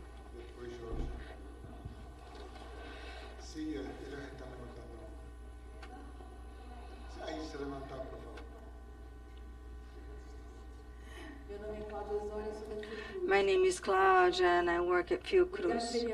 Thank you, Veriano, for letting us know that, or for saying that not all knowledge is in the academic environment. I would like to ask you from Colombia a question.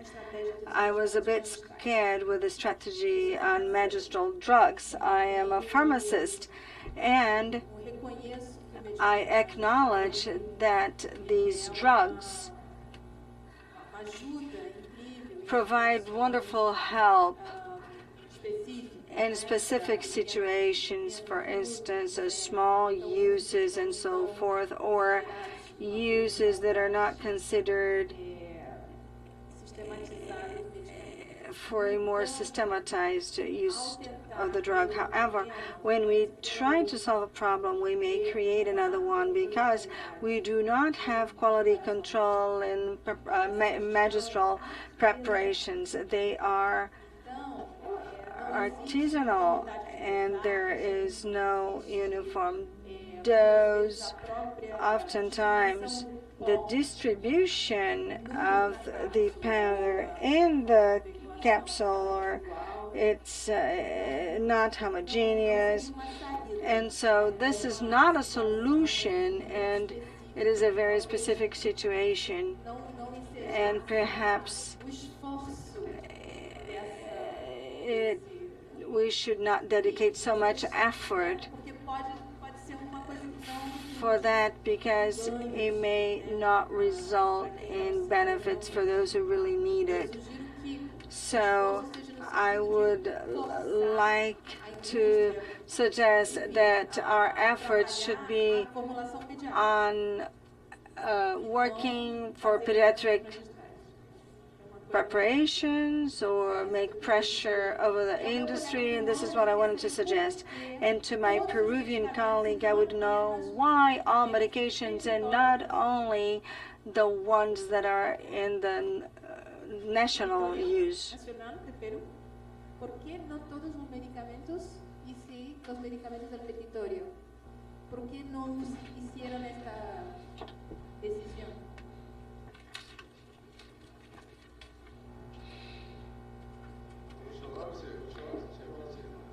I think Jorge should answer that.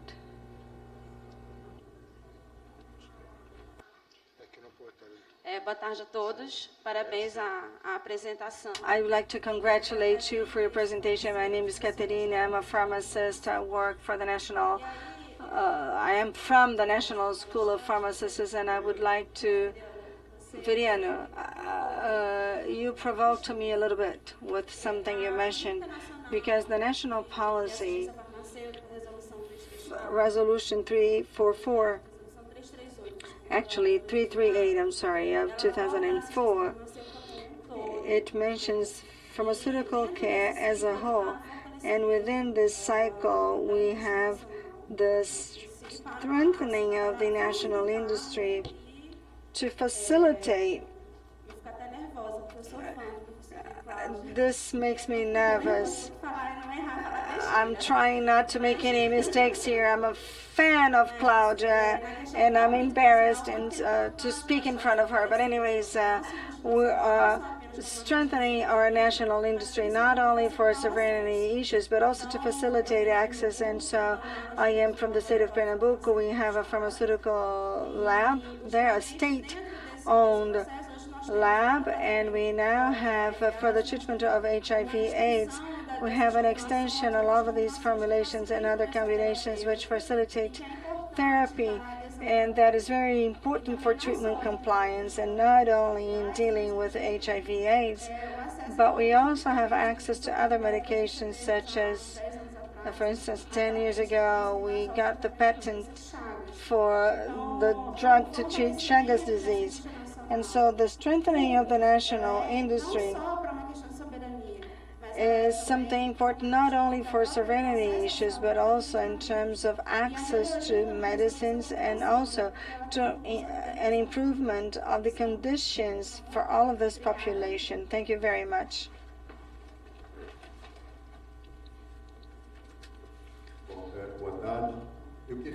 Good afternoon. I wanted to ask Javier how they were able to include the Federal Council of Medicine, because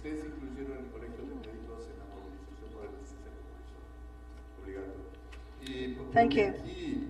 Because here, as opposed to Peru and the U.S., where scientific societies had petitions, public petitions, here, not ever did any pharmaceutical industry have any public statements complaining about the prices, especially AIDS medicines. And I also would like to mention that they do not have the right to sell with abusive prices. The development for the industry should use money from the banks, but not take any of the resources we have in our health ministry. And I don't remember whether it was in 2008 or 2007, just to give you an example. The national industry, by means of a public laboratory, sold for the same price as Bristol, but we gave a preference to the national industry, and that was published by the health ministry. And so we have to be very careful when we include profit in the discussion of sovereignty. Thank you very much.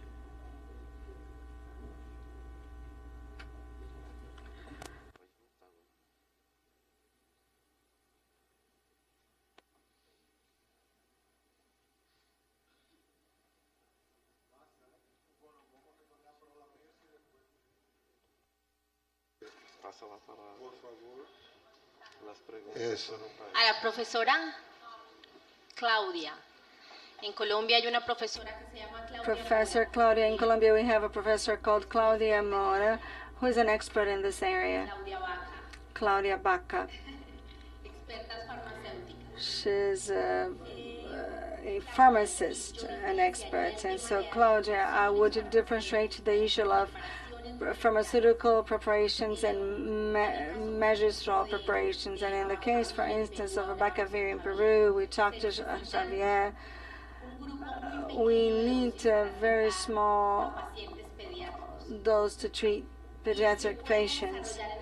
And we may have facilities with babies, and even though magistral preparations are ancient, it doesn't mean that the quality is not going to be adequate, and therefore these preparations, according to the proposal we made, they must be for specific groups with specific drugs, so that this can solve specific needs. For instance, Abacavir pediatric in Peru, which is one of the things we want to work with in the scope of RELAM, and we also we want to work along with Javier. Oftentimes we have problems with supply of this drug for pediatric patients, and so we should adjust the formulation and eventually a magistral preparation. Professor Correa, who's from Argentina, and you call him Jorge? No, Carlos. So Professor Correa said that it's very likely that these preparations did not have to comply with intellectual property, and that's why I think that it's important to evaluate this matter and always take into account quality criteria. In Colombia, we have these magistrate drugs which are being produced, such as Fabron. Fabron is a manufacturer of magistrate drugs, and we want these initiatives to come from the civil society and from pharmaceutical labs which can develop them for specific groups and that are in a way personalized. Sí, en el Perú tenemos un petitorio farmacológico. In Peru, we have a petitionary including 224 drugs, of which 105 has not reached the market. So, essential drugs are not available in Peru, and one of the reasons, for instance, pediatric abacavir is that because we do not have a lot of children who would need it, and we need per year something over 1,000 bottles. This is something that it's not in the interest of importers, and so every time something new comes up to the market, we have to make a clear evidence of public interest and trade interests, but we have this problem, and so one of the possibilities is to manufacture it, and then we solve the problem, and we would be using an ancient technique. This is a solution to a specific problem, but this is what we have for now. We have a lot of drugs that are not available. And the other question was, why do we want to declare all of the drugs as being of public interest, and not only those? If we have 722 drugs that are considered to be essential, but in this list, for instance, we do not have any medication for rare diseases or very specific diseases. And this essential list will help us cure a lot of diseases, and this small breach ends up leading to the fact that some diseases do not have drugs available. If we say that they're all going to be declared as being of public interest, this does not mean that we are going to have a compulsory license for all of them. But if you declare all of them as being of public interest, and then you have a price abuse, the health ministry will request a compulsory license. But we have to follow a legal procedure, and the fact that they have all turned into public interest, we can skip a lot of the steps in this procedure in the negotiation, and it's very probably that we will have this available for rare diseases. And trastuzumab was included in our petitionary 2 years ago, and this is one of the drugs that represents the highest expense. We can do this now, but can you imagine in the future if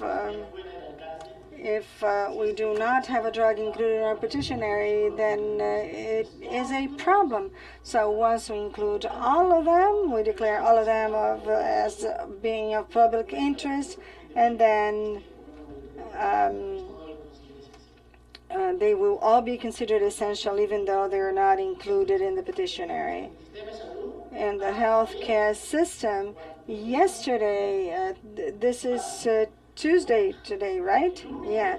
So on Monday or Sunday, the Peruvian's healthcare system was declared as being in a state of emergency. They are not paying anybody. It's total chaos, and the government has declared it as an emergency situation. The situation is long-standing, and in this regard, not only the medical college, but all professional colleges do not have the proper instruments available. They don't pay anybody. The system is a chaos, and the professionals are really angry when they realize that we pay 25 times more for Tassanov when here it costs us 25 cents. How can we pay such a high price in a system that is collapsing? And therefore, the medical college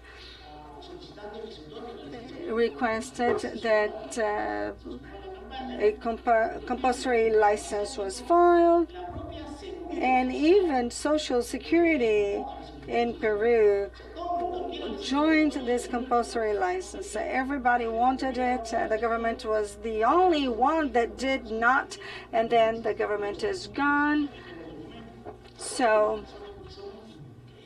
the reasons for that are incredible. For instance, the finance ministry said that the compulsory license is illegal. Is it illegal?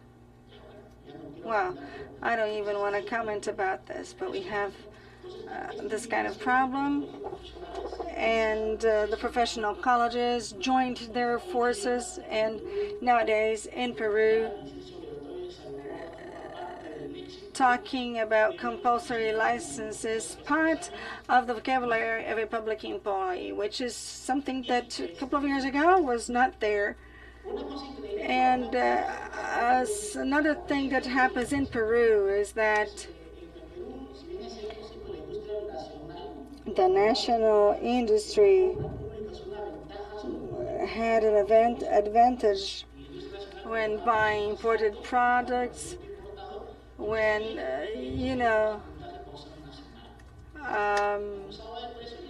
we had a lot of price abuses because of the competition system, and once we got rid of that, Peru included some strategies such as performing a single purchase per year, where you include everything according to scale economy. And so in Peru, when we have a competition, the prices are lower, but whenever we have a monopoly, prices are higher, and they are the highest in the region.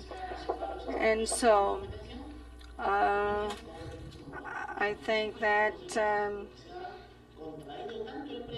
the price has gone down, and the consequence is that a lot of drugs are no longer in the market because the price is so low that they don't want to manufacture them anymore. And this is something that we are experiencing right now.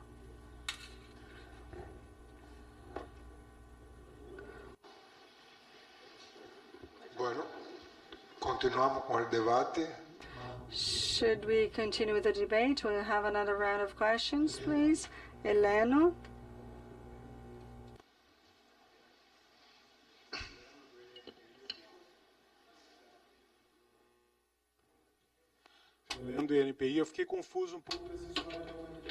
I was a little bit confused in terms of the pharmaceutical manipulation. In our law protects pharmaceutical manipulation and manipulation of pharmacies.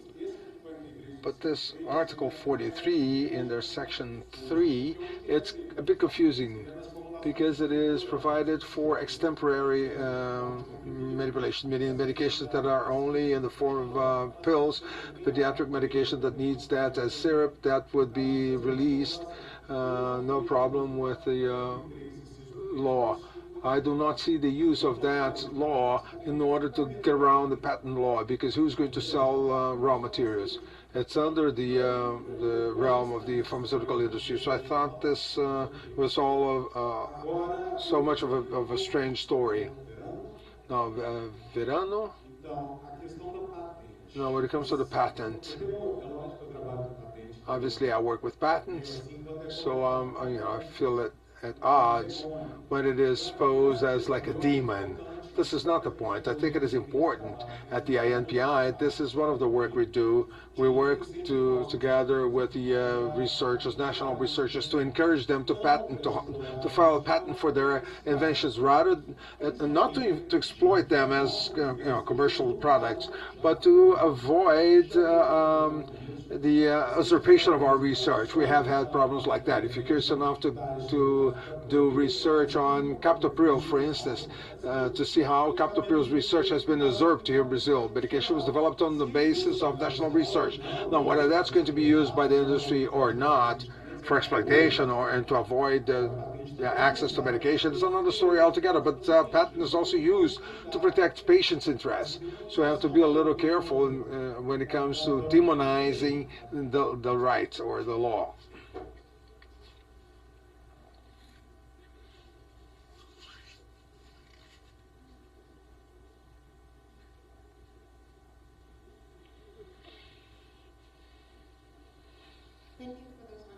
Obrigado pelas maravilhosas. I'll have a few questions for Atman especially, and for the rest of you as a thought, and I'm going to make you very upset, because I think we should actually have a call for the end of patent slavery, because I'm sorry, we can see that they're not doing anything for patients.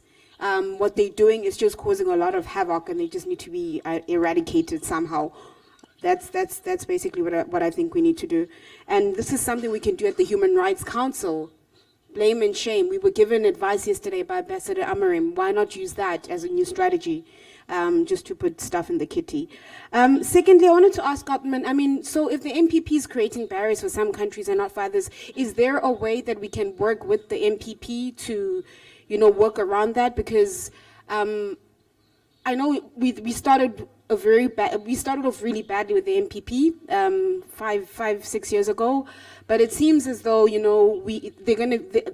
MPP is here to stay, so we should try and find strategies to work with the MPP where we can. I also wanted to ask you, Atman, in terms of these one-by-one patent oppositions that colleagues are doing, how much time does that cost? Have we ever done that calculation? Because if you think of the time, the legal costs, and how long it just takes to just oppose one patent, is that where we really should be investing our energies?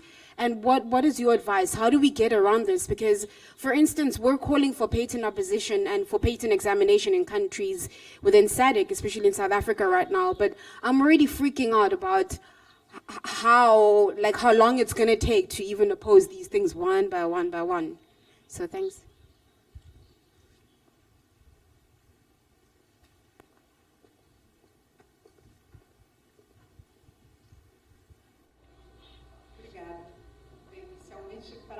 Thank you.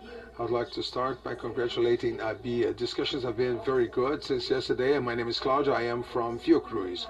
I would like to complement the issue around patent. I liked Elena's comment, and I think it calls for further discussions. We have to elaborate on the role of patents in relation to our environment in a developing country, and to relate also with the issue of the academic world and the public research institutes.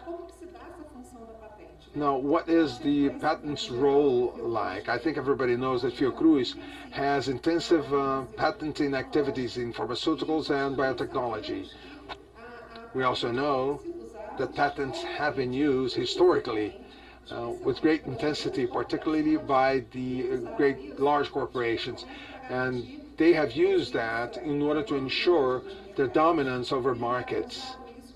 They have used that frequently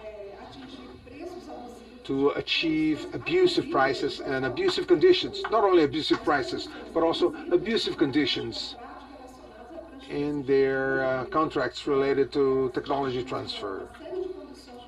So we have a whole host of contract conditions, highly complicated issues. Brazilian institutions, whenever they receive those contracts, it usually goes far beyond the price of medications or price for technology.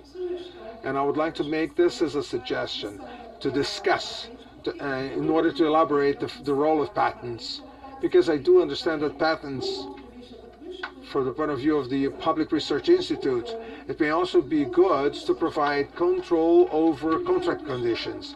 First of all, the state cannot accomplish all of the steps of developing some medication. Fiocruz is one example. There's just so far we can go, and we do need partners. We often need partners from the private sector. And partners do not engage in any conversation if you do not have a patent. They often deny any kind of conversation. This is part of the market logics. In addition to that, public research institutes, whenever they hold any patent, if they are well-rounded in their negotiations in terms of technology transfer, they can achieve the best contract conditions when it comes to technology transfer, which will therefore ensure fair prices and will help them avoid the abusive conditions which we see in most international contracts around technology transfer. I would not like to exhaust any discussion, but I would like to pose that as a future point for discussion in our debates, and how we can work on this relationship between patent and Brazilian development, Brazilian technological development. Thank you. Devolvemos para la mesa y ahí después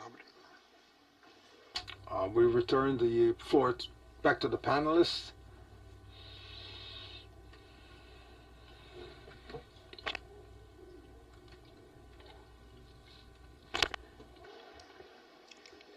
Para la persona que preguntaba. To the individual who was asking about the measures of drugs, that does depend on national legislation.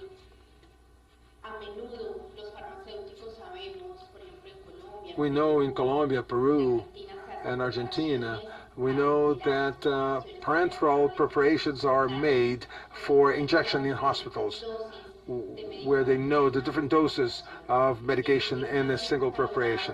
The injectable medication is registered as medication that has the most technological restrictions in terms of ease of contamination and by entering the blood directly.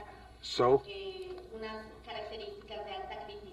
they have high critical levels, as well as hormone-related medications that will have any possibility of high levels of contaminations, and that is done in hospitals in Colombia when they hire pharmacists to do them adequately, and mixes are made with different components for those preparations. So yes, it is important to consider the local legislations.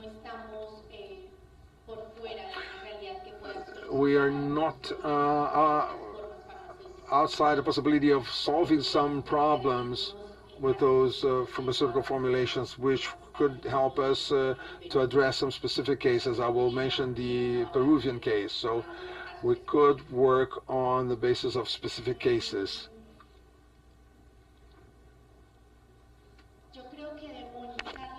I believe that demonizing patents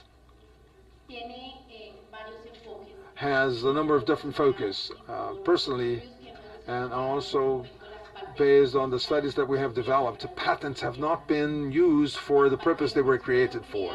Patents were created for as an incentive to innovation, so that the innovation model would progress, and this is not what's happening. Patents model has fallen short of their purpose. So we have to recognize that innovation is not really having real therapeutic application. In the United States, they usually make this evaluation, so they categorize molecules first when it is a major therapeutical input, and that has been done for many years.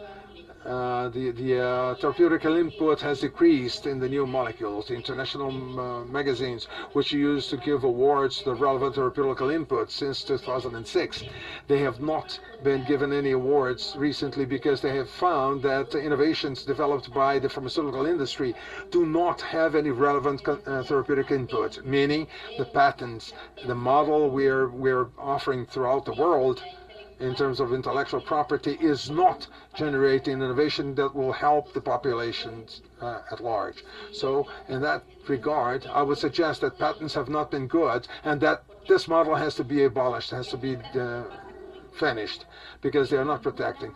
Just as in Brazil and as in Colombia, no pharmaceutical patent is filed actually by Colombia. And in Colombia, zero patents.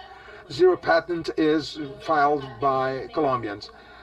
Medication patents have all been filed by foreigners in Colombia. So our health sovereignty in terms of medications is dependent upon foreign countries. There is this story about improving investment that will help development with technology transfer. This has not been the truth. All of the patents are filed by multinational pharmaceutical companies. So in Colombia, patents have not been good for anything at all. Also replying to the question that was asked by our South African sister in terms of the oppositions and the patentability criteria. I think it is very important to work on both areas. In Colombia, there's a legal practice that has filed some 500 patents by means of those oppositions. I believe it is important to develop the legal mechanisms to have clear rules to that game, because I believe this mechanism in Colombia has been very good to retain patents that did not present the required quality. And the issue of patentability criteria, we have elaborated on that. We are very concerned with that issue, and we have made a lot of pressure upon our governments in order to develop stricter criteria. Regrettably, in Colombia, we have been flexible with those criteria. But the idea would be to be stricter, because if we continue with the same model, patents of industrial application, though they do not have the therapeutical input that would be expected, they would still be achieved. MPP. That's a question we have asked ourselves very often at Informa and at Redlam, in terms of how to improve access to other countries, to improve the conditions. And the conversations with the MPP is that they are kind of tied up concerning the countries where they have any possibility to negotiate. And they are tied up by the pharmaceutical industry.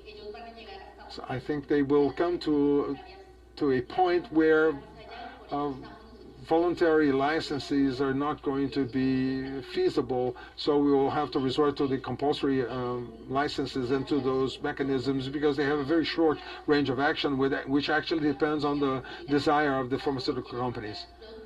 So they are the ones who decide where they're going to send their products, and who are the ones they're willing to engage with the stakeholders. And that's an overview of the MPP. And I'll pass the floor.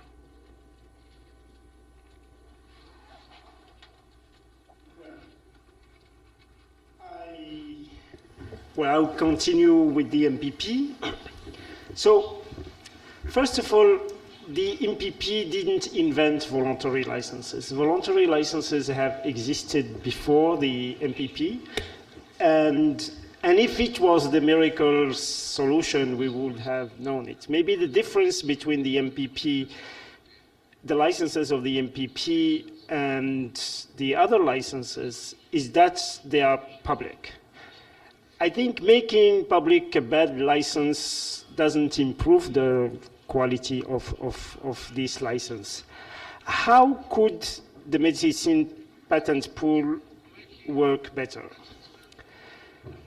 First of all, if the medicine patent pool is here to remove patent barriers, let's discuss about the countries where there is patents.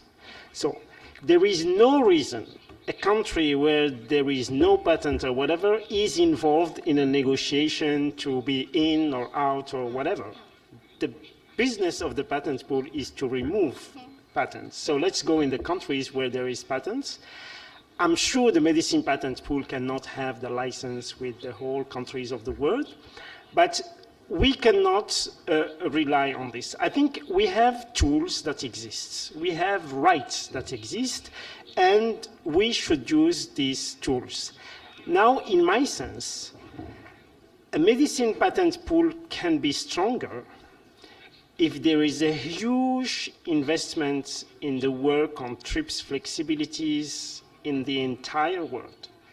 If we are funding today, what United is doing with us, 4 countries, it's nothing, 4 countries. If United is funding 40 key countries to implement the TRIPS flexibilities, with people challenging patents, with people doing compulsory licenses campaigns or whatever, if we are treating the TRIPS flexibilities as we are treating the voluntary licenses mechanism, probably pharmaceutical companies are going maybe to go themselves to the medicine patent pool because they are threatened and there are risks for them, and maybe we will get better licenses, which in any case won't solve the problem of the entire world. So I think for us, as civil society, there has been a dialogue with the medicine patent pool that has not been always easy because they speak about complementarity of approaches, but we need to define what we mean by complementarity. And today, everybody's speaking about complementarity. When we are undermining the TRIPS flexibilities, it's not about complementarity anymore. It is about sabotage of some activities. We know when we are negotiating a license where the patent has not even been granted. Let's take the case of sofosbuvir and daclatasvir today with the medicine patent pool. The patents are still being examined all over the world. Very few countries have granted, apart maybe the rich countries or whatever, but in many countries the patents are pending. The fact that we are going to discuss what the patent is. Very often in the definition of the license of a patent, we speak about a patent filed or granted or an appeal or whatever is a patent, which means that we are already considering something that is filed as a patent. So it creates a lot of problems. It may refrain countries from taking steps to use the TRIPS flexibilities. It is even dangerous for the public opinion because it gives public opinion that the problem is solved. So for many countries, for example, even the patents on tenofovir, he said, oh, there is a license since 2010 or 12 or whatever, and it is, the problem is solved. Why the reality, I'm telling you, in Ukraine, in Brazil, you can still not have Truvada, and the problem is not solved. So I don't think we have the capacity ourselves to work together as to improve the licenses. I think there is, our work may strengthen the position of the patent pool, and this is what happens. The license today, some of them are much better than the Gilead first one. Why did this happen? It is because civil society have criticized that maybe they did better with other licenses. But if we uploaded in the beginning and say, well, that's perfect, that's fine, it won't work. Now with patent opposition, I think there is different reasons why we do patent oppositions. And the patent system has been corrupted, and we really moved from the origin of the thing which was, rewarding innovation, and which, in fact, we got this monopoly because of disclosure. You invent, you disclose so that others can use it, and then you get reward. Go read the patent today. Nobody discloses. Even people read it, and it still doesn't say anything, and you can't do it. So we need a system to monitor this. And patent opposition can be a way to tell the patent officers and the government or whatever, there is somebody who is monitoring you. you need to be accountable, and it is a way for civil society, for generic producers or whatever, to intervene and help with this patent examination process. We don't necessarily, we can have impact, and we had impact of patent oppositions before we win or we lose the opposition. Because first of all, we have cases where companies withdraw their application, and it happened for several times. We have cases where one opposition in one country that is successful may be taken by other patent officers in the patent examination, and this happens, for example, with the example of Egypt for hepatitis C. So monitoring the system, making the patent offices more transparent and accountable, the possibility of withdrawing the bad or abusive patents or whatever, we see price negotiations, etc. So we may have different results from and different expectations from patent oppositions. I agree with you that we cannot do it for every drug. It's a long process. Not everybody can do it. But at the same time, it's just like if you say the justice in your country is very slow, and I hit you by the car, with my car by mistake, and I tell you, okay, I give you 20 real, why you have rights and you won't go to the court to get your rights just because of the justice is very slow. So I think it's an issue of rights. And what we want is that people use this kind of system, not only patent opposition, but other TRIPS flexibilities on a routine basis. And I think if we give a space to anybody from civil society, from consumer groups, from researchers, pharmaceutical companies or generic producers to interfere and to help with the patent examination process, it is important. In my country, there is 14 patent examiners, 14, 1-4, who receive between 7 and 10,000 patent applications per year. And 14 people, all fields. They do medicine, they do electricity, they do whatever. It is just impossible to examine patents in this process. So if there is anybody who can help with arguments and with whatever, why these patents should be granted or not, and the opposition system, I think it's very good to make this system working. And we have the example from Argentina where they filed patent opposition, we have price reduction immediately. Without necessarily, they didn't win the case. Maybe they will lose the case, maybe, but at least it has an impact. So I think we need to use them. It should be maybe easier. I totally agree with you. And maybe, well, we aim to make this as a routine. It's just unbelievable that the time they are spending to get a compulsory license, which is a basic right of a country, it should come automatically. And it's crazy that to use our rights, we are making so much energy and effort, etc., for something that should be a routine.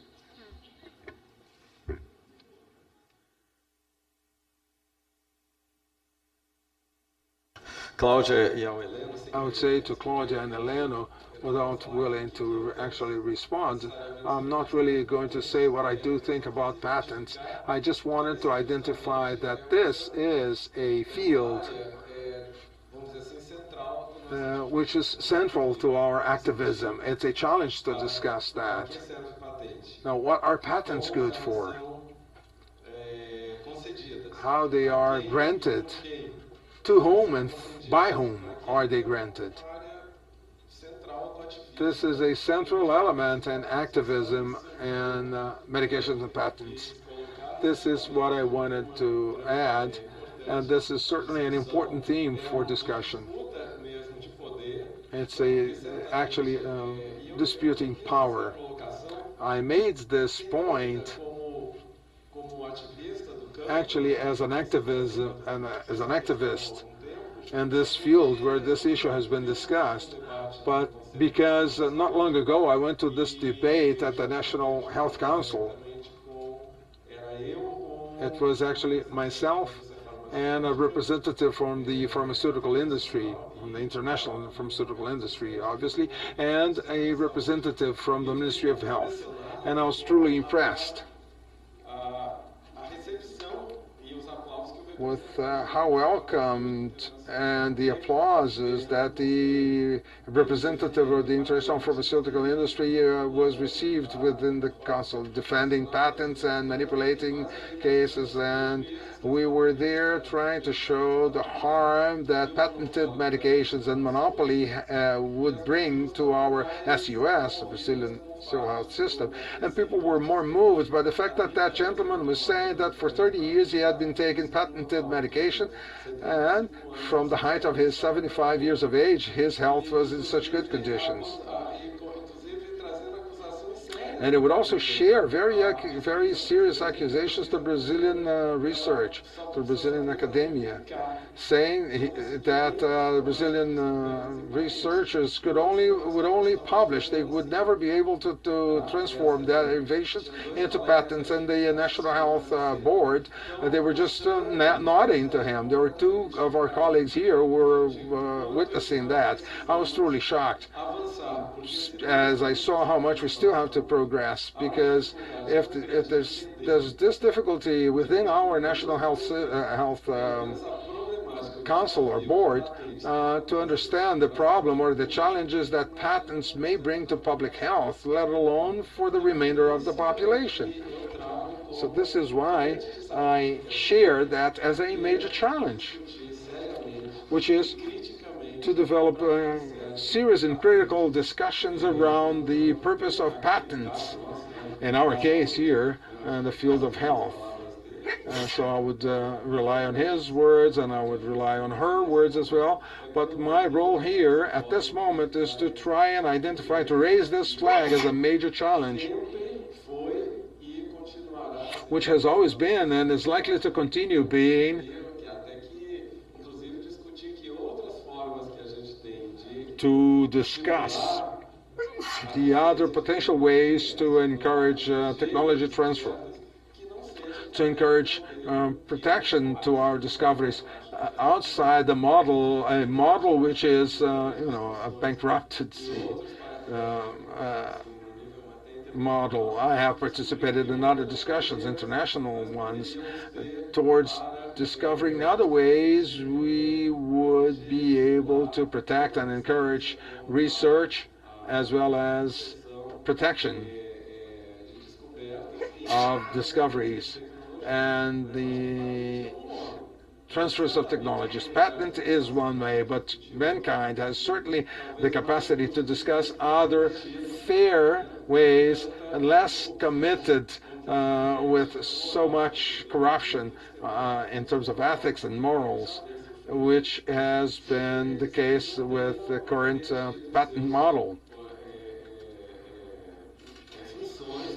Obviously, there have been some roles which may include protection and so on, but currently, as the high-level panel that was mentioned yesterday by Ambassador Amorim, it posed a limit to that purpose. So those questions are still valid. I mean, what are they good for? To whom, by whom, for whom patents are held? There's no doubt this is a major theme for discussion. That is a major theme for discussion, but in the interest of time, I think it is really necessary to discuss the good and the bad aspects of patents and how much do they contribute or not with public health, and how much do they difficult or not access and equity to quality treatment and quality of life. Unfortunately, we have to close now. We have a 15 minutes break, and there will be snacks offered downstairs. So I'd like to thank all of the participants in this panel for their participation.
Boa tarde.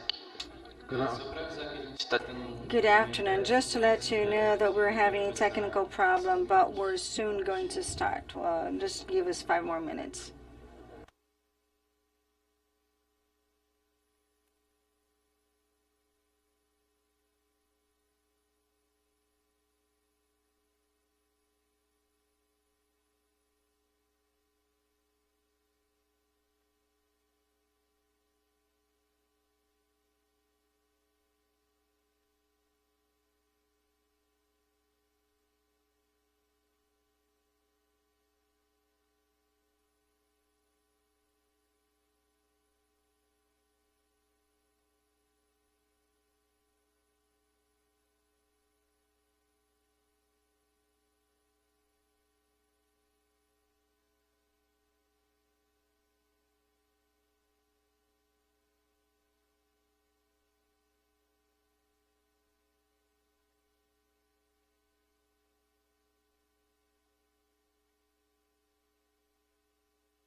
Gente, então boa tarde. Desculpa o atraso. Good afternoon. We apologize for the delay. Technology sometimes helps, but sometimes it plays tricks on us. Então a gente chega nessa última mesa de hoje. So we come to the last panel today after 2 very rich debates. We come to this rather important theme, which is the role of corporations and this debate about access to medications, but not only access to medication, but actually democracy, the impact of corporations on health, and more specifically on health systems. I'd like to say that I'm very happy with this panel because they are not traditional partners of the GTPI except for Aliton.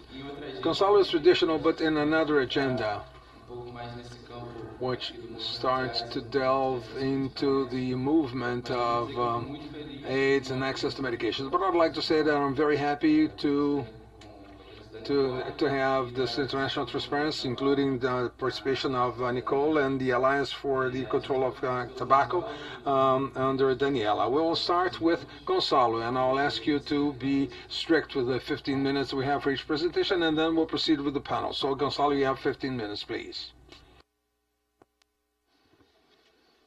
Oi. Bom, vocês preferem ouvir português com sotaque? Do you prefer to hear Portuguese with an accent or Spanish?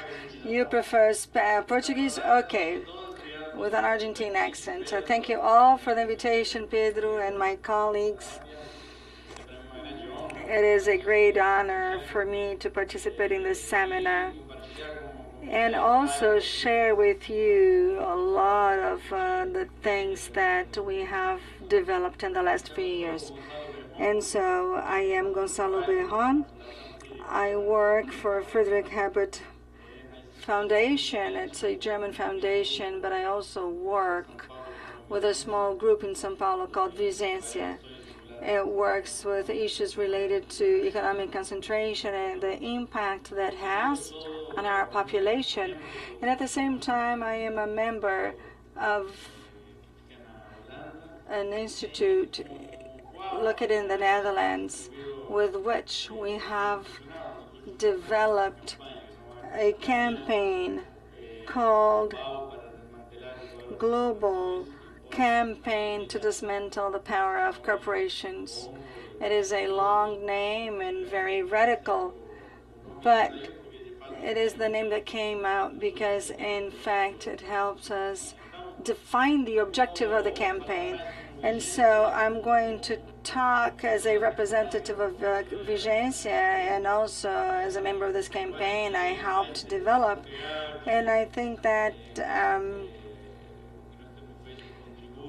what we have done contributes for the debate you're developing here in this event. And so I hope that after my presentation, which is kind of confusing because I am a confusing person, I will be able to call your attention to issues that are core issues for our society and also for your own struggle. And so we have prepared a diagnosis which is called the hegemony of corporate sector at a global level. You have to deal with this all the time, and so your enemy is basically this one, the large corporations and the pharmaceutical industry. You know this better than I do. In terms of global income, they are the main ones, and the process they have faced is really worrisome. Just last week or the week before last, we had another large merger, the merger of Monsanto and Bayer. And let's be very honest, this is really scary for all of us. And when we started this campaign at the industry, I don't know whether you remember Acme or not, but they did everything. And so I don't know whether you remember a cartoon they had, the crazy bird. I don't. And so really there are some sectors that are dominated by Acme, and there's a very large part of the market that does that. And so our diagnosis is the following. If we want to have a campaign to dismantle the power of corporations, what do we have to attack to do that? And one of the conclusions that we like to call a fatal strokes is exactly what you were discussing here, the rights of intellectual properties, patents. And so if you think that the pharmaceutical industry is based on the rights of intellectual property, and obviously if you cut this link, then the pharmaceutical industry will disappear. It will be dismantled. And so cannot just think about this fatal stroke, but we have to take into account that knowledge is something that is produced by humanity and is owned by humanity. So you have a debate on the common or shared assets, and the knowledge is one of the most important ones, and it belongs to us, it belongs to humanity, and there's no reason for us to privatize it. And so if we think along these lines, in fact, patents should be an exception and not the rule in terms of intellectual property. And this is something that you should take into account or consider. Should think of patents not in terms of rules. And what we say is that if we cut this relationship between capital accumulation and patents, because as somebody mentioned here in Peru or Colombia, I don't remember very well, they do not have any patents for medicines, but here in Brazil it's more complicated, it's bigger, And but in many countries, patents are only good for the others and not for me. And so we have to really try to dismantle this corporate power. But at the same time, obviously, we are dealing with human rights, and I think that this is one of the main things and the main contributions that we have to make here, because we are experiencing a moment right now where all of these aspects and the companies, all of these things have emerged and we're discussing them. And then we have to discuss, or we should discuss, the right to health care. And we prepared some documents that talk exactly about using human rights matrices actually to protect access to health care. And by doing that, we should try to take a stance or try to contest their sovereignty and the sovereignty of the state, which is very important for this human right doctrine. And we have to take into account human rights. And because we do not have access to certain drugs, this could be considered a violation of human rights, and the state is responsible for this violation. And so perhaps we should start using these mechanisms. But this is at the level of the state. And we also think that there is a potential for it to be fatal for the multinational companies. And I don't know whether you heard this before, and if you're familiar with the free trade agreements or free investment agreements, deregulation, opening of markets, and so forth. So all of this that started in the 90s and represent a construction process of what we call the architecture of impunity. We have a system of lose international agreements that only guarantee the rights of transnational companies. All of the companies, obviously, but the ones that come out better out of this process are not the bakery you have at the corner of your house, right? And so we have to think about putting down all of these barriers. We have to guarantee services, assets, and at the same time, it has an impact on the legal guarantees or judicial guarantee. In Argentina, we talk a lot about this. Well, we invented this term, and then now everybody's using it. But anyways, this gave rights to investors, to transnational companies, and you will see that in the last 25 or 30 years, the right of companies has grown up, and they have been protected above all from the capacity of the state to have public policies. In the case of patents, this is what happens. And also, it removes the rights of people.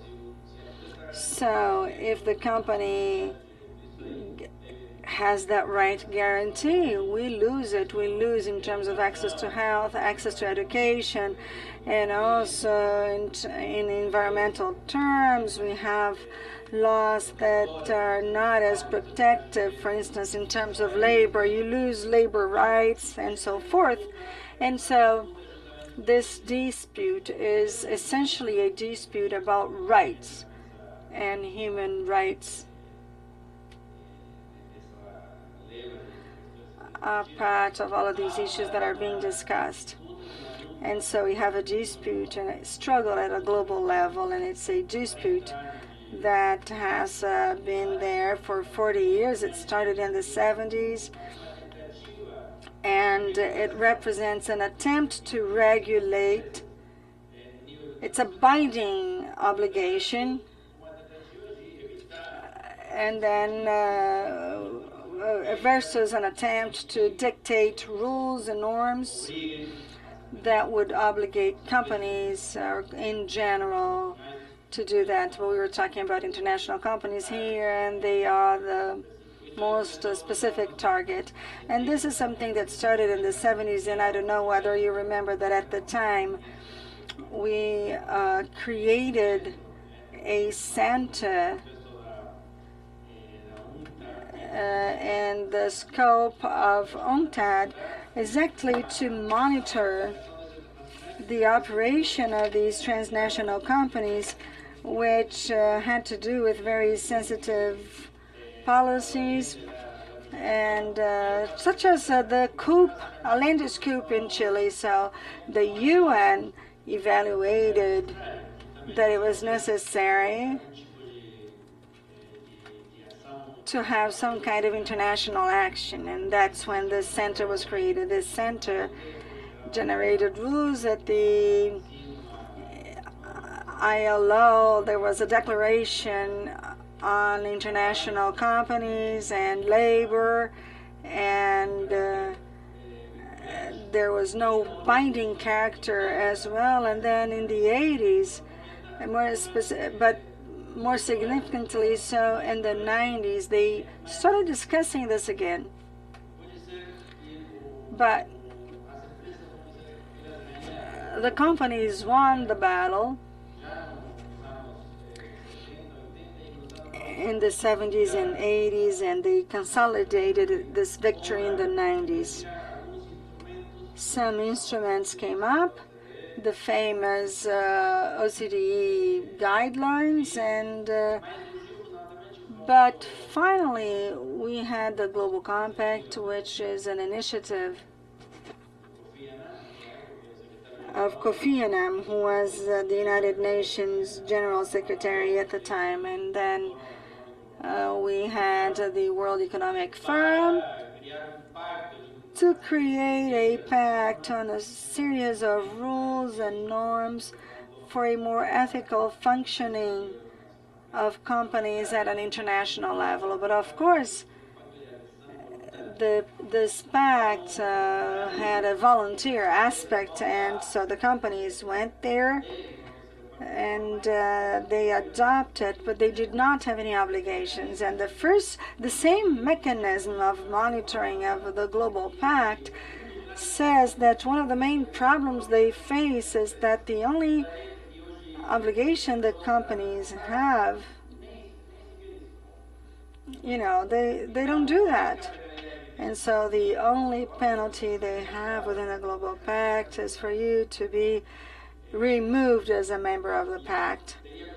And so there is a moral power involved, but it has shown that in fact it does not change the conduct or behavior of the companies. And then after that we had another attempt, which was an attempt to generate norms in the early 2000s.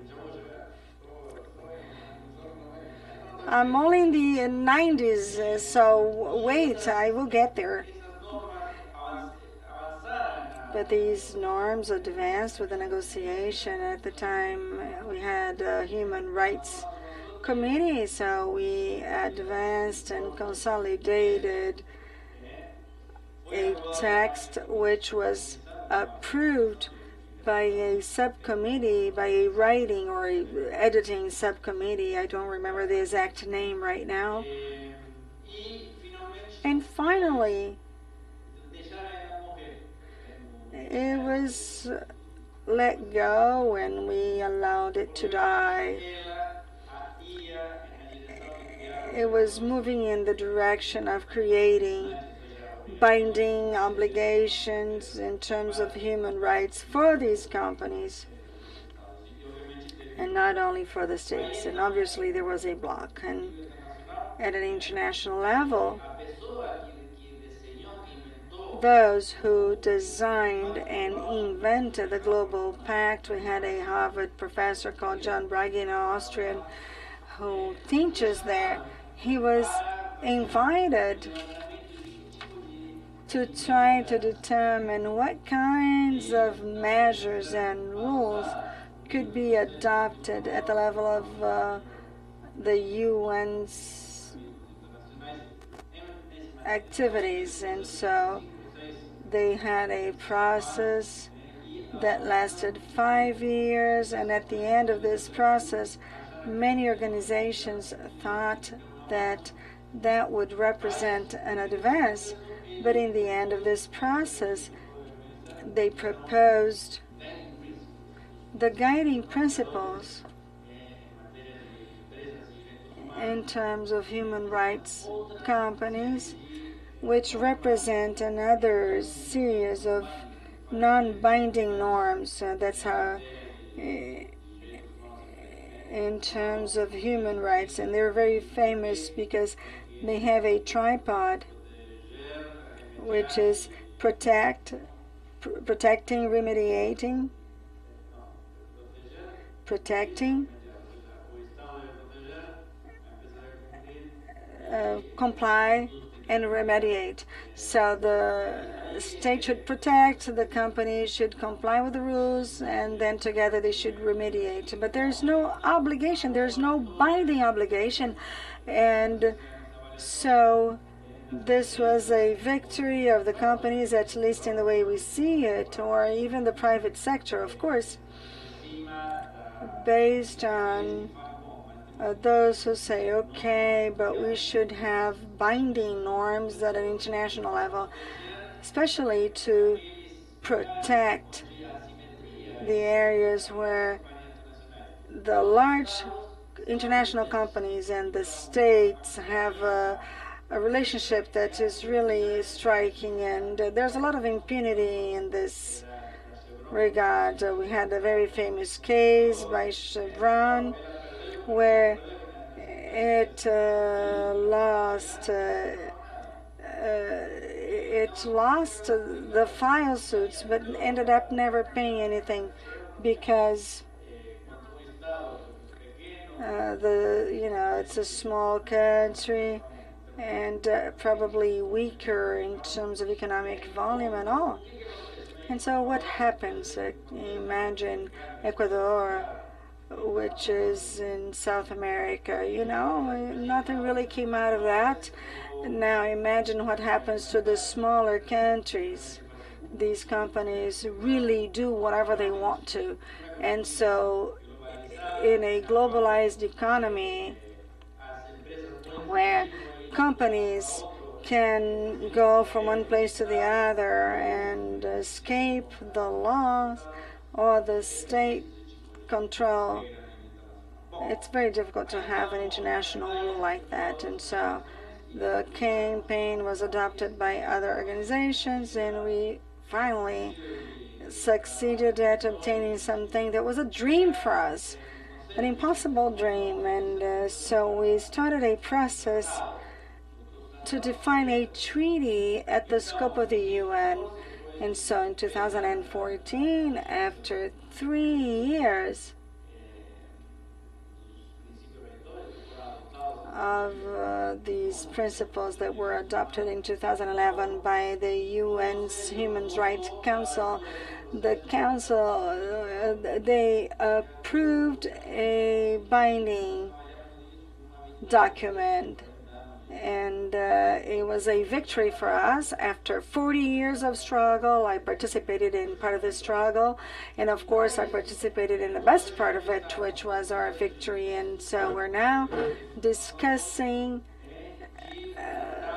a treaty at the UN panel and discussing companies and human rights. But for us, the human rights come first. This process is a weak process which is constantly threatened, but if it is successful, it's going to open a new field, a new opportunity for the struggle, especially of the communities that are affected by these measures. And there will be a series of mechanisms that will help protect us, but also remediate, which is very important in terms of human rights violations.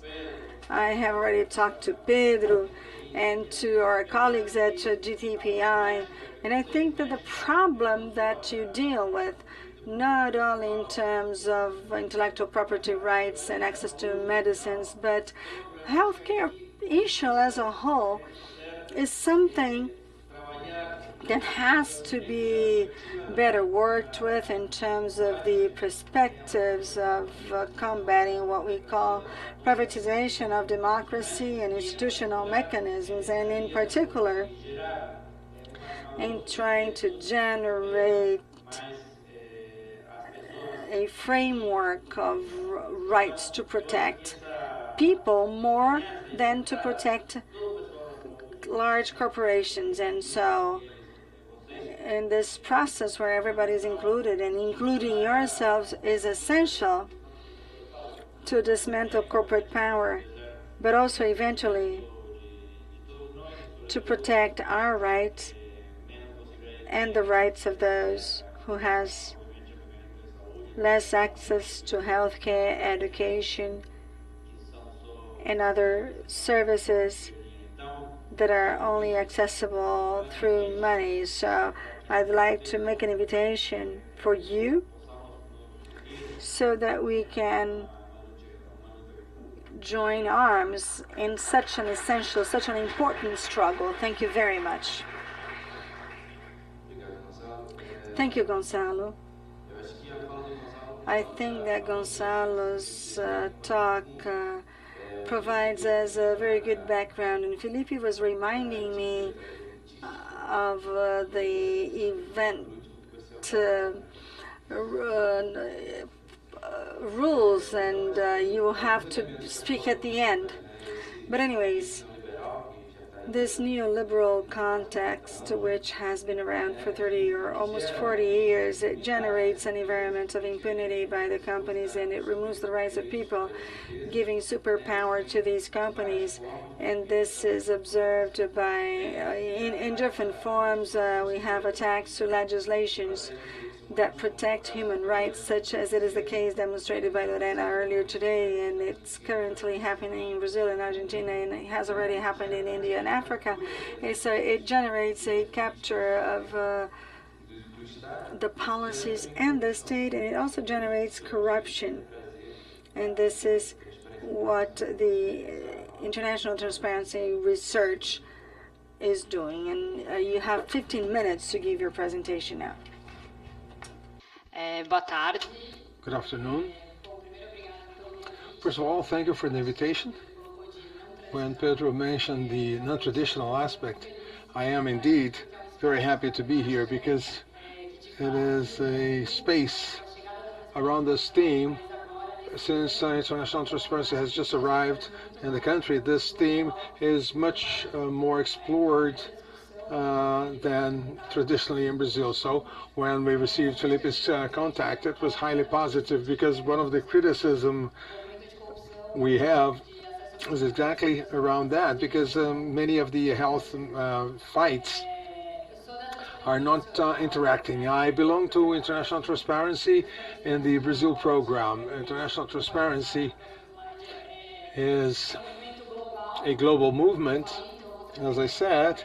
So I'm going to be sharing with you very briefly, given those 15 minutes.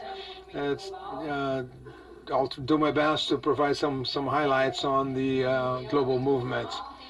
So, as I was saying, it's a global movement whose perspective, whose vision is a world in which civil sector, private sector, and the public sector, where people are free from corruption. This movement is trying to achieve this vision, which is not an easy vision. The movement is currently present in more than 100 countries all over the world, and it's now coming to Brazil with a specific strategy for the Brazil program, which is not the purpose of this encounter, but I am making myself available to discuss and to share that information with you later on. And the Brazil program strategy is actually open to consultation, so if you have any opinion about it, or if you'd like to read and share your opinion about how international transparency should act in Brazil, this program is open to consultation. Pedro invited us to come here to talk to you about this research, which was done by International Transparency UK, which is a major partner. And they have developed this brilliant work on pharmaceutical corporations. And actually results are very interesting, but as the call says, it's a diagnosis of the challenges, of the problems. So the invitation that was made in the previous talk is going to be extended for some of the issues that we have to address from now on. So it's an invitation for a diagnosis. The pharmaceutical sector plays a very heavy role, a very important role in the health sector, and you're much more aware of that than myself. But within the OECD countries, this represents more than 50% of the health budget is related to the pharmaceutical industry and medications. In monetary terms, it's more than $300 billion. If we are to transfer that to reals, we can easily reach 1 trillion reals. The study shows the expected growth of those amounts being able to come to $1.3 trillion in 2018. So the value of that growth within the pharmaceutical industry is very big. Looking at the profits and the amounts of money that circulate within that realm. And as we have this huge amounts of money, the WHO brings the pharmaceutical industry within this top 10 list in terms of efficiency. So efficiency in health. The third reason is the pharmaceutical industry and medications, how we lose and waste resources in many ways, as is going to be addressed by the study. So this is a very profitable business, and it's one of the reasons why we have such levels of inefficiency in health. And the problems, which I'm going to address, to elaborate a little more in my conclusions, is that this is actually a global view, which is shared here in Brazil. Corruption and health are treated by all of the sectors as two different public policies, or two different actions. Obviously, there are moments in which they are mentioned together, but apparently they are like two lines. Whenever we talk about corruption in health in a single way, as if it were a single problem to be fought uniquely as one.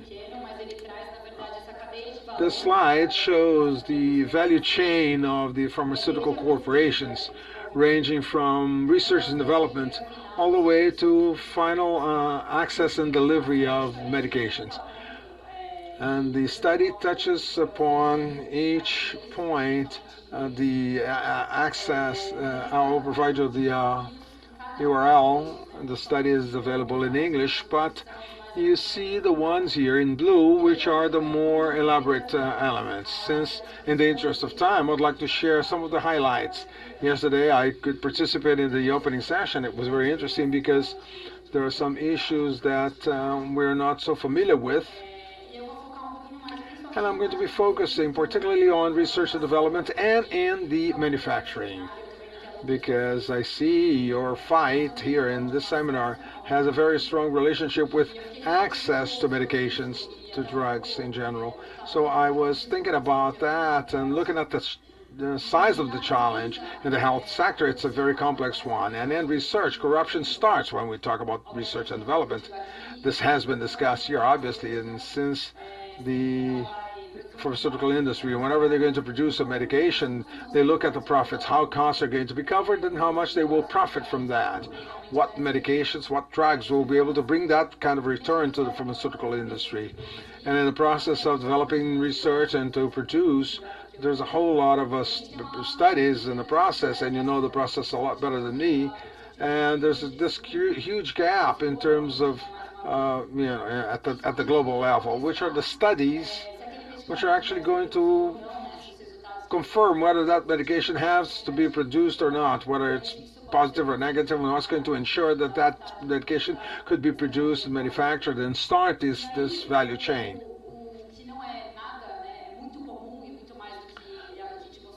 And ordinarily, as shown by this study, there are fake studies in this research effort. That's where corruption starts, before we have access to it, in the production and development of those research efforts. And that happens along two lines. The first one, it's because pharmaceutical industry is also the main research funders.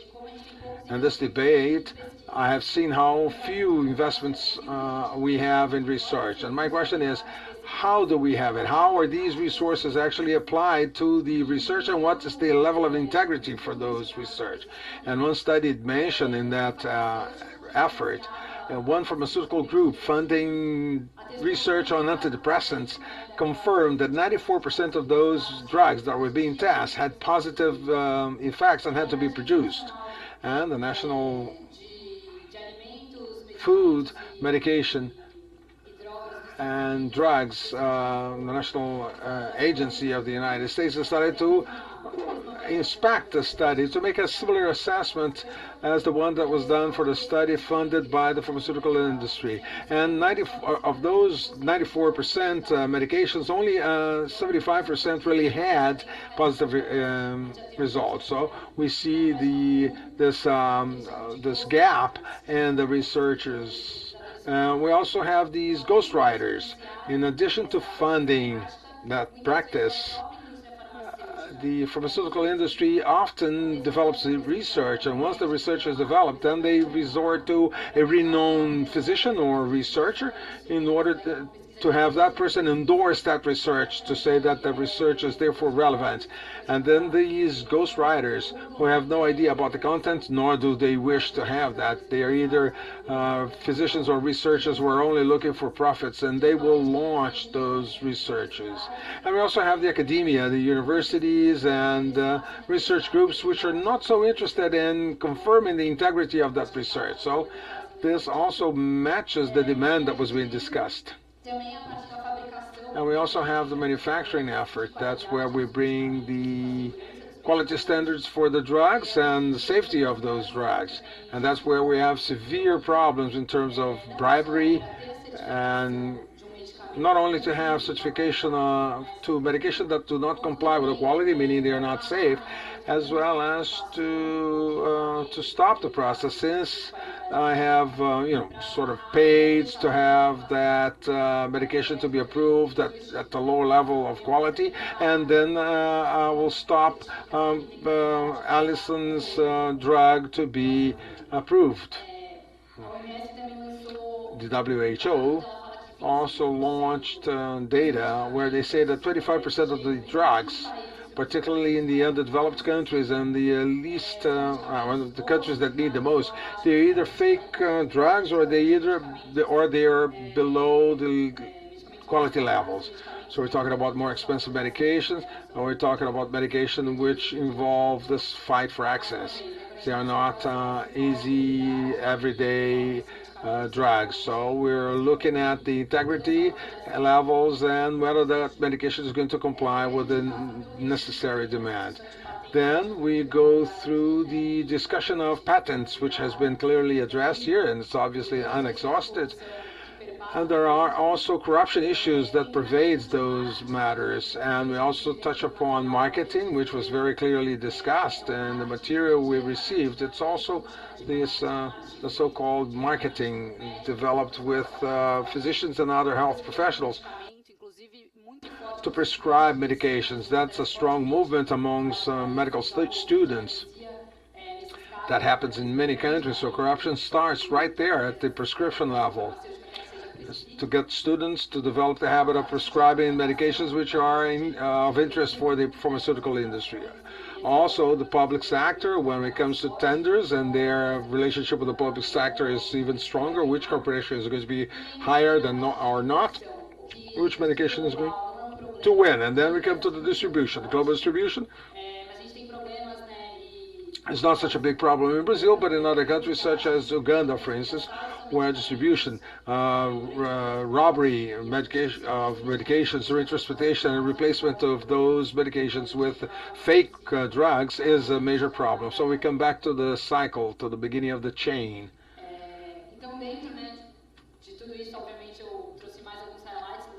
I am also sharing a few other highlights. We cannot exhaust the issue here, obviously. The challenges we have include understanding and the very information about corruption and health. What's the level of transparency we have from those corporations today? What is their understanding of corruption? And how is that accepted? Because it's not discussed as it's not considered to be part of the process. How can we actually trigger the discussion around corruption? That's a virtually inexistent element. So we need transparency. There are some interesting initiatives in some countries where all of those studies and all of those research efforts are actually subjected to fraud. There's an obligation to bring them to publics, and the society will have the possibility of challenging that and disputing that. I believe it doesn't happen in Brazil. What we also have is very weak regulation steered by the pharmaceutical industry, particularly when it comes to lobbying. So when we talk about those corporations, we see that they have very strong power because of the huge resources they have. Therefore, they can provide very extensive lobby in order to develop legislation that will be beneficial to them and not beneficial to society or to public health objectives. So, for discussion here in Brazil now, what we have is the regulation of the lobbying efforts. That's a very important regulation for health and for many other areas, which seeks to regulate what has already happened, and it's not going to cease from happening. We have been discussing, now we usually say that the civil society is going to Brasilia to do advocacy. No, we're not going to do advocacy, we're going to do lobbying. We have this pejorative reference to lobby in Brazil, but that's a regular thing in many countries to make the process very clear. The idea behind that legislation is to try and bring some transparency to that process, which is not going to be discontinued so long as we have this relationship between the private sector and the private sector. So what can be done, what cannot be done, what punishment is there. And being able to achieve these true commitment on the part of leaderships from the public sector and from the civil society as well. To encourage this agenda, to encourage discussion around corruption within health and within the corporations particularly, to ensure this commitment. And as Gonzalo said, to ensure this, there is no more impunity. The punishment we have for pharmaceutical industries are ridiculous when we can come to any kind of punishment, given the amount of resources that are moved. So it's high impunity levels, and we have to have more rigorous repression and inspection throughout the chain, throughout the process, from research all the way to delivery and to access to those drugs. So I came to present the challenges. I know they have not been very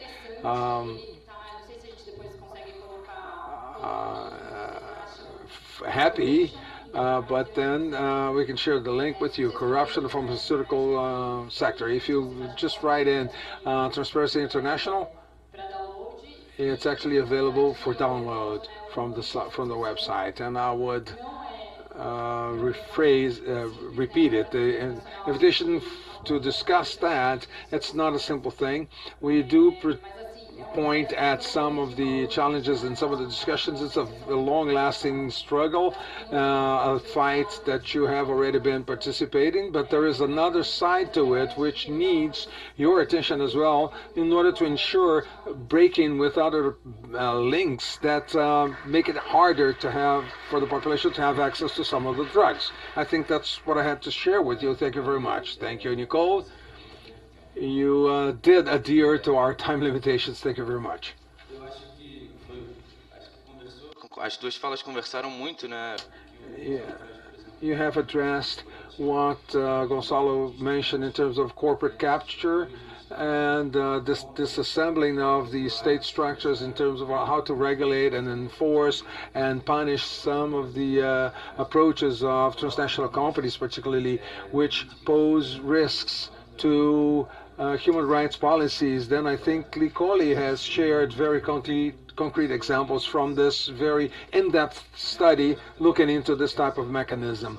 When we think about corruption, we usually think about the state's corruption, but we forget the corruption that goes around the private sector. One of the things where neoliberalism has been very successful in the past 30 years is to place the private sector as a kingdom of virtues, and this is something that has to be deconstructed.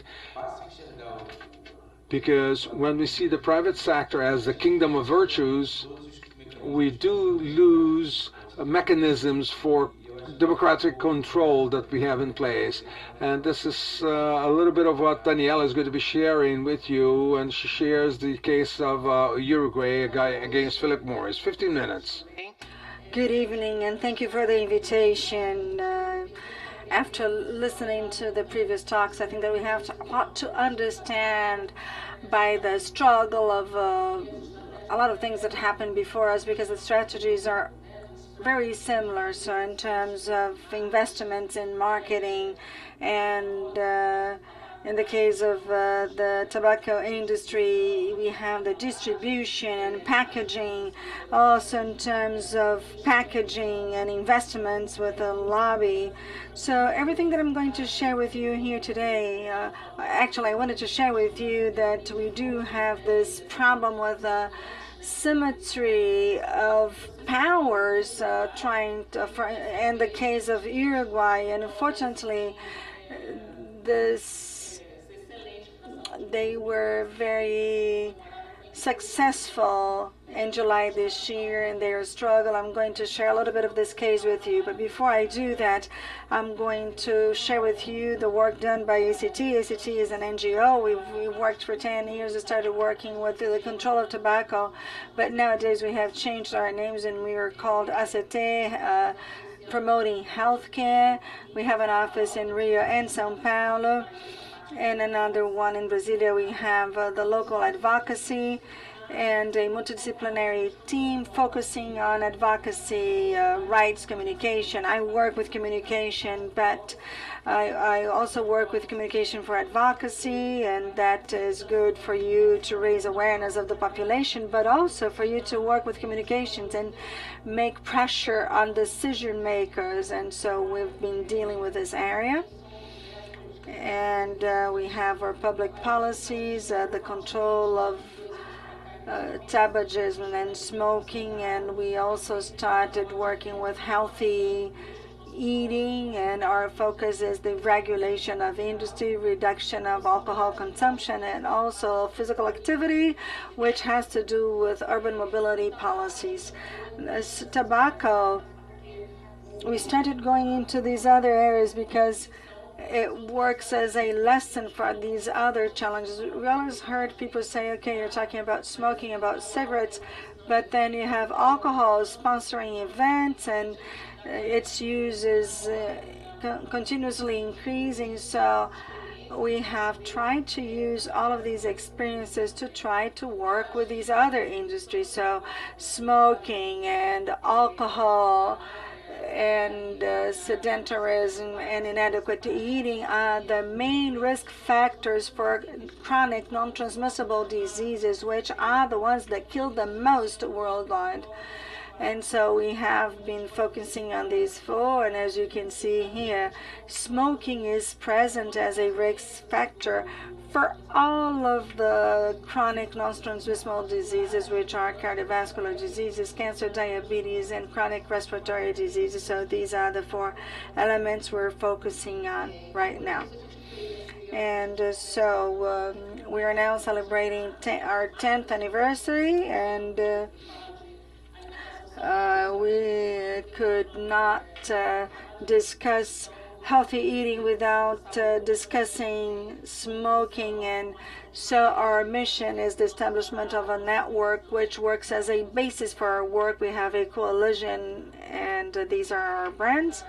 And as I mentioned before, smoking is a success example in effective public policies, and we also have another example of ACT and the anti-smoking law. We started working with this in 2007, especially based on the São Paulo state law against smoking. At the time, we discussed with our governor, Serra. We tried to convince him and suggest him to create this law project, and so we tried to show him scientific evidences of other countries, and he bought our idea and created this law project.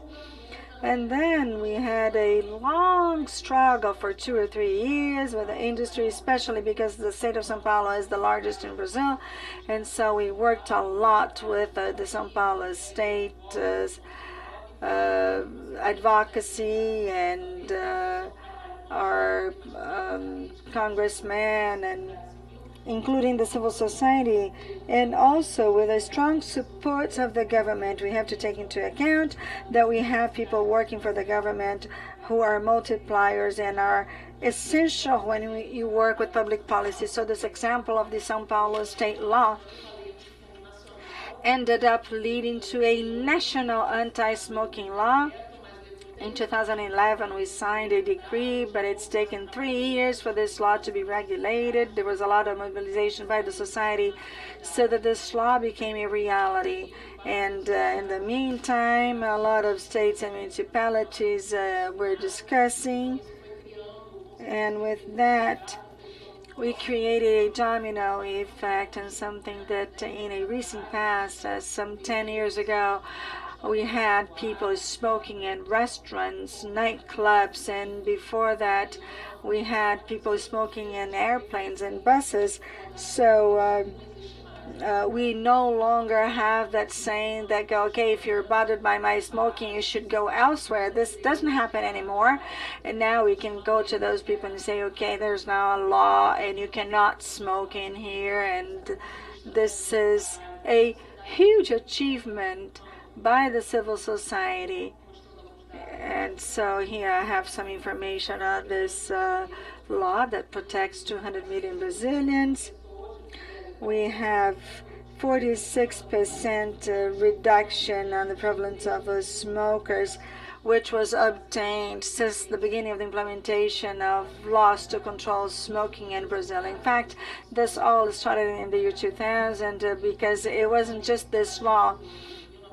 Smoking in 1990 was, we had 32% of smokers. We now have 14%, and this is a considerable victory. And I've already talked about this advocacy work, and we have contact with the judiciary and judicial and executive sector. We have the capacity building of the ACT network and communication actions along with the media, in addition, of course, to the monitoring of all of our actions. This is a picture taken at a seminar that we carry out every year, and we invited people from different organizations, different sectors to go to Brazil. They work with human rights, gender issues, consumer rights. We have different participating organizations and that share a lot of information. We invite them to come to Brasilia. We train them. We build their capacity.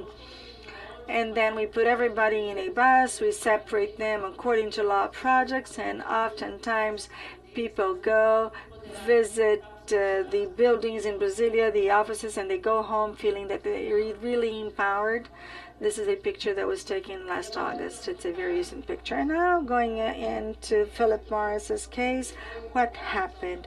As Gonzalo has already mentioned, there was an agreement among the different countries for reciprocal protection that was signed between Switzerland and Uruguay. It has been enforced since 1991. It was based on this agreement that they sued Uruguay and Philippe Morris of Switzerland versus Uruguay. And the center that decides on these issues was the Center for Conflict Resolution. And one of the causes that they alleged in the process is the laws, the smoking laws in general, both in Brazil and Uruguay, have very restrictive and advanced laws in Latin America towards the control of smoking. And Uruguay had already approved a law demanding the information on the packages. So as you can see here on the slide, and also the single presentation that they complained about, because according to this standardized packaging in Uruguay, you could not have any color representation in the packages. So the packaging should have a single color and only the brand name of the cigarette. And so what they were complaining is that they couldn't have like red or silver Marlboro to show consumers the difference among products. And the other one is exactly this one with the 80%, because they complained that it had to do with the intellectual property rights, that they had the right to share information about their product through the packaging. Their allegations were that it was a violation to the industrial property right on the brand, and violations and loss of value for the company. And Uruguay, as I mentioned before, it's an advanced country in this area of smoking. And since 1998, or from 1998 to 2006, they had about 32% of smokers. And in 2013, this figure went down to 19% among the youth. There was also a significant decrease in 2007. It had a decrease of 23%, and in 2011 to 11%. So this has had some effects in the revenue of the company, and that's why they sued this. They filed this suit. And this color strategy in the 50s, we had a concern about the consequences to healthcare of tobacco consumption. And in the 60s, there was a publication by the general surgeon in the United States, which generated an important alarm for the population on the problem of smoking. And they would say, okay, smoking is no good for you, and this has been proven scientifically. And therefore, they created a light and ultralight flavors to tell consumers that they were adapting, since their products were not healthy. But this is very tricky, you know, because there's no cigarette with more or less problem, or light, whatever. They are all very bad for your health. And here we're talking about the color of packagings, and there was also a prohibition. The industry had been forbidden to talk about this publicity of using light and ultralight in Uruguay as well as in Brazil. In Brazil, this is forbidden. You can no longer use these words.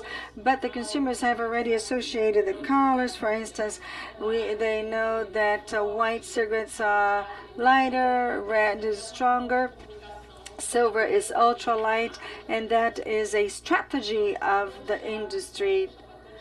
And so the key factors in this decision that favor Uruguay was an essential support they had by Amicus Curiae of the WHO, and also they had the support of the international scientific community and the civil society. So there was a very strong movement against smoking, and they're very united. They share a lot of information. So whenever one country needs some kind of support, several other countries mobilize to try to help that country.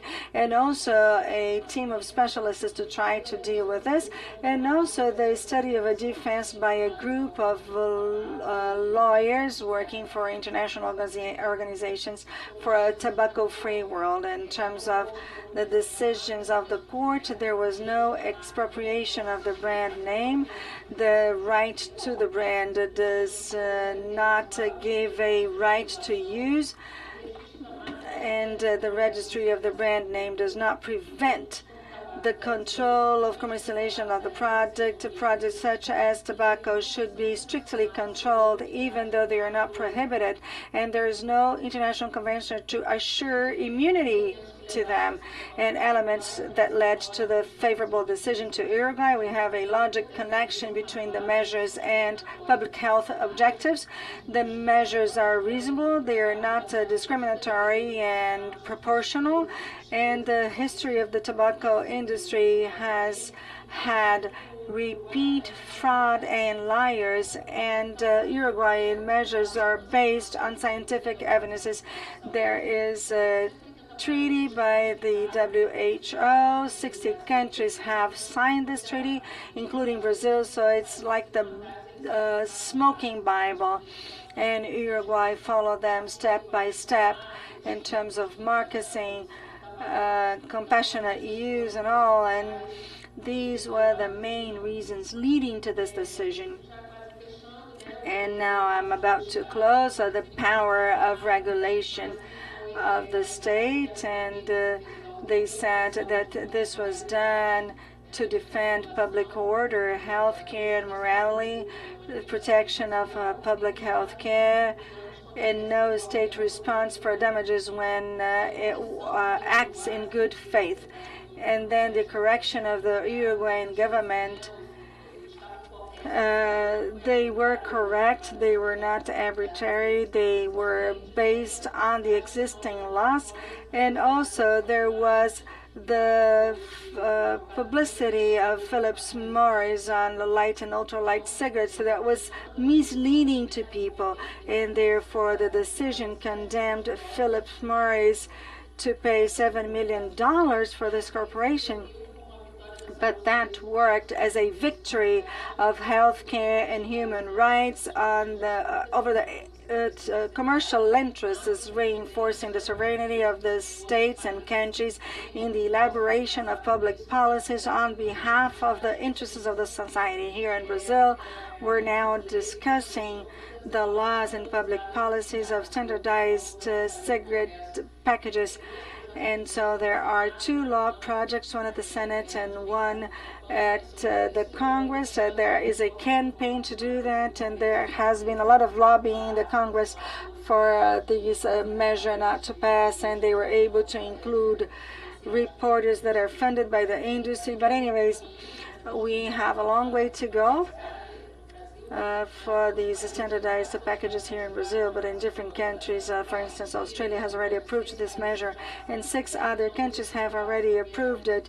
And so in case we have any attempt in this area, any attempt by Philip Morris or Souza Cruz, at least we now have this important legal opinion that has been established. And so the adoption of public policies and CQCT, and so when we found out about this favorable decision that Philip Morris had lost the suit against Uruguay, we published this in Facebook. So Philip Morris, and Morris in Portuguese means dies, so Philip's dies, so much anger. So I wanted to share with you something that is not available here now. I wanted to share some slides on this standardized packaging campaign we have, and there's a funny slide there. On May 31st this year, our health minister we were talking about standardized packaging, and this was the topic of the World Day Against Smoking, and our health ministry said that he didn't believe that this was a priority, so our advertising advertisement agency created a posting for Facebook with a picture of with our health minister using a T-shirt advertising smoking, and this happened on a Friday.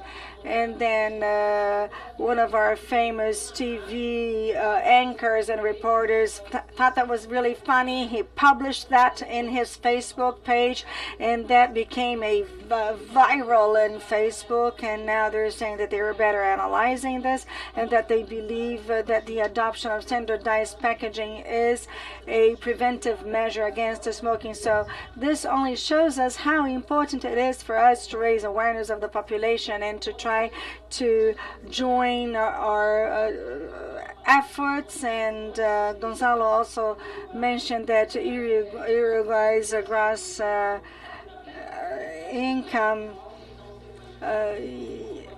you can see that in fact this may look small, but when you join forces with international mechanisms and the civil society, things will look bigger and better. And this is what I wanted to share with you. I thank you for your attention.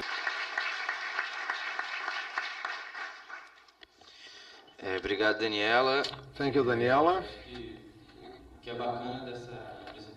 The nice thing about this presentation, it was really funny because we were articulating with Paula Jones, which is somebody else from ECT, for an event tomorrow in São Paulo. A congress that is called Everybody Together Against Cancer, which is highly sponsored by the transnational pharmaceutical companies. And we managed to infiltrate and include a panel on patents and tobacco control. It was very interesting.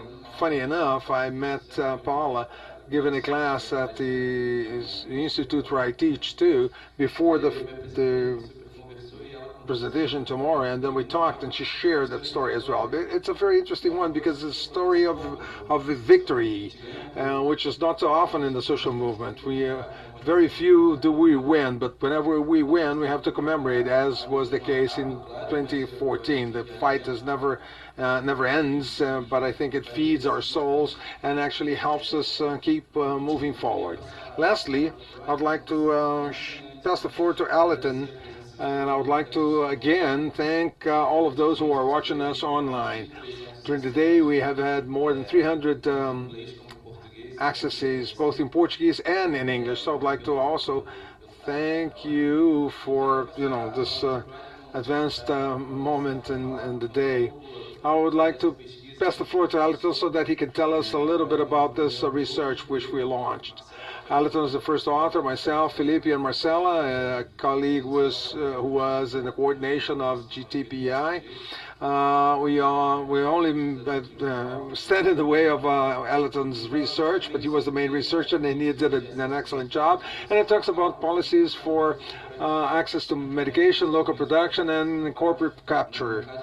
What are the instruments? In the Uruguayan case, we see the instruments have worked, even with the free trade agreements, with very similar clauses to this new generation one that's coming up. But how the Uruguayan state prevailed upon the corporations, which is not always the case. So I would like to pass the floor to Alton. 15 minutes, please.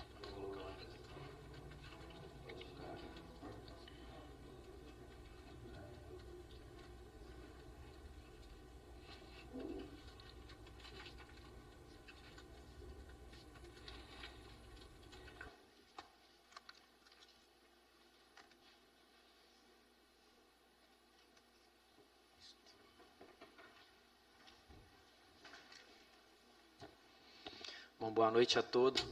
Good evening, everybody. My name is Alton. I'm a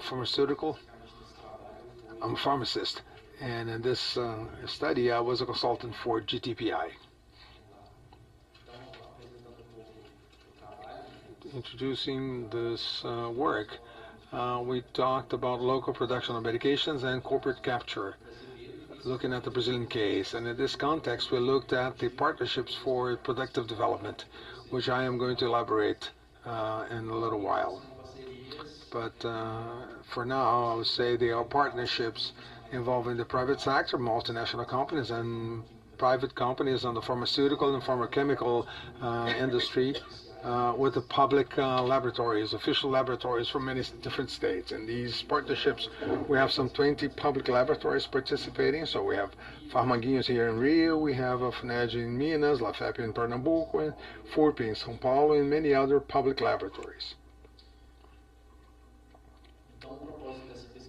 The purpose of this research is to understand this complex relationship between public and private entities involved in the partnerships for productive development, which I am going to refer to as PDP, and to understand the potential ways in which corporates can capture these instances. So it's important to discuss that context. Corporate capture would be the government from the point of view of public partners, the public laboratories in these biased agreements. So what would be expected between their relationship and the public institutions in order to benefit the population? In this point, they would be benefiting private industry. So the methodology for our work was looking at prices by means of procurement reports from public procurement. Basically, they involve dispensing with tenders. We also compare the current legislation, and I made a point of including the current legislation, which is permissive, and the previous one, which was less permissive. I don't think either of them have actually regulated as much as possible. I'm going to show the comparison between them. We also held interviews with the health ministry, and also with public laboratories from the state, from a few states. Also with the largest private company, which is the Cristal Laboratory, located in São Paulo. And lastly, we made a comparison between national procurement values with procurement values from other countries to have an international average of prices. The points addressed in this study, as I said, we analyzed the acquisition prices.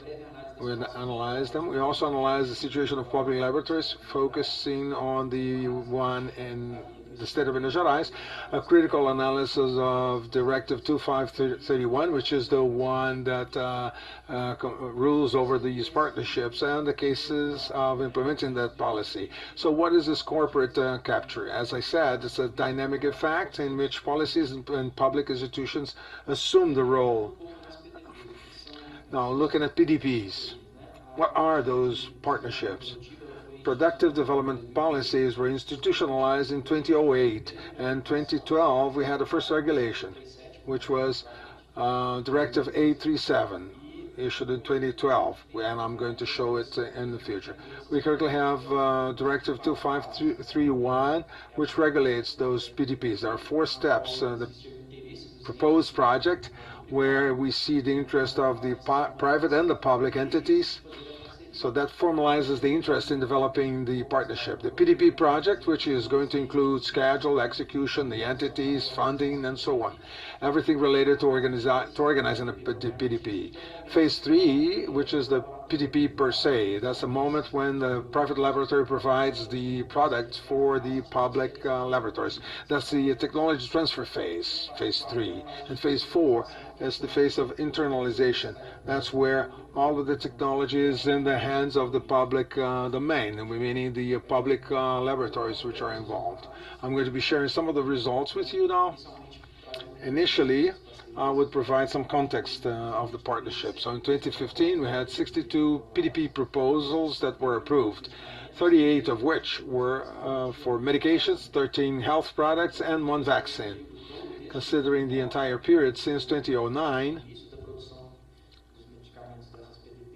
when they were beginning to be produced, up until 2015, when I finished the data assessment, that included 104 proposals. Up until the date of that research, the ministry was going through that phase 3, technology transfer. They were acquiring 27 products from 29 PDPs, because some products had more than 1 PDP, and 1 internalization. which was the influenza Sanofi Pasteur vaccine from Butantan Institute. Currently, there are 2 internalizations. We have just finalized clozapine. But we should take into account, actually, internalization is the last step in the process. That's when technology is actually in the hands of the public agency. So when the transfer from the private entity to the public entity is completed. We only have 2, this vaccine and clozapine. Given the volume of products that started back in 2009, they should have been finalized because the initial timeline for transfers were 5 years, 55 products initially. Only 2 actually came to the end of the process, to the internalization phase within that time frame. The directive has been changed and PDPs are now faced with a 10-year time scope. Some differences in the evolution of the legislations between the 2 different directives.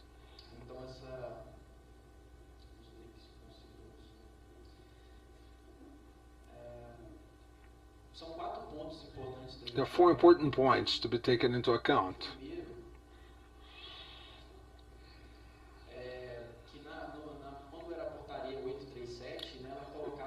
When the directive was 837, it was interesting for the public point of view to avoid partnerships with those who had patents that were about to expire, because the directive says during the period of technology transfer, it's an exclusive market for that private entity. So if you have 20 years of exclusivity, and if you have this 20-year product, and you enter in a partnership, you indirectly extends the time for your patent or for your monopoly. So if partnerships last 10 years now, you would have an extended 10-year period. And under the new directive, which is the current one, this control has been removed. There's only a regulation by market price. So that's a critical point.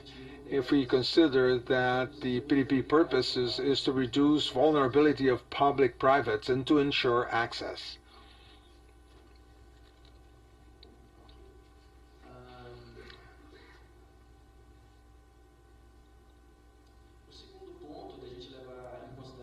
The second point to be taken into consideration is the division of public demand and the development of monopoly, which is in the second chart. Under 837, they talked about dividing public demand and not developing a monopoly. And the new one doesn't have any article talking about the development of monopolies, so they disregarded this requirement. Another important point is the transfer price. That had a very big impact on our work, because we cannot develop any solid analysis of the savings of the process without knowing the technology transfer prices that are embedded. We tried to discover, but access to that information has been denied to us. We did not have any access to that. And under Directive 837, initially in 2012, that was under the nature of exceptionality. You would only consider the transfer prices when you had major technological input. And this is no longer under the new directive. It was included as a mandatory item under the nature of exception. And the last point, comparing the two pieces of legislation, the timeline for those PDPs. In the initial legislation, PDPs would last 5 years, and now they're going to last 10 years. And from the interviews we have developed, I'm not going to elaborate on them because it's an extensive issue, but we see that some of those will last more than 10 years. So it's a very big time of exclusiveness, in addition to the monopoly that those private companies already hold. And now analyzing the prices, acquisition prices by the Ministry of Health,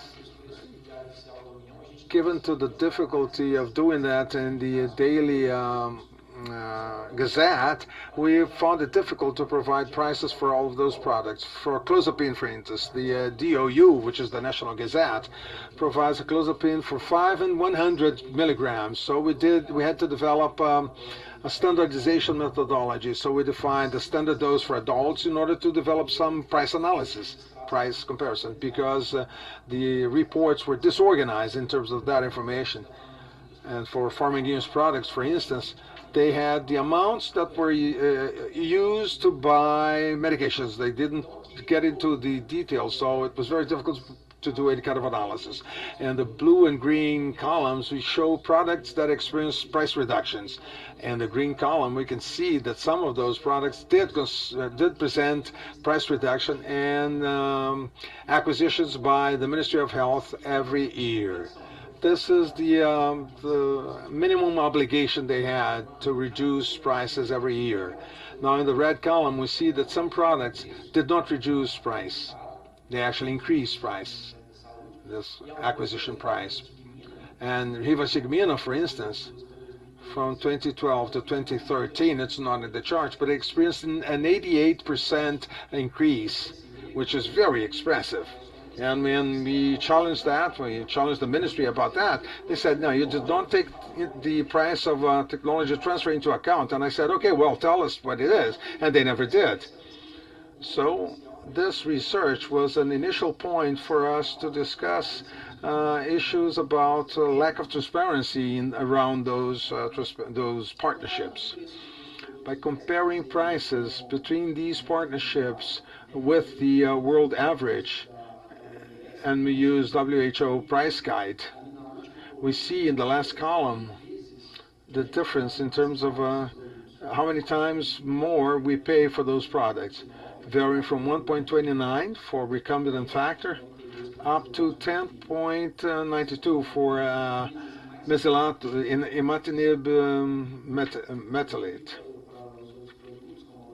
For other products such as olazapine and tenofovir, using the WHO World Guide, that shows that we're paying more for all of those products. And when we compare that with the acquisition price for other countries, we can see that we are paying less comparing to some countries, but the numbers where we see asterisks, they represent countries where a comparison shows that we are paying more for those products here in Brazil.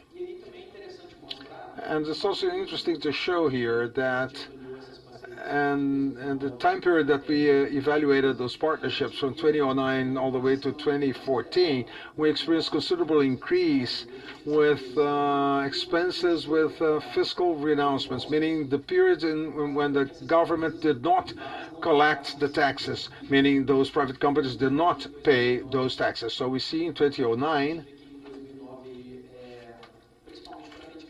particularly for medication, we had 2.7, and in 2014 we had 4.2 billion reals, nearly twice as much. So we requested access to that. There's a law on access to information, so we resorted to that law to request information. If those companies involved received any benefit, and that information was also denied to us. But there is a law which is called Lei do Bem, and those companies do receive fiscal benefits, but we cannot quantify that for the time being. Talking about Fundação Ezequiel Dias, which is the public laboratory in the state of Minas Gerais, all of those charts are available on the institution's website. We see in a historical series in FUMED in 2015, they had not produced a single unit of basic medication, and they were publishing, they were reporting huge profits coming from those partnerships. Now, what about the basic medication for the population? Their plant includes 5 industrial units, and they were only packaging and labeling medications coming from those partnerships, which are all actually late. This is a report on increased production, and that is going to generate the development of public laboratories. It could be a complicated issue because if we look at the lowest two lines, those are the medications involved in the partnerships FUNMED currently has with private laboratories for tenofovir in the past 3 years, 2011, 2012, 2013, for the meningococcal vaccine. There was reduced revenues with those medications. And some conclusions. I pose them as questions because I think this is actually disputing that information. We cannot admit all of those elements to be true because it's difficult to obtain data to do research about the PDPs. I don't know whether you're aware of, but the law on access to information, it poses that all policies have to have clear schedules and everything. Population has to have access to that, particularly for the PDP. The new directive includes an article saying that everything regarding PDPs is actually subjected to secrecy, so we cannot have access to data. So they use that as one way to deny that, including the purposes which are generate independence from the SUS and reducing vulnerability. Those are elements that have to be disputed. In the interviews we had with the public laboratory, I mentioned the compulsory licensing of efavirenz, successful case in 2007, which was done in 24 months. PDPs last 10 years. And then I asked him, and then he returned the question, and do we know how to do it? If we buy the patents, are we actually going to be able to do it? And it says that we're not going to be rid of those partnerships so early. So we see this corporate bias within the public companies. Those are the questions I would like to leave you with. Does that translate into independence from the SUS? Seeing the atazanavir plant that I visited with Bristol Myers Squibb, they developed this specific plant, and they said that that plant would only be used for atazanavir, which does not mean that the plant is not going to be used by the companies to produce other medication in the future. If we had access to those reports with greater participation of the population, perhaps we could request that accountability from them. And also the issue of economy or savings. There are savings. The Ministry of Health at the time, they said that translated in a 5 billion reals savings, but the calculations were never made clear. So I'd like to leave you with those questions in order to enhance the debate. I'd like to thank you for your attention. So that's the end of my presentation. Thank you, Eliton. Very briefly, I would like to open the floor for questions and comments. And I knew you would raise your hand, Gabi. I would like to ask you to make very brief comments. Now, where is the microphone for the audience?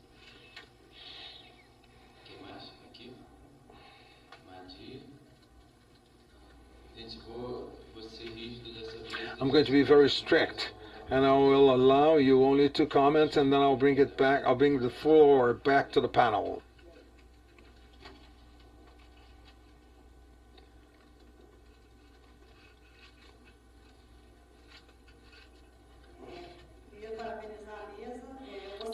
I'd like to congratulate the panel, first of all. I'd like to share some thoughts based on some of the presentations. First one by Gonçalo.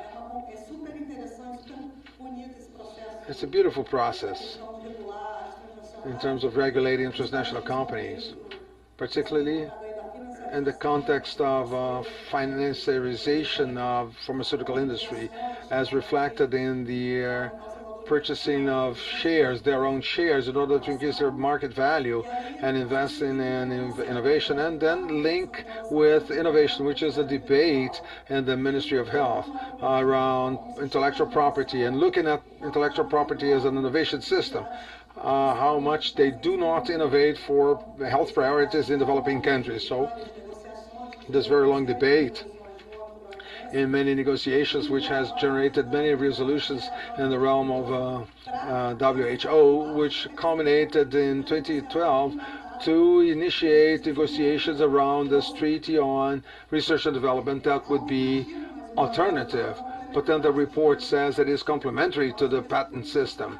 So I think And this work towards initiating negotiations to develop a treaty on human rights and transnational companies, we should be looking at the treaty on PMS because negotiations have never started actually since 2012. They actually got dissolved into demonstrative projects. Let's test the principles, who's going to present the principles, and so on and so forth. Though we still believe that these lessons, that these connections are very important.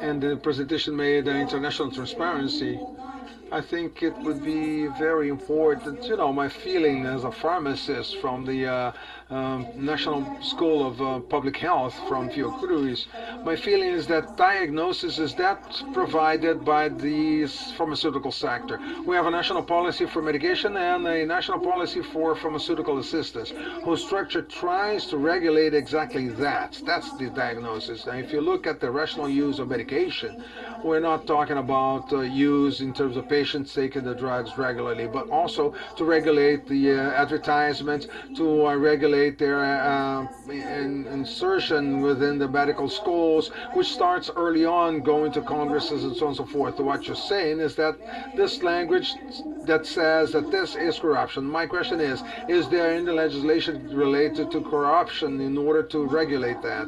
Because in the framework of pharmaceutical policies, this is a major effort, and we gain and we lose, as Pedro said.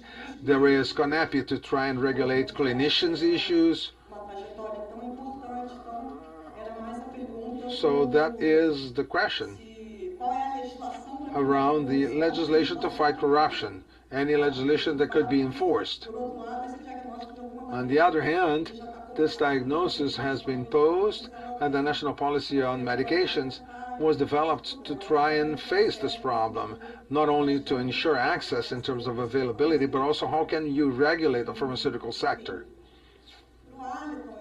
And for Allerton, I think your diagnosis of the points that we consider, there is one side to it. I have looked into this theme, and it's difficult to bring that to the health sector because on the industrial side, you have the vulnerability of the industrial sector. So there are vulnerabilities. I want to develop the industrial sector. Now, what are the opportunities, considering that I have a system that ensures access to medication? Now, how can I face the vulnerabilities of that industrial section so that it will be able to contribute to the vulnerabilities within the SUS, the SUS. And I think it is important for us to look at all the possibilities to see whether we'll be able to get there or not. PDP's investment was in terms of looking at the choice of medications by SUS that could generate local production and generate learning, technological enhancement and learning that would contribute to the official laboratories to, you know, into the future. In hypothetically, our expectations could contribute to production costs, price negotiation processes, and so on. And the design of looking at exclusiveness within the public market as a counterpart to technology transfer markets, that was not a surprise to me. That practice is offered as a policy of industrial instrument, as an industrial instrument. So we should be looking at what products are going to be targeted, and that instrument should not affect sustainability. If I'm choosing high-cost instruments, I have to be careful with the other aspects. And the main point, I think, we're still going to see, and that's where the main challenge lies, is that is it really going to generate learning and technological accumulation that is actually going to benefit us? That's the main challenge, I think.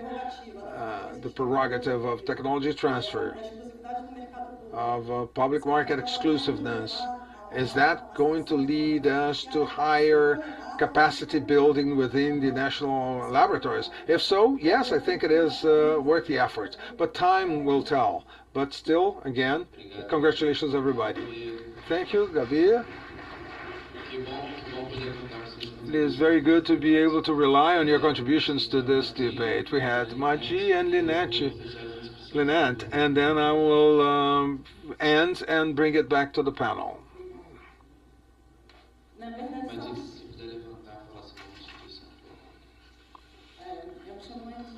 My name is Maji. I work for DNDI. I'm also a researcher. It's an initiative for medication for neglected diseases. I would like to share these thoughts with you. Pervading element in the discussion around access to medications and human rights is the issue of the patents model, the one we have in place now. One of the things I'd like to share with you for common thinking is the history, meaning how we used to live without those patents. I clearly recall that most pharmaceutical specialties, such as penicillin, did not have any patent and they were under public domain. And many of the developed countries actually developed without patents, or they had patents on procedures only.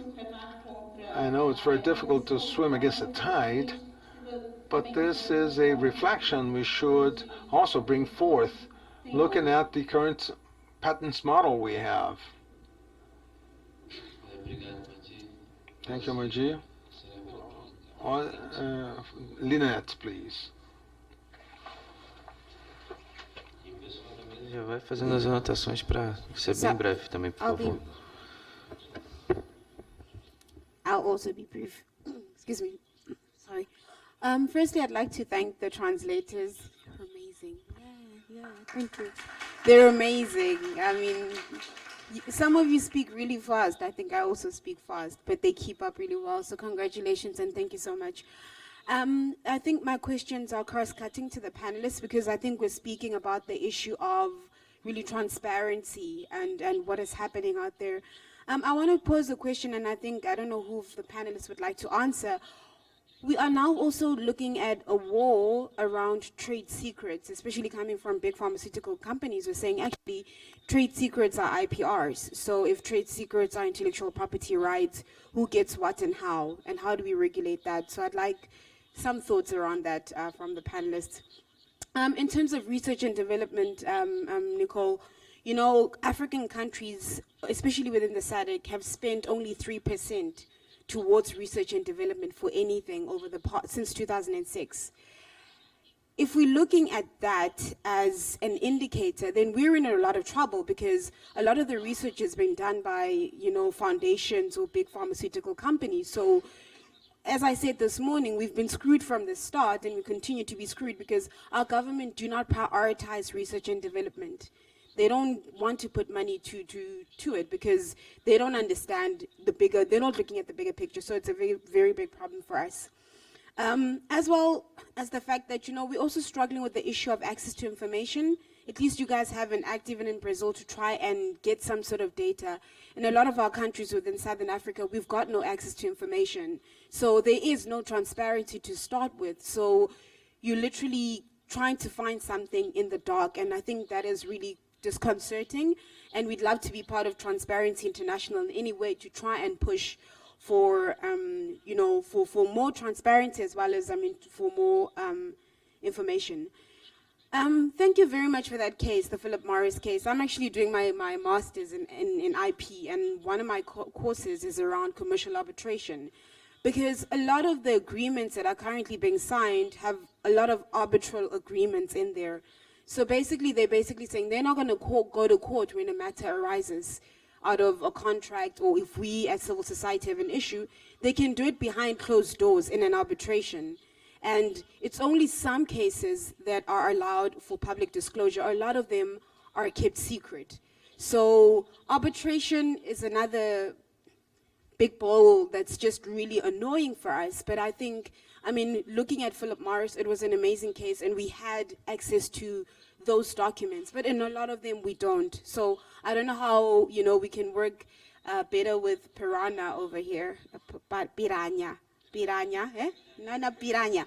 Piranha, to actually just, you know, blow the casket on this entire game. Thanks. Thank you very much, Lenat. A gente pode fazer o contrário aqui? Depois Daniela, depois Nicole. Gonçalo me ajudou aqui. Okay, so I think that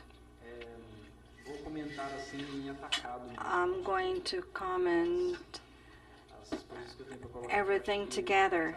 Com a todas as contribuições. So, but anyways, I don't know if the prognosis we have now for these things are really positive or not, because we're really delayed.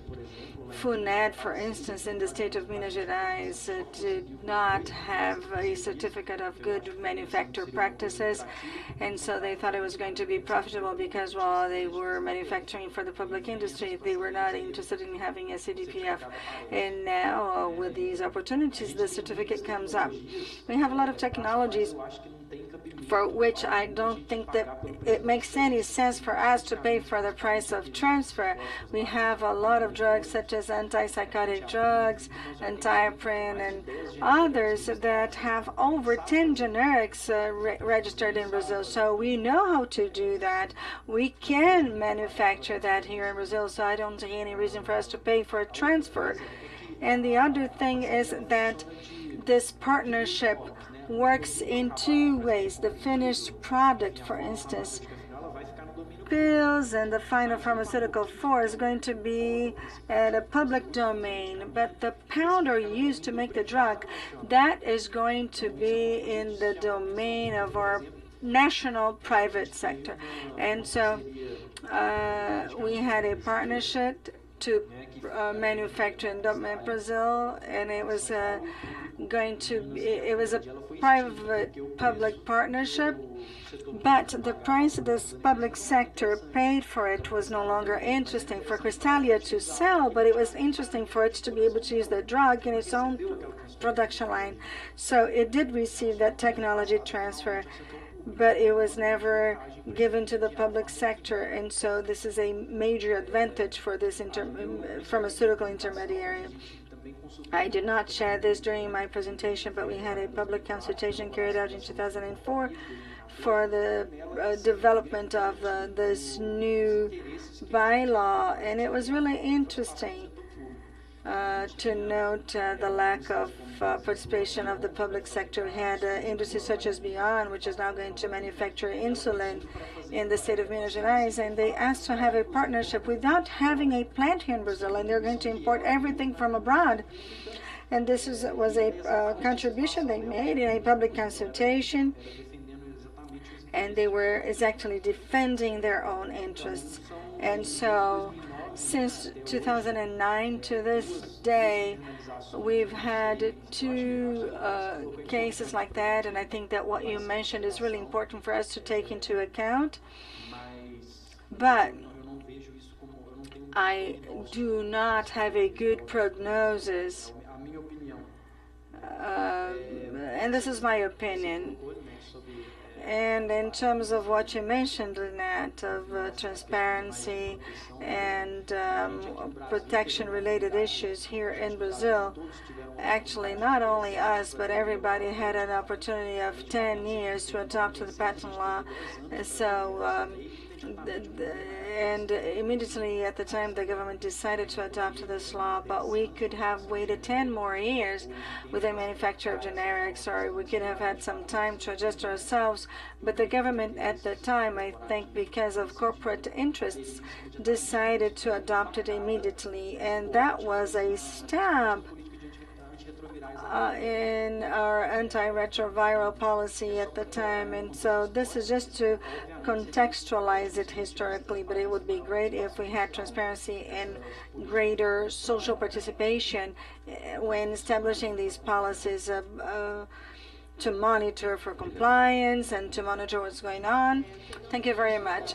Well, then continue from what she said. I would like to reinforce that the dissemination and making Philip Morris' decision public is a good example of how important it is to have an international articulation with the civil society. And when we learned that this was going on and all of the signatory countries were following that up, we worked with all of the involved stakeholders, and we tried to provide information in the media that was also shared with a lot of other people. I think that this is a good example of how important it is for us to hear the experience of other countries and to internalize them, because the strategies of the industry, in the case of the pharmaceutical industries, are equal for all of the countries, but some countries are more advanced, others are lagging behind, but the strategies are the same, just as they are for the smoking industry.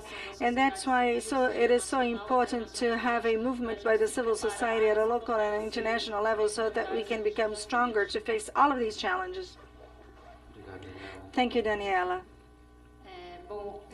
Well, in response to Gabi, or maybe not responding completely, we go back to the corruption movement and the movement towards healthcare, and what we have in terms of know-how and legislation, which is not focused on healthcare, and the corruption legislation in Brazil. I'm focusing on Brazil now.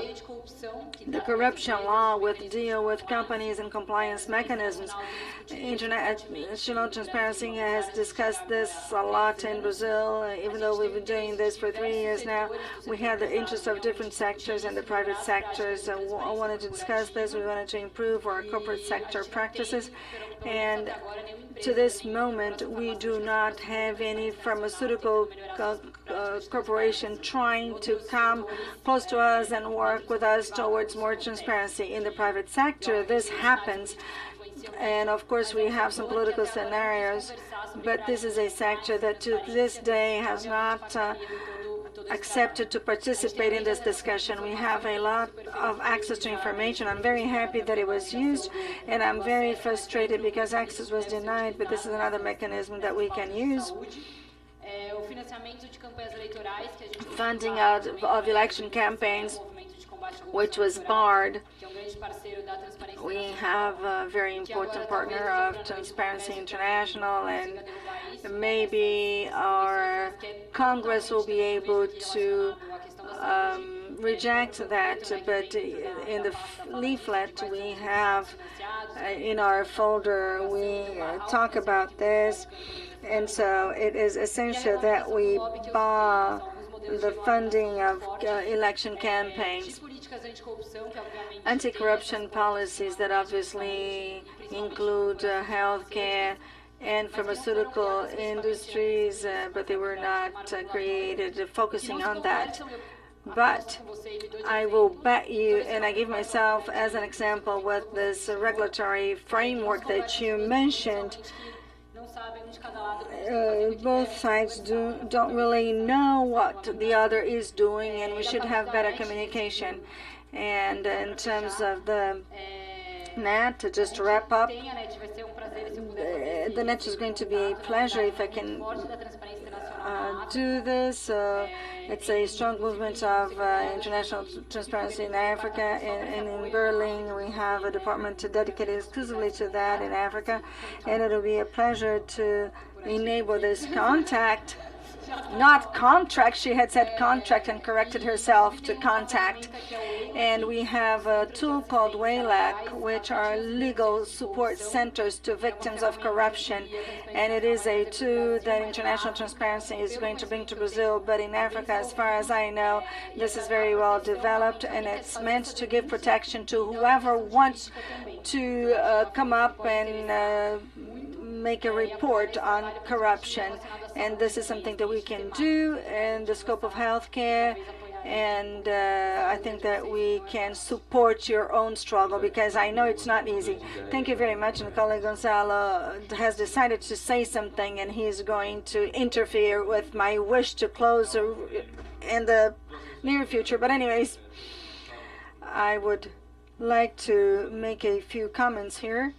Y después, Giselle, para after, I would like to tell Gabi that one of the secrets of this process in the treaty is exactly that once it was approved, and you can see that in the case of the other initiative we're talking about, all of the civil society organizations and those who supported the process created an alliance to guarantee that the process does not stay in writing only.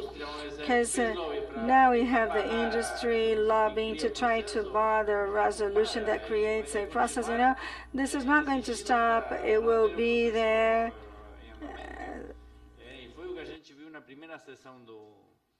And this is what we analyzed in our, this is what we realized that was happening in our work group. And last year, on the first day of the session, and usually these sessions they last 1 week per, and are held once every year. And we were having a discussion that was essential for us to move on. There was a boycott of the European Union that lasted all of the first day. So they would come up with something and then with something else. And it was torture, I tell you. And fortunately, thanks to the ability of our president, we were able to move on, and it all worked out in the end. But this is one of the main aspects in these negotiations, in these UN negotiations. And now, speaking on behalf of Vigência, this is not the only problem we have. Corruption, it is the perverse part of the system. And it doesn't end there. So I think that what we have to do is to create mechanisms to protect democracy and protect our public assets, because that's how we decide. That's how you decide things. We have a market where either we have the healthy participating on the companies, or later on they come up and they go to the government saying that we have to pay debts. Regulating and generating public institutions that favor the private sector rather than the public interest, as should have been the case. So this is something I would like to extend. I would like to have that conversation later on with you, but this is something we should, provide considerations around that. I would like to thank you all for staying this late. I don't know what happened. That time just flew past us. But I think it was a very important panel. I would like to thank you, therefore, all of you who stayed.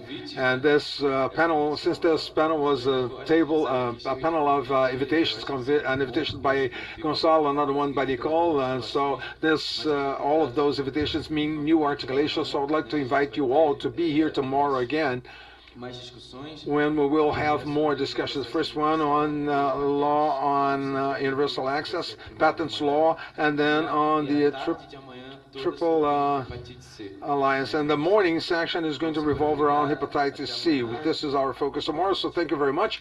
I'll see you tomorrow. Good night.